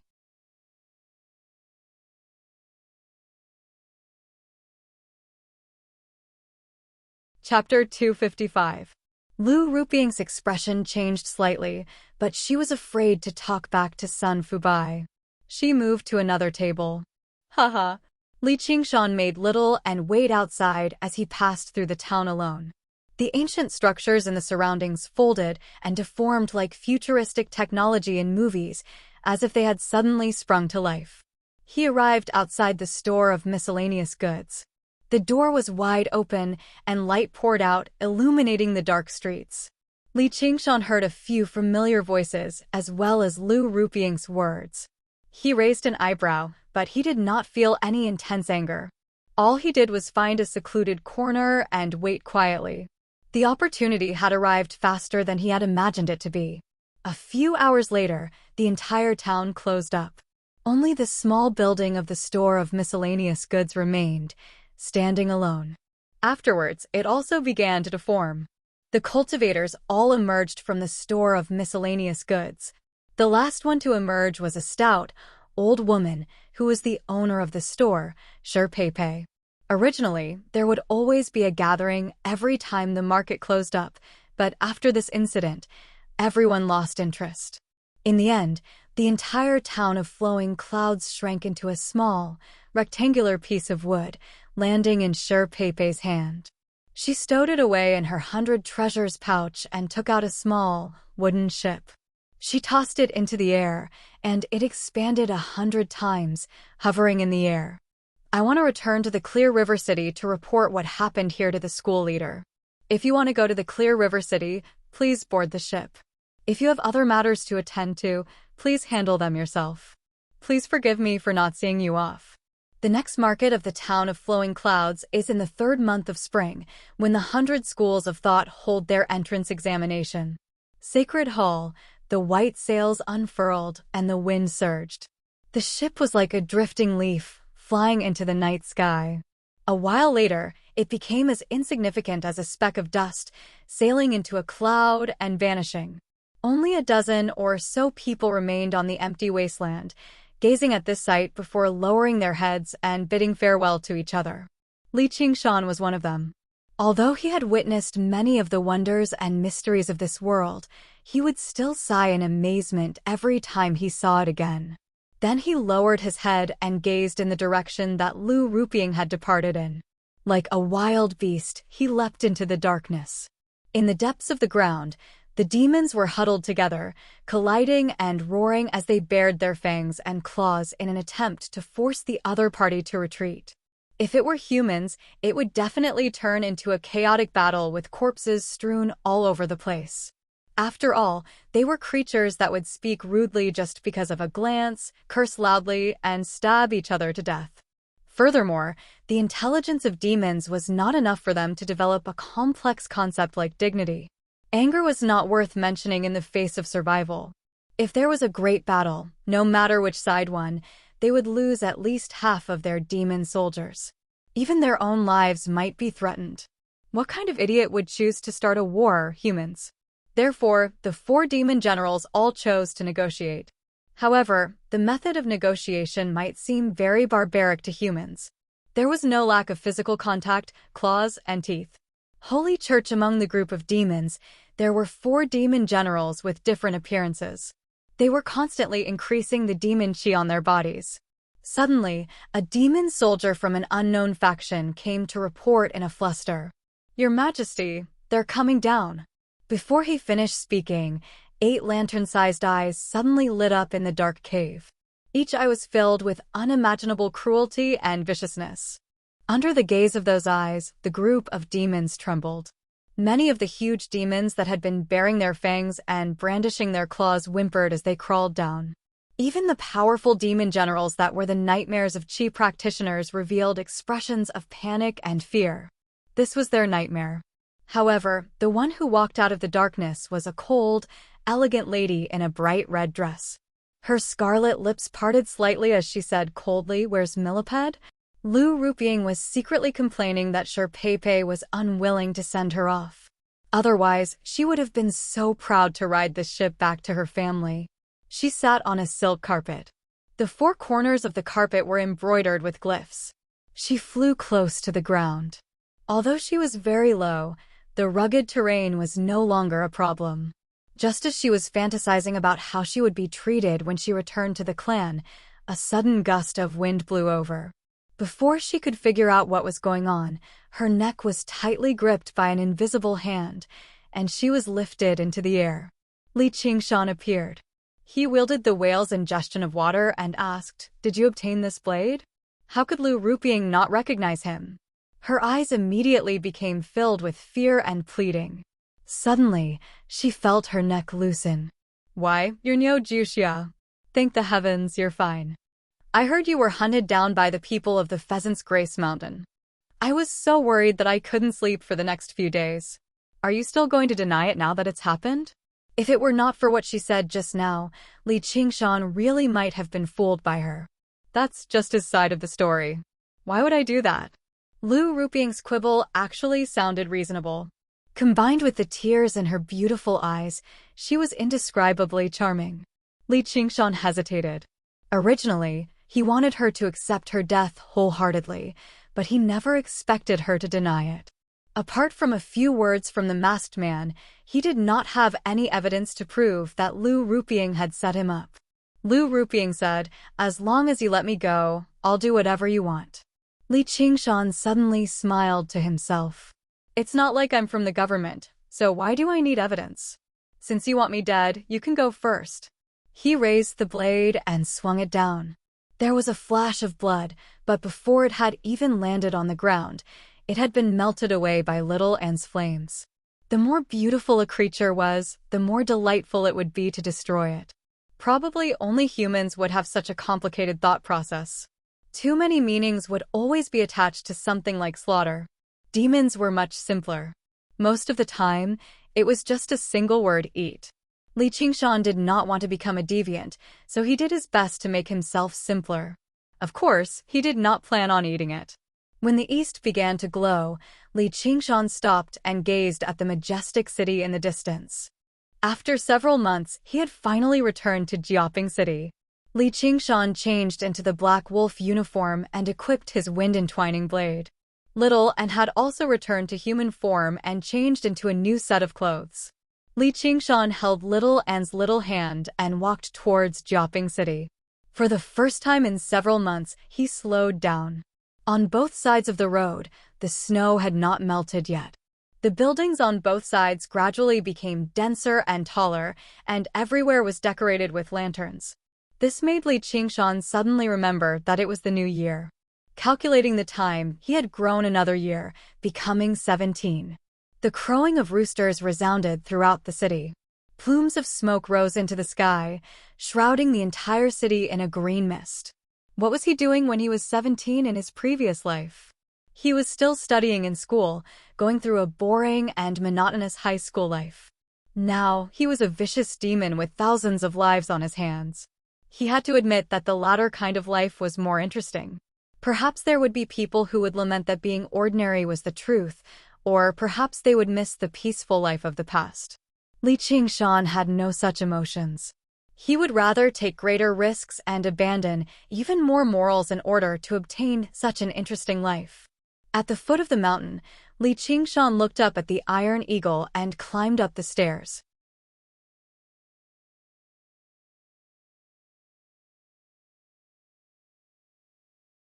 Chapter 256. In the gloomy underground, the atmosphere was as cold as ice. The ice frog hopped around and told them everything that had happened. This was related to the coldness he gave off unconsciously. From the beginning to the end, the lady in red had no expression on her face. Her beautiful face was like an exquisite mask. Her pair of beautiful eyes, however, seemed to flash with a malicious light, causing people to shudder. After listening to everything, she turned around and left. Her scarlet dress trailed behind her. A large, dark-skinned man with a beard that resembled a halberd asked loudly, "Ma, how do we split the territory?" "I'll naturally split it up later. It'll be up to you when the time comes." When she reached there, the corner of her lips curled up. An enchanting smile appeared on her icy-cold face, but it was like colorful venom. The 4 demon generals all shivered inside. They immediately made up their minds to split up the territory as soon as possible and stop arguing over the details. Otherwise, with this Am's personality, a peaceful negotiation would definitely turn into a bloody slaughter. It was not for any special reason, just because she liked it. Not only did her preference for bloodshed and cruelty exceed the survival instincts of demons, but even humans paled in comparison. The ice frog said, "Croak, croak. Great King Millipede is still alive." The leader said he'll return. "He's dead," she said without any room for doubt. She glanced past all the demons as if she wanted to engrave those 3 words into their hearts like a decree. A demon general who had lost his demon core was no different from death. She did not feel any sorrow for that useless idiot. Instead, she saw an opportunity. "I will avenge him." Her bright, venomous smile appeared on her face again, merging with the darkness. On the Green Vine Mountain. In the main hall, there was silence. Fu Qingjin sat in front of the hall with his legs crossed. Moonlight spilled down from the steps. Gazing at the mountains in the distance, the green ruins sword rested on his knees, silent and unmoving. He was waiting quietly for the news of the herb-gathering ceremony of the 3 mountains to spread in all directions, waiting for it to brew. The 3 elders sat close behind him in the dark hall. They seemed rather uneasy. The Green Vine elder said, "Fellow Fu, will there really be demons coming for revenge?" The Golden Pheasant elder said, "Why would these wretched demons dare? They were clearly the ones who broke the treaty first and caused trouble above ground." The Green Vine elder said, "Do you want to avoid them for now?" The Lone Grave elder said, "Yes." When the anger from his disciples' death cooled down, fear began to envelop his heart. They would definitely launch a large-scale attack. They were already very old and were beginning to fear death. With his back facing them, Fu Qingjin's lips curled into a mocking smile, but he patiently explained, "I'll stay here. It is to guard against such situations. Look at the demon execution medallion in your hands. How can we cultivators cower in the face of the threat of demons?" The 3 elders were taken aback. He lowered his head and looked at the small token in his hand. It was neither gold nor jade. It flickered with a dim light, and the words "Demon Slayer" were carved on it. He couldn't help but think back to 3 days ago. As soon as the battle had ended, Fu Qingjin took out the 3 medallions and invited the 3 of them to join the Demon Slayer. With the Sword Collection Palace as the core, they would unite the various righteous sects and recruit ambitious human cultivators to purge demons and demons together. Preparations were currently underway, and the 3 of them would become founding members. The 3 of them were currently consumed by extreme hatred towards demons, and there were many benefits to joining the alliance. The Sword Collection Palace shared high-level cultivation methods and secret information. If they performed meritorious service in purging demons, they would be rewarded with spiritual artifacts and pills. Fu Qingjin promised to ask for meritorious service for the 3 of them when he returned this time, helping the 3 mountains rebuild their sect. The 3 of them immediately agreed and accepted the medallion. Afterwards, Fu Qingjin began to wait here for the demon's revenge. The 3 of them became more and more uneasy. They had witnessed the terror of demons during their battle with Millipede. They did not possess strength like Fu Qingjin. Even a demon general could take their lives if they blew up their demon core without any regard for the consequences. And why would the underground world be stupid enough to send a demon general to his death? If they did, it would be a group of powerful demons or even greater. By then, they would not even know how they died. However, it was already too late for regrets. They had joined the Demon Slayer, so they obviously had to follow the Demon Slayer's orders. If they wanted to back out now, did they really think the Sword Collection Palace was a joke? Before the demon's revenge, Fu Qingjin could destroy them right now. The measly demon suppression medallion became hotter and hotter. The reinforcements of our Sword Collection Palace are already on the way. Only with what Fu Qingjin said next did the 3 elders ease up slightly. They looked at one another and were all bitter. That was all they could do. However, there were no reinforcements at all. Fu Qingjin shook his head gently. Cherishing one's body when doing great things, forgetting one's life at the sight of small benefits. Rotten wood could not be carved. He remained here so that these 3 pieces of rotten wood could unleash their remaining light and warmth. With the green ruin sword in hand, he was confident he could escape even if a demon commander came in person. Not only had the demons mercilessly slaughtered all the disciples of the 3 mountains underground, but they had even broken the treaty and charged out of the surface, massacring everyone. In the end, he had slain them. However, that was not enough. The deranged demons came for revenge very soon. They killed the sect masters of the 3 mountains, and he had to risk his life to escape. A large part of his patience right now was the patience he had for people who were about to die, for these 3 martyrs and sacrifices. This was the plot that the Sword Collection Palace had arranged. Fu Qingjin was only an absent-minded main character. Just like a master of chess, a single move would definitely contain more than just a single objective. It would definitely contain a series of subsequent changes as well. At this moment, Fu Qingjin suddenly raised his head and furrowed his brows. Hua Songzan was currently making his way up the stairs with Hua Chenglu and Yu Zijian beside him. Fu Qingjin said, "You haven't left yet?" Hua Songzan smiled. "Why would I leave? The town below is about to close, so I have nowhere to go. I just happen to want to stay on the Green Vine for a few days." "Then you shouldn't have come again. You even brought them with you." Fu Qingjin only looked at Yu Zijian. Originally, he wanted to take her back to the Sword Collection Palace after this matter was over, but he never expected something to happen again. It would obviously be easy for him to escape, but if he had to protect a weaker Qi practitioner at the same time, it would be extremely difficult. He had to get her to leave the mountain as soon as possible. Hua Songzan had been observing Fu Qingjin's expression the entire time, which made him even more certain of his conjecture. He smiled. "Don't worry. What you're worried about won't happen." "What?" "She's already here." Hua Songzan pointed at the sky. Fu Qingjin raised her head, but all she saw were clouds, the moon, and the stars. However, she already understood what he was referring to. The Rui Commandery was her territory. She should have known things would not be so simple a long time ago.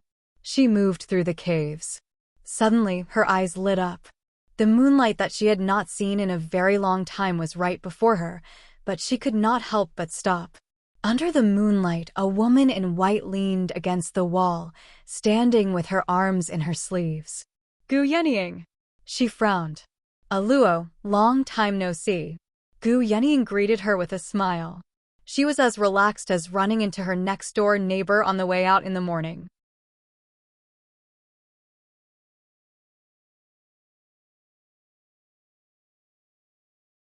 Chapter 257. Don't block my way. Her long, scarlet dress began to dance, and she turned into a red light as Lolth dashed out of the cave. A white shadow flashed, and Gu Yenying blocked in front of her, her hair dancing in the wind.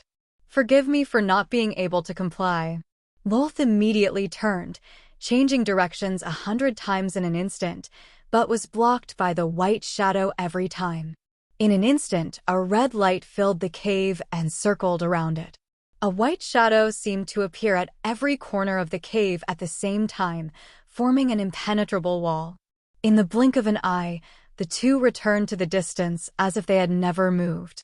Lolth opened her red lips and spat out a thread of spider silk, which turned into a huge spider web in the air, trapping Gu Yenying. Gu Yenying didn't move at all. A small whirlwind rose beside her, and her clothes fluttered. This kind of small whirlwind was common even among mortals. At most, it could only blow up a few withered leaves. But the spider silk, which was 100 times stronger than steel, was silently torn to pieces upon contact with this wind. Astral wind. Loltha's pupils shrank, and she became even angrier. She let out a strange shrill cry, and her body began to change. Her dress rose up, and her lower body became that of a black spider. Her long and sharp legs and her large belly were covered in colorful stripes that spread to her upper body. Her snow-white skin also became dark, and her eyes glowed. With a sharp, raspy voice, she said, "Are you going to move or not? Don't forget, half of your blood is demon." Gu Yenying said, "It's precisely because I have half demon blood that I have to stop you. This is the Dragon King's order." Dragon King? You want to use the Dragon King to scare me? Lolth suddenly bent down, and her face was very close to Gu Yenying's. The two beautiful faces were almost touching, one devilishly beautiful, the other confident and calm. Who doesn't know that the Eagle God and the Dragon King are like fire and water? The Eagle God is the Eagle God, and I am me. Demons still get along. Right, he even gave me this. Gu Yenying took out an item. It was a black dragon carved from an unknown material. It bared its fangs and brandished its claws, looking very majestic. Black Dragon Talisman. What an old-fashioned name. Gu Yenying pursed her lips.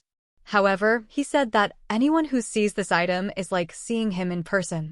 The demons of Qinzhou will obey his orders. Rose said in disbelief, "That's impossible. Why would the Dragon King give the Ink Dragon Talisman to someone like you?" Rose, step down.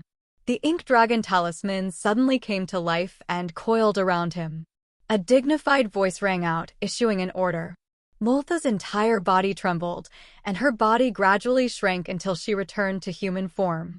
She bowed down and said respectfully, "Yes, Dragon King." She looked at Gu Yenying with reluctance, then turned and disappeared into the darkness. Gu Yenying flicked the Ink Dragon Talisman. "Uncle, are we still going to continue to endure?" The Black Dragon Talisman was silent and motionless. Even its eyes were closed. Gu Yenying said, "All right." Her figure flashed and disappeared. On the top of the Green Vine Mountain, Gu Yenying descended from above and landed on the top of the hall silently. Her gaze was like a hawk's, landing on Fu Qingjin's back brightly. Fu Qingjin let out a leisurely sigh and stood up. He turned around and clasped his hands. "Thank you for your trouble, Commander Gu." There was no regret or dissatisfaction at all. Greetings to Lady Gu, Green Vine, Golden Pheasant, and Lonely Grave. The three elders eased up inside and bowed in a hurry. They did not dare to take advantage of their seniority at all. Yu Zijian blurted out, "So beautiful." Hua Qinglu raised her head and thought, "I'd like to see just what this Gu Yenying looks like." Under the radiant moon, her clothes were even whiter than snow, her wide sleeves ruffling in the wind. Her beauty was alluring. As a woman as well, she could not help but sigh in admiration. However, if that was all, there was nothing special about her. Who knew how many beauties Hua Qinglu had seen throughout her life, but they all had their own merits. She had heard that divine physicians could alter a person's appearance, allowing them to become as beautiful as they wanted. However, her beauty was incomparable. Turning around, she saw Hua Sengzan staring at her as expected. Suddenly, she remembered what he had once said, "If you see her in person, perhaps you'll be able to understand me." Hua Qinglu was reluctant, but she could not help but begin to understand. Even if her appearance was nothing special, he would still be infatuated by her. "Little Hua, this must be your younger sister." Gu Yenying drifted down and studied Hua Qinglu. Her smile was like a spring breeze. Hua Qinglu struggled to hold any grudges. "Qinglu greets Lady Gu. My brother has mentioned you quite a lot. You're not as good as your reputation." Gu Yenying teased. Hua Qinglu reddened and lowered her head. "You're right. You're not as good as your reputation." Hua Sengzan snickered. "It's more or less the same." Gu Yenying said, "You're Zijian. Do you know my name?" "I've also heard little Hua mention you." Gu Yenying studied Yu Zijian. Her gaze seemed to be able to see right through her. Yu Zijian could only be regarded as having some talent, not some extraordinary talent. However, Gu Yenying did not doubt Hua Sengzan's judgment. Her understanding of the Sword Collection Palace was much deeper than Hua Sengzan's. Her sharp instincts told her that this child would be the next master of the Violet Cloud Sword. Gu Yenying only talked to them, ignoring Fu Qingjin and the three elders. The three elders' faces reddened, but they dared not lose their temper. Fu Qingjin smiled self-deprecatingly and lowered his hand. He did not feel awkward at all. He had caused trouble for others, so being ignored was unavoidable. Gu Yenying suddenly turned around and said to Fu Qingjin, "You're still here. I'm going right now. If you want to go, then go. My head hurts whenever I see someone with a sword." Yu Zijian was innocent. "Be good. I'm not talking about you. Before I came here, the palace master also asked me to pass on a message to Commander Gu. The difference between humans and demons is only a single thought. Please take care of yourself in the future, Commander. Don't make a mistake." As Fu Qingjin said that, his bearing changed. All of his dispiritedness vanished, and his gaze was as sharp as a sword. He possessed a stern bearing, as if he had not only brought the words of the palace master from thousands of kilometers away, but also his bearing. "Pass on a message for me as well. If you want to cause trouble, please go somewhere else. The Green Province is very large. As long as the Treaty of Kings exists, I will maintain it. As for the future, we'll talk about it in the future." Gu Yenying's smile vanished completely. Her gaze was like a hawk's as she confronted him. Although the two of them did not use any spiritual qi at all, the people in the surroundings all felt pressured. Fu Qingjin eased up and returned to normal. "I can't copy the palace master's appearance.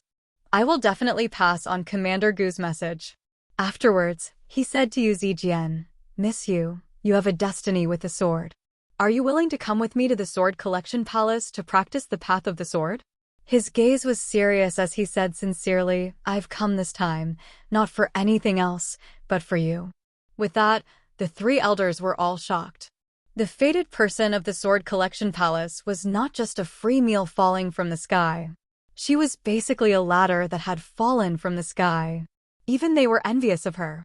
Yu Zijian, who was originally the most inconspicuous and the weakest, immediately became the center of attention. She was at a loss as her face reddened. "Apologies, I've already agreed to accompany Chenglu to the Book of the 100 Schools." "Ugh. Are you stupid?" Hua Chenglu, who had been in a daze the entire time, returned to her senses and covered her mouth. "That's the Sword Collection Palace."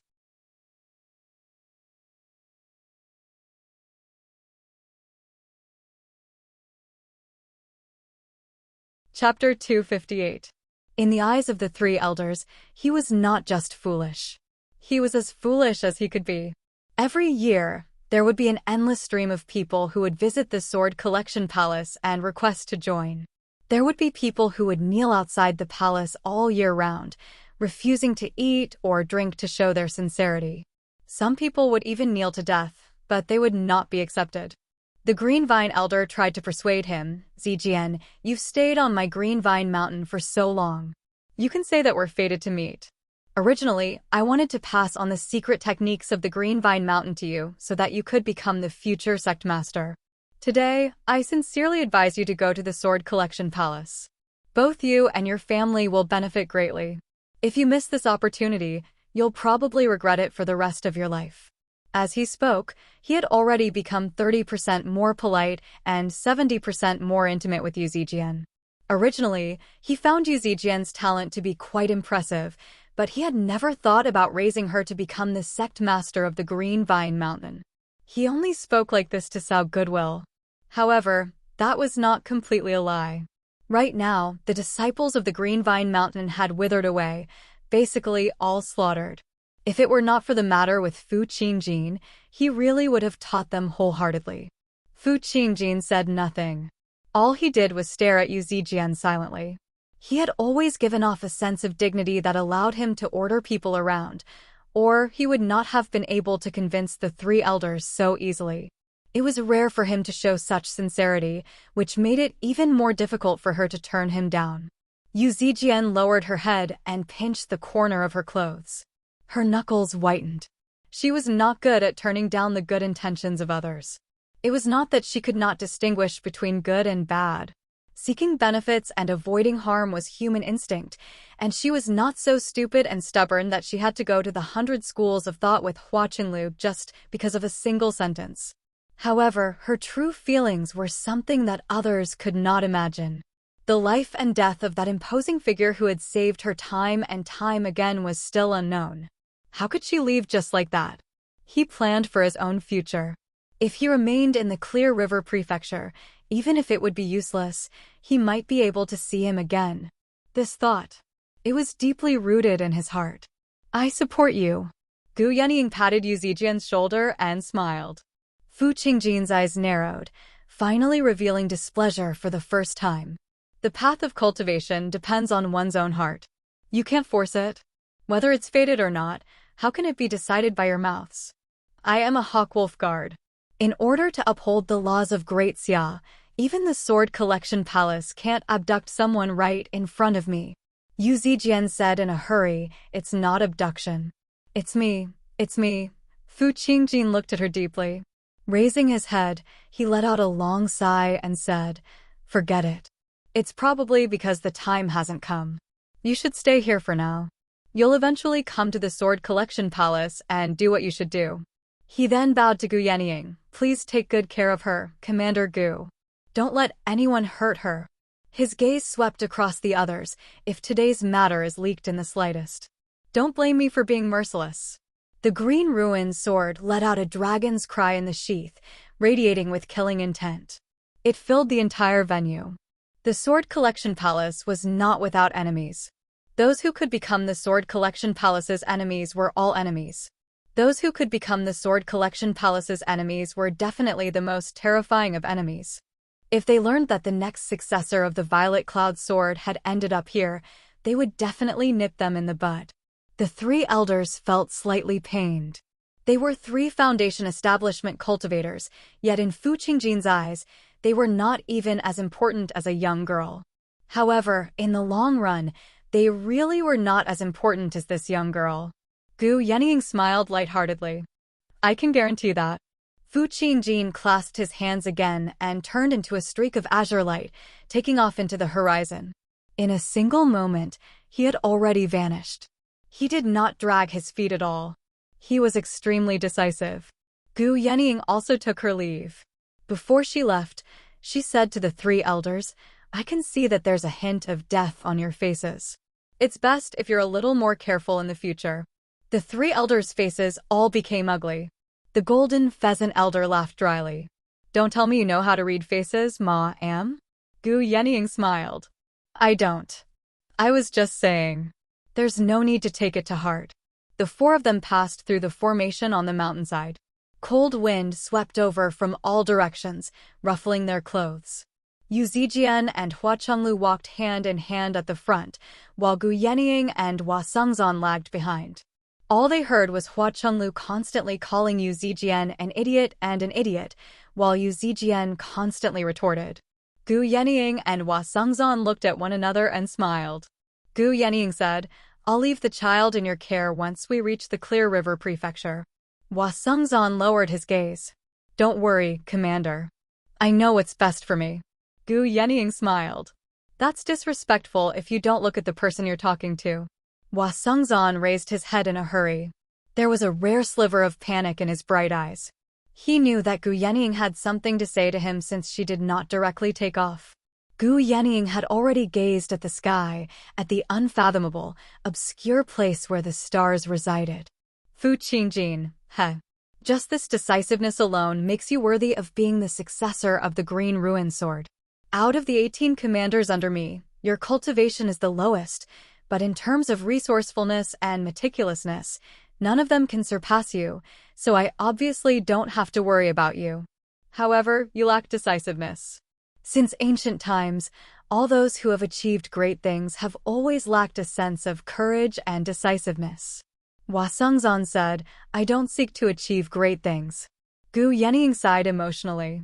Apart from Millipede this time, there were 2 other demons. They really are extraordinary. If it weren't for Fu Qingjin, the 3 old men would basically have been finished off. As soon as Gu Yenying arrived, she only heard a simple explanation from Hua Sengzan before she directly went to stop the Spider Queen's revenge. Hua Sengzan had already written an extremely detailed report on the herb-gathering ceremony of the 3 mountains. He had yet to submit it, so he used it to change the topic. "Oh, what are they like?" Gu Yenying did not mind, but she still asked in passing. "One of them is extremely large and humanoid, but he has ox horns on his head, ox hooves on his feet, and a tiger's tail. He has scarlet hair and scarlet eyes. He should be the offspring of a demon hybrid. The other is a tiny skeleton. Somehow, he ended up in the Green Ruins illusion. His swordsmanship is superb." Gu Yenying raised an eyebrow. The figure howling in the snowstorm on the ice sword cliff naturally appeared in her mind. She had quite a deep impression of Li Qingshan.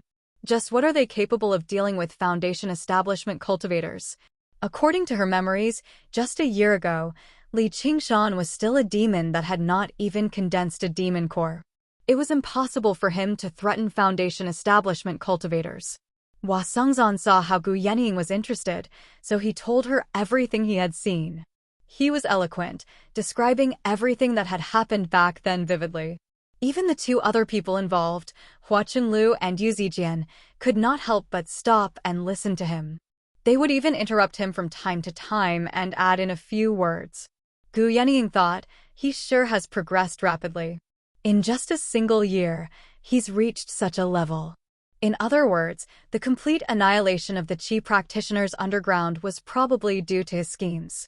The fact that he could take the steps so quickly surprised her even more than the progress of his cultivation. The master of the Sword Collection Palace was right. The difference between humans and demons only existed in a single thought, but just how many people could make such a decision so easily? Gu Yenying said, "Do you still remember what happened outside Qingyang City last year?" As if a chatterbox had been opened, Hua Sengzan went along with what Gu Yenying was saying, as if he wanted to stop some of his thoughts. "Of course I remember. It was Old Wang's treat." "Oh right, the kid you rewarded with a cup of wine is called Li Qingshan. He really did join the Hawkwolf Guard." Gu Yenying was immediately surprised. Originally, she thought Li Qingshan had already completely devoted himself to the path of demons, unable to forget about his unintentional actions in the past. Now, it really had come to fruition. She remained unfazed as she listened to Hua Sengzan. With that, Hua Chunlu had even more of a right to speak. She could not help but take over, telling him about the situation when she met Li Qingshan on the island of Cherishing Flowers. He actually practiced Qi. Just what was this kid trying to do? Gu Yenying's interest was piqued. Li Qingshan wanted to go to the 100 Schools of Thought, the main camp of cultivators in the Clear River Prefecture. Only there could he continue venturing deeper into the world of human cultivators. Only then could he convert over 1,100 treasures pouches on him into the resources he needed. Only then could he have the opportunity to refine pills from the spiritual herbs he had gathered. All of this required him to use Li Qingshan's identity and Zhou Wenbin's recommendation. Of course, this was not without some risk. He would not be able to avoid the investigation of the Hawkwolf Guard, but according to the information he had obtained from Qianrongji, the Hawkwolf Guard had not treated him as a criminal, so there was a great chance for him to fool them. The worst-case scenario was actually just a Foundation establishment cultivator coming for him. He had reached the second layer of the tiger demon, so he was confident he could escape from a Foundation establishment cultivator, even if he was no match for them. If that really happened, then all he could do was burrow underground and find a hidden place to enter secluded cultivation for a decade or so. He was already very close to Demon General. Coupled with the resources in over 1,100 treasures pouches, he would be able to touch that line in less than 20 years at most. 20 years was nothing to demons. As a matter of fact, it could even be regarded as divine speed of improvement. However, he did not want to wait 20 years. Who knew what would happen to the world in 20 years' time? Let alone everything else. The three elders might have already died of old age, and just what level of cultivation would Fu Qingjin reach under the Sword Collection Palace's support? Li Qingshan was confident he could live longer than this bastard, but he was unable to use this reason to comfort himself that he had defeated his enemy. As a result, he had to find shortcuts and advance valiantly. A little danger was even more insignificant. With that in mind, Li Qingshan finally set foot on the top of the Hawkwolf Mountain. After several months, he had returned, but he felt like it was a lifetime ago. He suppressed these thoughts and strode towards his original residence to find Qianrongji. Knocking on the door, Qianrongji saw Li Qingshan. She was slightly surprised, but she was not surprised at all. She said gently and happily, "You've returned." She was like a wife waiting for her husband who had gone on a long journey. She was both warm and gentle. They had not been apart for too long, so she was not overly excited, but it was not so short either, so she seemed accustomed to it. Li Qingzhan said, "Looks like the cultivation method of the sect suits you very well." Their eyes met, and they both sensed each other's changes. One had become even gentler, while the other had become even steadier and sharper. They silently practiced their way of survival. "It's all right." Qianrongji turned to the side and let Li Qingshan in. She saw Little and behind Li Qingshan, and her gaze became even gentler. "Little and has returned too."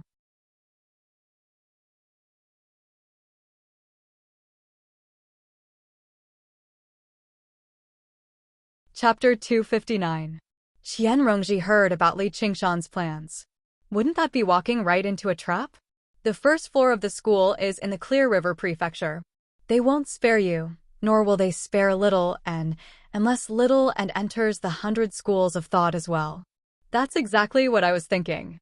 That's exactly what I was thinking. The sect might be powerful, but they can't directly harm me in the academy. Li Qingshan rubbed Little N's head. With her talent, entering the 100 schools of thought should not be difficult.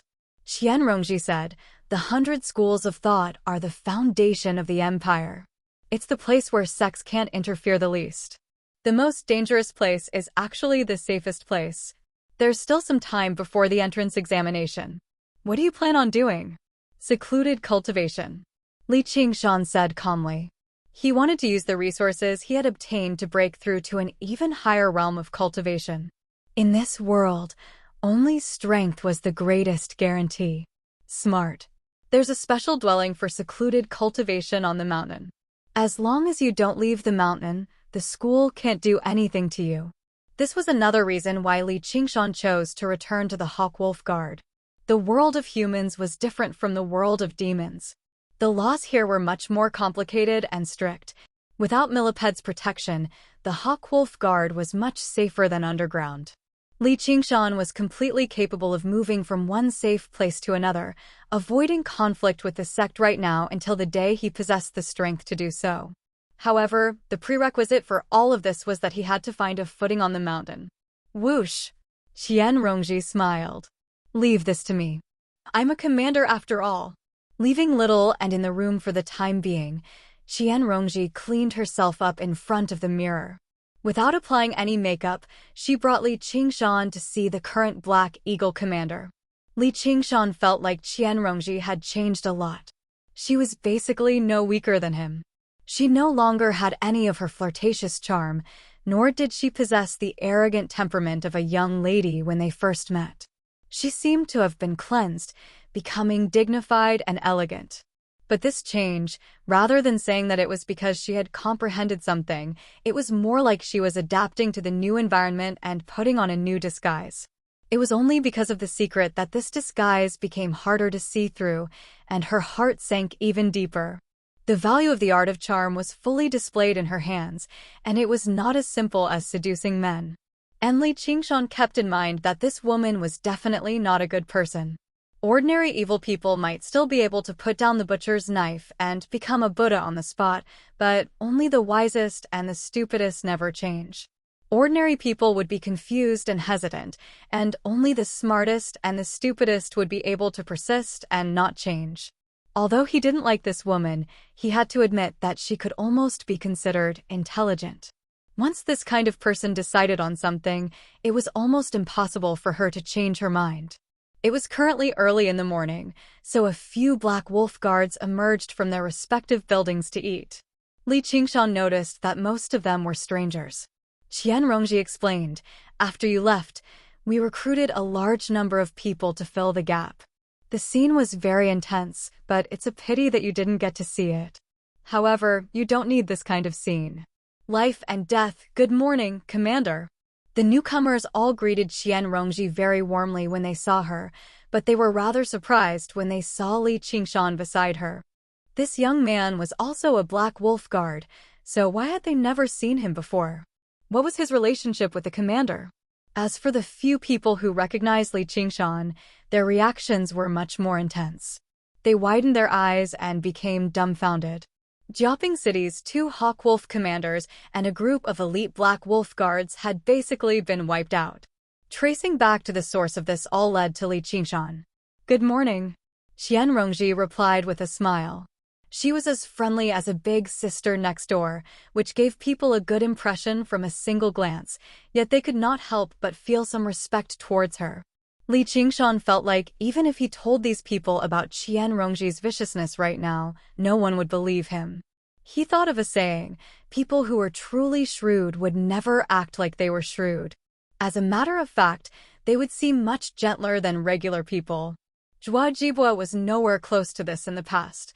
When a venomous snake hid its venomous fangs, or even the fact that it was a venomous snake, that was when it was at its most terrifying. "Commander, who's this kid?" At this moment, 4 or 5 black wolf guards blocked their way. They were all hostile. The person in the lead was a 5th-layer Qi practitioner man. He seemed to be in his 30s, and his face was extremely ugly. He studied Li Qingshan curiously. Qian Rongji said, "This is your senior." "Huh, he's not even fully grown yet he's already my senior. We sure have a lot of seniors. There's women and children. Women should be below men." The ugly man and the black wolf guards beside him laughed aloud. In the beginning, Li Qingshan thought it was some senseless jealousy, but at a closer glance, he discovered they had come for Qian Rongji. The ugly man in the lead was also a 5th-layer Qi practitioner. He probably refused to accept Qian Rongji's position as commander. Li Qingshan had guessed correctly. In order to fill up the ranks of the Hawkwolf Guard as soon as possible, they had relaxed their standards this time. They accepted people from all walks of life, so it was inevitable that there would be a mix of good and bad people. The ugly man had never been kind. He came from a tiny sect, and he had gathered a group of seniors and juniors to specifically kill Qi practitioners. He did not touch ordinary people, which was why he had not made it onto the blacklist. Just like Qian Rongji, he was also a 5th-layer Qi practitioner. He believed his cultivation was profound, and he had the support of a group of seniors and juniors, so how could he be willing to submit to Qian Rongji? As a result, he provoked her many times and undermined her authority. Qian Rongji frowned slightly. She seemed both wronged and helpless. The black wolf guards that passed by were all displeased, but they dared not say anything. They sighed inside. She was far too gentle. Li Qingshan glanced at her. "Looks like this move of yours isn't enough to convince everyone." Her forbearance and disguise were far too skillful, which made some people feel like she was weak and easy to bully. The ugly man pointed at Li Qingshan. "Kid, you'll follow me in the future." Originally, he planned on recruiting as soon as he arrived in the Hawkwolf Guard and pulling all the new people into his group. However, this damned woman was weak, but she knew how to rope people in, which instead made many people hate her. He needed to properly fuck her sooner or later. Suddenly, he saw how Li Qingshan was quite strong at the 4th layer. He was young and easy to control, so he became interested in roping him in. Li Qingshan said, "Piss off. Big brother, this kid doesn't know how to appreciate kindness. You're looking to die." The ugly man was furious too. Just when he was about to retort, he suddenly met Li Qingshan's eyes. Just when he was about to blaze with fury, it suddenly cooled down. Just what kind of eyes were those? When he looked at him, he did not seem like he was looking at a living creature. He became covered in cold sweat for some reason. Who knew how many chi practitioners at the 6th layer and above Li Qingshan had killed? Underground, he had even broken through his limits and gone on a killing spree. Looking at these people now, they were like pigs and dogs. If they were in the wilderness, he would not even need to say, "Piss off." He would just kill them all. There was no need for him to purposefully display his murderousness. This thought would arise spontaneously, enough to strike fear into the hearts of his enemies. Qianrongji was the most skilled at reading people's expressions. She shivered slightly. This guy is becoming more and more terrifying. I need to be more careful in the future. Just what has he gone through in the past few months?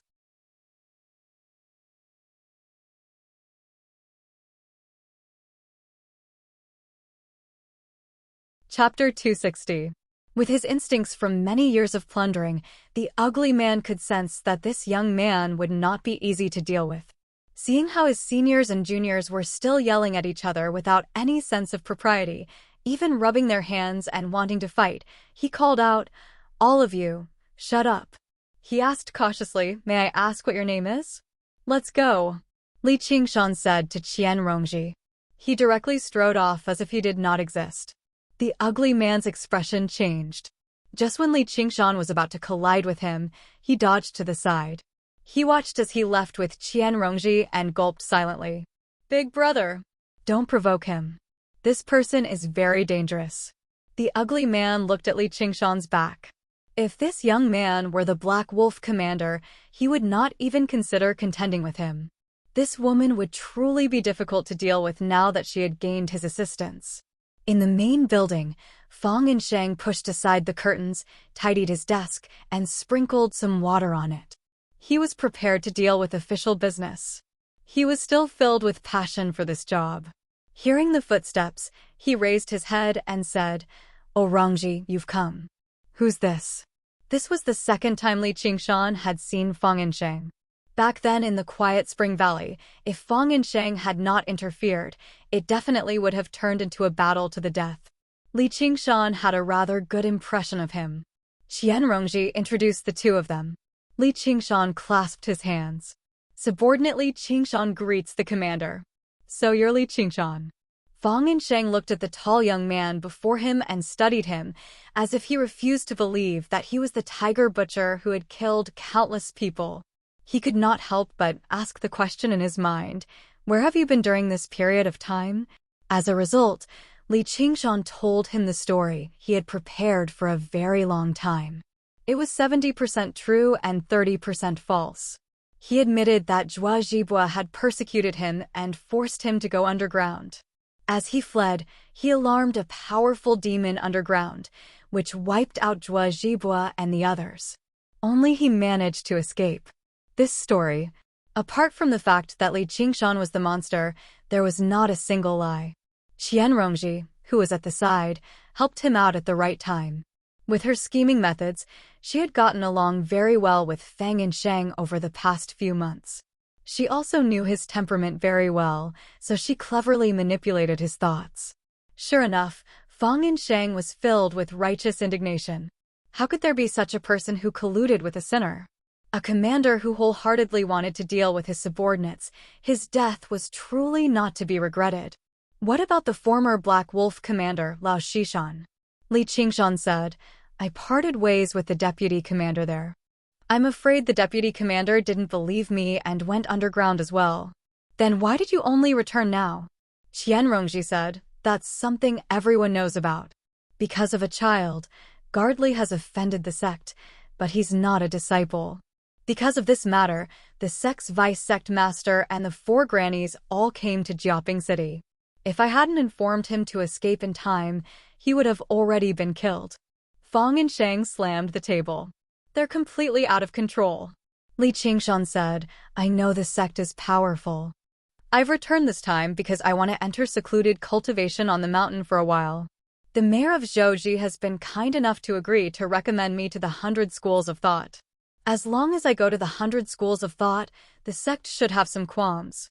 Fong and Shang patted Li Qingshan's shoulder. Don't worry. As long as you're in the Hawkwolf Guard, no one will be able to touch you. Once you go to the 100 schools of thought, it's even more impossible for these sects to act as they please. Our Hawkwolf Guard won't allow anyone to trample over us. He was so sincere that even Li Qingshan felt rather embarrassed about lying to him. In the end, he took out the zombie Taoist corpse and handed in the mission, exchanging it for over 10,000 points of contribution. These points of contribution could be exchanged for qi-gathering pills or spiritual stones. They were no longer in Li Qingshan's eyes. However, entering secluded cultivation in the dwelling on the mountain also required contribution. And it was not cheap. It required 50 points of contribution every day. Qianrongji brought Li Qingshan to where he cultivated. It was also a spacious cave carved out of the mountain. Li Qingshan could sense that the spiritual qi in there was indeed slightly denser than outside. There were no tables, chairs, or beds in there. There was only a huge formation engraved on the ground. Qianrongji said, this is a spirit-gathering formation, but you'll have to pay for it with spiritual stones if you want to activate it. Li Qingshan looked at the formation. Sure enough, there were many grooves on it. He nodded slightly and thought, what a good plan. Qianrongji then pressed her hand against a disc on the wall. She channeled true qi into it and turned it gently. A huge boulder rolled over with a rumble. Once this stone door is sealed, it can only be opened from the inside. It's possible to open it from the outside as well, but you'll need to break through it forcefully. I think even the sect master wouldn't be bold enough to do something like that. Li Qingshan nodded. The entire Hawkwolf Guard would never allow something like that to happen. He took out a pill from his 100 treasures pouch and passed it to Qianrongji. If anything happens outside while I'm in secluded cultivation, I'll have to trouble you to deal with it. If there's any danger, I'll have to trouble you to warn me. Although his lies had fooled Fong and Shang, this was related to the deaths of 2 commanders and a group of Hawkwolf Guards. Fong and Shang could not act on his own. He had to report this to his superiors. According to Qianrongji's analysis, there should not be any major problems. This was just a precaution. A Sea of Qi pill. Qianrongji's eyes lit up. The Sea of Qi pill was a crucial pill for breaking through from the 5th layer to the 6th. It could assist Qi practitioners in condensing their Sea of Qi, so it was quite valuable. However, Li Qingshan had found almost 100 of them from over 1,000 treasures pouches. Taking one out was nothing. I've already found one. With this one, my chances will increase by another 30%. Qianrongji accepted the pill. She did not say any words of gratitude. This was their relationship. They had nothing to do with each other, and they did not owe each other anything. It was a simple and clear way of using each other. There was absolutely no false feelings involved. There was not even a single word of nonsense. At this moment, there was a thump, and the huge rock sealed the door. The cave was pitch black. Qianrongji also felt extremely relaxed. In this completely sealed space, her expression and bearing underwent a wondrous change. The warm and intimate feeling vanished, and the cold, slippery feeling filled Li Qingshan's heart once again. She was like a snake that was about to bite someone. Her eyes shone with a faint, cold light. She pursed her lips and smiled. With that, I can use the medicinal catalysts I left behind. The ugly man and his companions were all medicinal catalysts she had prepared for breaking through to the 6th layer. They would provide her with tremendous amounts of true qi at crucial times. Li Qingshan frowned. He turned the mechanism, and as the stone door slowly opened, the light landed on her face once more. Like magic, her expression changed slightly wherever the light shone. Once the light completely enveloped her, she recovered her image of a warm, gentle elder sister. Li Qingshan felt like she was more like a demon from the legends than him. The light cast a long shadow into the cave. Li Qingshan looked at the owner of the shadow. Diaofei? Diaofei hesitated. I heard you've returned. His cultivation had already reached the 4th layer. Although he did not progress as quickly as Li Qingshan and Qian Rongji after they had joined the Hawk Wolf Guard, he did not waste his time.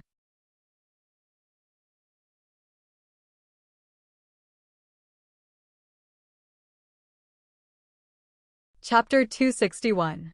At the foot of the mountain, in a breakfast shop, there were a few dishes, 3 bowls of porridge, and a few steamers of steamed buns. Diaofei wanted to find a restaurant, but Li Qingshan said, drinking wine in the morning is not the right time. Thereupon he came to this restaurant. As soon as the 3 Hawk Wolf guards sat down, no one dared to approach them. Those who were eating dispersed in a hurry. Diaofei tossed out a dozen taels of silver, and only then did the owner's bitter expression ease. Little En was eating his bun with his head down. Diaofei mumbled, "How old is this child?" Li Qingshan smiled and said, "If you have something to say, just say it." Qian Rongji picked up another bun and gave it to little En. She smiled and said, "Do you need something from me? We're all acquaintances, so there's no need to stand on ceremony. Feel free to tell us." Diaofei lowered his voice and said, "Do you know that the disciples of the 3 mountains have all died underground?"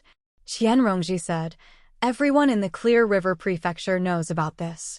However, everyone's attention was focused on the disciple of the Sword Collection Palace killing a demon general, so this matter did not receive much attention. The rise and fall of 3 small sects was nothing compared to the turmoil of the entire world. Diaofei sighed heavily. "You know that I'm also a disciple of the Green Vine Mountain." Li Qingshan said, "Then I must congratulate you for escaping a calamity. Fortune and misfortune go hand in hand. Who can say for sure?" Diaofei's eyes became lost. In the past, he had only joined the Hawk Wolf Guard because he had been ostracized. Originally, he wanted to cultivate diligently and find an opportunity to redeem himself, but now, all the people who had ostracized him were dead. With his hatred gone, Diaofei took out a letter personally written by the Green Vine Elder, but he wanted him to return to the Green Vine Mountain. Li Qingshan understood what he meant by fortune and misfortune come hand in hand. The disciples of the Green Vine Mountain had all died, so they obviously had to gather the disciples who had been wandering outside. There would not be a lot of disciples like that, but they would go from being on the fringe of the sect to a core figure all of a sudden. Most of the disciples of the Green Vine Mountain were dead. But the basic resources were still there, and the entire sect's resources would be poured into these few core figures. The benefits were extraordinary. At the very least, it was much better than staying in the Hawk Wolf Guard. However, what kind of place was the Hawk Wolf Guard? How could they just come and go as they pleased? They had to ask the vice commander, Qian Rongji. True enough. Qian Rongji said, "It won't be that easy to resign from the Hawk Wolf Guard." Diaofei also knew that he couldn't just make empty promises. He had already prepared a bribe. He glanced at Li Qingshan, hesitating whether he should take it out in front of him. "I still need to make a trip to the county government. I'll be going first." Li Qingshan immediately stood up. He picked up Little and walked out the door. At the back of the yamen, Zhou Wenbin was pacing in the garden when the steward came to report, "Sir, Li Qingshan is outside asking for an audience." Zhou Wenbin said, "Quickly invite him in." When Li Qingshan strode in, he was slightly startled. In just a few months, Li Qingshan seemed to have changed. He had gone from the 3rd layer to the 4th layer, but just describing his cultivation as advancing did not seem to be enough to describe this change. He seemed to possess a frightening bearing. "Greetings, sir, Li Qingshan." Zhou Wenbin returned the greeting in a hurry. He no longer dared to refer to himself as a senior. Li Qingshan stated his intentions, and Zhou Wenbin agreed immediately. He promised that there would be no problems at all. Li Qingshan eased up. After reminiscing about old times, he turned down Zhou Wenbin's invitation to stay and took his leave. After he left, Zhou Wenbin let out a gentle sigh. He really is a fish in a pond. Li Qingshan returned to the mountain. He did not see Qian Rongji or Diaofei again. He directly entered his residence for seclusion, turned the stone disc, and closed the stone door. Heaving a sigh of relief, Li Qingshan took out a dozen or so spirit stones and placed them in the grooves of the spirit-gathering formation. The lines carved on the stones immediately lit up. Spiritual qi began to continuously gather in the formation. The most concentrated place was the center of the formation. Li Qingshan reminded Shaoan a little, telling her not to forget to feed Millipede often. He then sat cross-legged in the middle of the formation and began to refine his qi, urging the vital qi in his body to circulate. Since he had returned to the human world, qi refining cultivation was especially important. There were probably many foundation-building cultivators in the 100 schools of thought. He could not always transform into his monster form to kill his enemies. Even if he did not leave behind any evidence, it would still arouse suspicion after a long time. Moreover, the higher his cultivation, the less trouble he would have to face. During this seclusion, Li Qingshan focused most of his attention on qi refining. However, this did not mean Li Qingshan was lax with his demon cultivation. However, demon cultivation was nowhere near as complicated as qi refining. It only required large quantities of resources, and what Li Qingshan lacked the least right now were pills. The various pills provided to Li Qingshan from over 1,100 treasures pouches could be described as tremendous. They could last him for a few months at the very least. He took out a handful of qi-gathering pills first. There were several hundred of them at the very least before shoving them all into his mouth. As soon as they reached his stomach, they were surrounded by demon qi that was as flexible as flowing water. The demon core of the spirit turtle in the center bobbed up and down, slowly converting the pills into demon qi. As his demon body rapidly strengthened, refining several hundred qi-gathering pills at the same time no longer posed too great of a burden on him. This process was like a person slowly digesting food after eating. It did not affect his other activities. Li Qingshan took out a jade slip and carefully read through the mental cultivation method for the 5th layer of the Gui water method of condensing qi. Afterwards, his mind began to sinking into a boundless ocean. That was Li Qingshan's sea of consciousness. Immediately, he entered a meditative state. The Gui water method of condensing qi began to operate.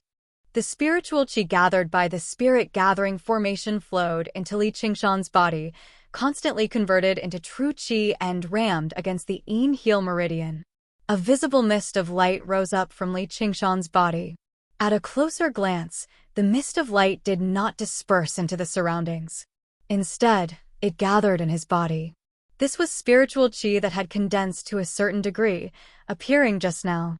Li Qingshan could not help but admire the intelligence of human cultivators. Although this tiny spirit-gathering formation was not as effective as Millipede's bed of spiritual stones, it was not too different. Cultivating qi was not suitable for directly absorbing spiritual power from spirit stones, but using spirit stones to power the formation and gathering the spiritual qi of heaven and earth seemed to have gone through some kind of processing and become suitable for absorption. The extremely pure Gui water true qi rolled like the tide, continuously surging towards the Jubin meridian in the calf. That was the beginning of the yin linking meridian. The Jubin meridian opened, and the true qi entered the Fuxia meridian. The Fuxia meridian opened and broke through the Chong'an meridian, and then reached the Taiheng meridian on the waist. At this point, the true qi was already exhausted, but the spiritual qi surged in, almost pushing the true qi forward. The Daheng, Fuai, Qimin, Tiantu, and other major meridian points were opened one by one, finally reaching the Lianquan meridian in the throat. Li Qingshan's body shook, and his true qi flowed freely. The yin linking meridian was opened. He had finally reached the 5th layer of qi training. The entire process was unexpectedly smooth. At this point, the yang heel meridian, yin heel meridian, yang linking meridian, and yin linking meridian. All four of Li Qingshan's yin and yang meridian were opened and connected. His true qi surged endlessly, and his body seemed to become lighter. It was extremely similar to the feeling of flying into the sky and becoming an immortal that mortals spoke of. However, Li Qingshan knew that this was just a feeling. If he wanted to truly fly, it would not be that simple. However, this goal was not that far away. When Li Qingshan opened his eyes, 3 days had already passed. The hundreds of qi-gathering pills in his stomach had been completely digested. The light of the spirit stones on the spirit-gathering formation had dimmed, and the spiritual qi was almost completely gone. Little and sat facing the wall, seemingly in a meditative state. She had devoured a large amount of flesh and blood underground. Qi practitioners were incomparable to ordinary people. The essence contained in their flesh and blood was enough to surpass that of 10 or even 100 people. She also wanted to use this opportunity to refine this power. Li Qingshan did not disturb her. He quietly looked inside his body and felt the surging true qi. He tried to urge the true qi to gather in his dantian. The true qi converged into a sea of qi, but as long as he was distracted for a moment, the true qi would return to his meridians. Yes, Li Qingshan wanted to take advantage of this secluded cultivation to break through to the 6th layer of qi training and open the sea of qi in his dantian. At that time, the many spirit tools in his 1,000 or so hundred treasures pouches could be put to use, and he would be able to truly control them. Moreover, his body's speed and strength would also increase greatly. He would not need to transform into his demon form to be able to battle any qi practitioner. However, according to the water condensation method, the first 5 layers of qi training were considered easy. From the 6th layer onwards, it would become increasingly difficult. The opening of the conception and governing vessels and girdle vessels was not as simple as the 4 yin and yang meridians. It was not something that could be achieved by relying on an endless stream of true qi to break through the meridians. During this period, one had to use the sea of qi as the foundation and also balance the 4 yin and yang meridians. It involved extremely complicated and exquisite methods. The process of opening the girdle meridian could be said to be the most difficult. Apart from the fact that it was difficult to open, it was also related to the sea of qi. The girdle meridian, as its name suggested, was like a belt that wrapped around the waist. It was the only meridian that was horizontal and had the effect of restraining all the meridians. The dantian was also wrapped around it, and one had to rely on this restraining effect to gather the true qi in all the meridians and condense it into a sea of qi. The process of opening the girdle meridian needed to be very careful. A moment of carelessness could lead to qi deviation and the danger of damaging the meridians. However, there was also a piece of good news. The water condensation method was the easiest to condense a sea of qi. The gui water true qi was relatively gentle, and it would not be easy for qi deviation. However, one still needed to be careful. Li Qingshan also knew the principle of haste, but not speed. He had just reached the 5th layer of qi training and needed some time to stabilize his cultivation. He was not in a hurry. After all, there was still a long time for him to cultivate in seclusion. After cultivating for a while and exhausting the spiritual energy of the spirit stones, he took out the spirit stones and replaced them with new spirit stones, activating the spirit-gathering formation. At the same time, he stuffed a handful of medicinal pills into his mouth. Li Qingshan thought for a moment, then picked up the water condensation method and began to study the spells on it. Water spells were not as lethal as metal or fire, and they were not as effective at trapping enemies as earth or wood. They were more supportive. For example, there was a type of water mirror spell that could be used to spy on the surrounding situation. The higher one's cultivation, the wider the scope of the spying. The invisibility spell was also a water spell and was considered an extremely famous spell. The effect of invisibility also increased with the increase of one's cultivation. At first, it was just a hazy fog that could be seen with the naked eye. Only when one's cultivation reached a high level could one become truly invisible and traceless.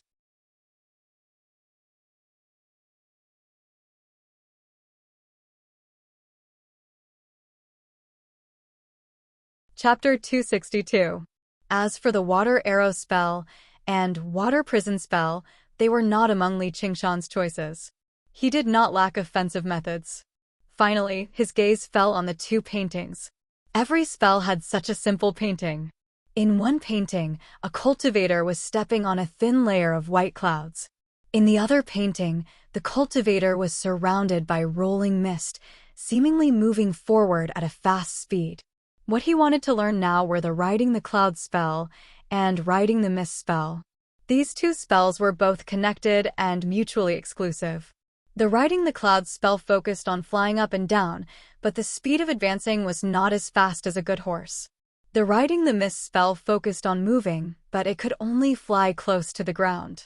When the two were combined, it was riding the clouds and riding the mist, allowing the cultivator to soar freely between heaven and earth. There was no special reason. Flying was everyone's dream, and Li Qingshan was no exception. The value of flying in the process of battle did not need to be said. When the day came out, he directly rode the clouds and flew into the sky. At the same time, he used the glaze invisibility mirror to hide his figure. Even if a Foundation establishment cultivator wanted to find him in the vast sky, it would not be that easy. Learning spells was also beneficial for deepening the control of Gui Water True Qi and stabilizing his cultivation. If he wanted to do it, he would do it. He immediately began to study. In the secret room, Li Qingshan's hands formed a seal, and he calmed his mind. A trace of white mist began to gather in his hands. In another place of seclusion, Qian Rongji also began her own training. Diao Fei watched the stone door slowly close with a complicated expression. Qian Rongji smiled and waved at him. "I wish you a pleasant journey." In the deepest part of the stone cave, there were several black bags piled up. Inside were many round things that seemed to be trembling slightly. Bright red liquid slowly seeped out. They were supposed to be outside on a mission. That could be said to be a gentle and amiable smile, but it made Diao Fei feel a chill in his heart. Qian Rongji did not ask him for a bribe. She only asked him for a small favor. He had been outside for many years and had never been soft-hearted when it came to killing people. However, compared to this woman's method of killing, it was as simple and cute as a child. Takitra, those people would disappear from the world forever, and no one would even suspect her. The stone door slammed shut, and Diao Fei turned around and left eagerly as if he was hiding from something extremely terrifying. With Qian Rongji's assistance, his position as a black wolf guard had been suspended. He could return to the Green Vine Mountain to cultivate. The verdant mountain that he had once resented suddenly seemed to haunt him. It was like a verdant pearl. At the very least, compared to the Hawkwolf Mountain, compared to being with the two of them day in and day out, the Green Vine Mountain was much safer. Once he knew her secret, would she deal with him? He would have trouble eating and drinking. Fortunately, he could finally go back now. After several days of non-stop travel, Diao Fei returned to the Green Vine Mountain once again. Compared to the prosperity of the past, it seemed especially cold and lonely now. Arriving in the main hall, the Green Vine Elder personally received him and gave him a few words of encouragement. He was amiable, but he had been through far too much already. His heart could not be roused up so easily with just a few words. All he did was pretend to be grateful. Apart from him, there were a few men and women that he was not particularly familiar with. Some of them seemed familiar, while others he did not recognize at all. However, their cultivations were not particularly high. As a fourth-layer Qi practitioner, he actually ranked third among them.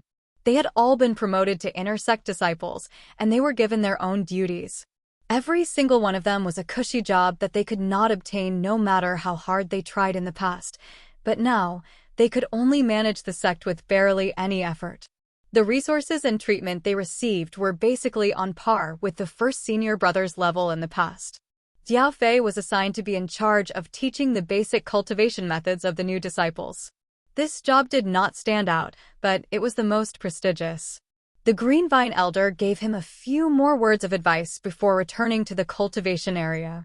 The few remaining disciples of the Green Vine Mountain greeted one another. One of them, a man with an unkempt beard, went up and said, "I'm Yishu Kuang." Greetings, senior brother Jiao. Looking around to make sure no one was around, he suppressed his voice and said, Senior brother Jiao, I heard you've just returned from the Hawk Wolf Guard of Jiaping. Diao Fei frowned slightly. The position of a hawk and a hound of the empire was not well received in the sect. That was basically touching on his sore spot, but he still answered with a yep. Yu Shuquang said, Then, are you familiar with Li Qingshan? Diao Fei immediately dared not tarry. You know him? Yu Shuquang said, Who doesn't know the great name of the tiger butcher? Seeing how Diao Fei did not believe him, he said, You can say we've met once. There was nothing to hide about this, so Diao Fei told him about Li Qingshan's return. Yu Shuquang seemed rough on the outside, but he was actually quite meticulous on the inside. His expression did not change, and he naturally changed the topic, talking about the daughter he took pride in. However, he let out a sigh of relief inside.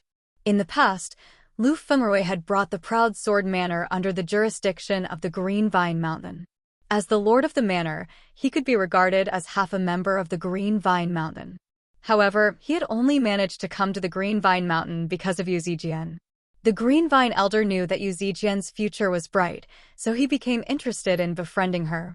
As a result, Yu Shuquang had gone from half a member of the Green Vine Mountain to a member of the entire Green Vine Mountain, and an inner sect disciple at that. Originally, no sect would be willing to accept an adult like him. No matter how poor the Green Vine Mountain was, the Green Vine elder would rather start from a child. How could an experienced person of the Jianghu like Yu Shuquang have any loyalty to a sect? Apart from his own gratitude, the reason why he asked about Li Qingshan was mostly because of Yu Zijian. Yu Zijian returned from the Green Vine Mountain safe and sound. She told her father everything that had happened. Although Yu Shuquang found it a pity that Yu Zijian did not accept the Sword Collection Palace's invitation, he still felt like he had been quite lucky this year. He held a great celebration in the manor, but Yu Zijian always seemed to be in thought. She became much quieter, no longer as lively as before. He could not help but sigh over how his daughter had grown up.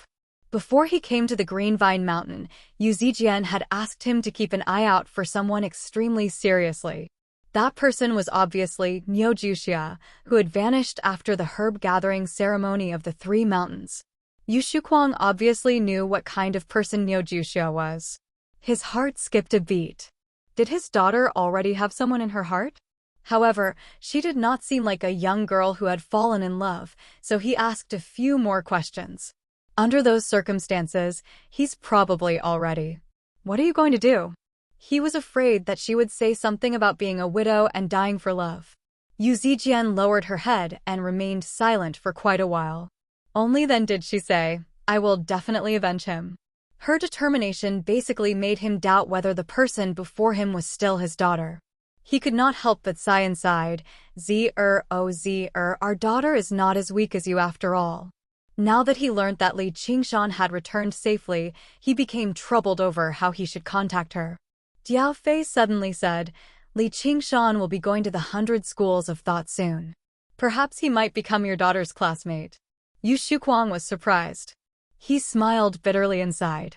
As it seemed, there was no need for him to worry about this anymore. However, was there really some sort of fate between them? Hopefully, it wasn't an ill-fated fate. Li Qingshan has returned. Hua Songzhan tossed a document before Wang Puxi. It was Fang Yinsheng's report. Not only did it state Li Qingshan's explanation for Zhuo Jibu's case, but it also contained Fang Yinsheng's praise for him, strongly recommending Li Qingshan to join the school of legalism. This was not all thanks to Qian Rongji. As soon as Li Qingshan joined the Hawk Wolf Guard, he had cleared up several dozen old cases. He had even borrowed the power of the disciples of Moism to bring back the corpse of the zombie Taoist, who ranked first on the blacklist. He could be described as smart and capable. Although his bearing was slightly cruel, it matched the spirit of the school of legalism's strict laws. Wang Puxi saw this, but he became slightly angered. He's actually bold enough to return. Does he really think we're idiots who can't see through his tricks? Little Fang is still too inexperienced. He doesn't know how treacherous people can be. Hua Songzhan said, Old Wang, don't be too prejudiced by first impressions. Yinsheng saw through him too. Li Qingshan can be regarded as a capable person when it comes to handling matters. He cultivates extremely quickly too. He can be regarded as a rare talent. He can strengthen the might of our school of legalism. Wang Puxi glanced at Hua Sengzan in surprise. Why do you suddenly think so highly of him? Forget it, let's do this then. I can't be bothered to worry about this kid. Purging the remnants of the White Lotus sect is the main priority. With that, he left in a hurry. Hua Sengzan gazed out the window. The winter snow had begun to melt. The awakening of insects was brewing. He did not tell Wang Puxi the true reason. Back then on the Green Vine Mountain, before Gu Yenying left, she had said casually, if you see him again in the future, you might as well take care of him a little. You can say that I've given him some guidance after all. How could he not pay attention to what she had said? It was inconvenient for him to tell Wang Puxi about this, or he would have to teach him a lesson again. He was rather interested in this young man who was bold enough to stare at her unblinkingly, but it was impossible for him to feel jealousy. Who knew how many people had received guidance from her over all these years? On the way back to the Clear River Prefecture from the Green Vine Mountain, Hua Chenglu said something he believed to be the most mature thing he had said in all these years. Brother, you better give up. I can't imagine how she'll fall in love with a man. All Hua Sengzan could do was smile bitterly and bitterly. How could he imagine it either? He had known her for all these years, and she was as graceful as the wind. Her emotions were not pretentious at all. Even now, he still could not figure out what she was thinking. When she was gentle, it was like a spring breeze, but when she was cold, it was like a blade. She was as unpredictable as the wind. Since it was the wind, why would it remain in a person's arms? Little and opened her eyes. A third skull prayer bead condensed in her hand. Afterwards, she heard Li Qingshan's eager voice. Look, Little and I can fly now. Little and looked back and burst out laughing. All she saw was Li Qingshan sitting with his legs crossed. He formed a seal with his hands, and layers of white clouds appeared below him, lifting him up. However, he was only a foot above the ground, and he even tottered about. Who knew how far away he was from the realm of flying? Li Qingshan was not embarrassed at all. He sniggered. This is the first step of a long journey. Just watch as I fly into the sky one day. Little An's gaze was gentle. Let's do it together. Of course. You're tuning into the Warrior Lore YouTube channel. Don't forget to subscribe and join us on this journey to catch the most captivating stories.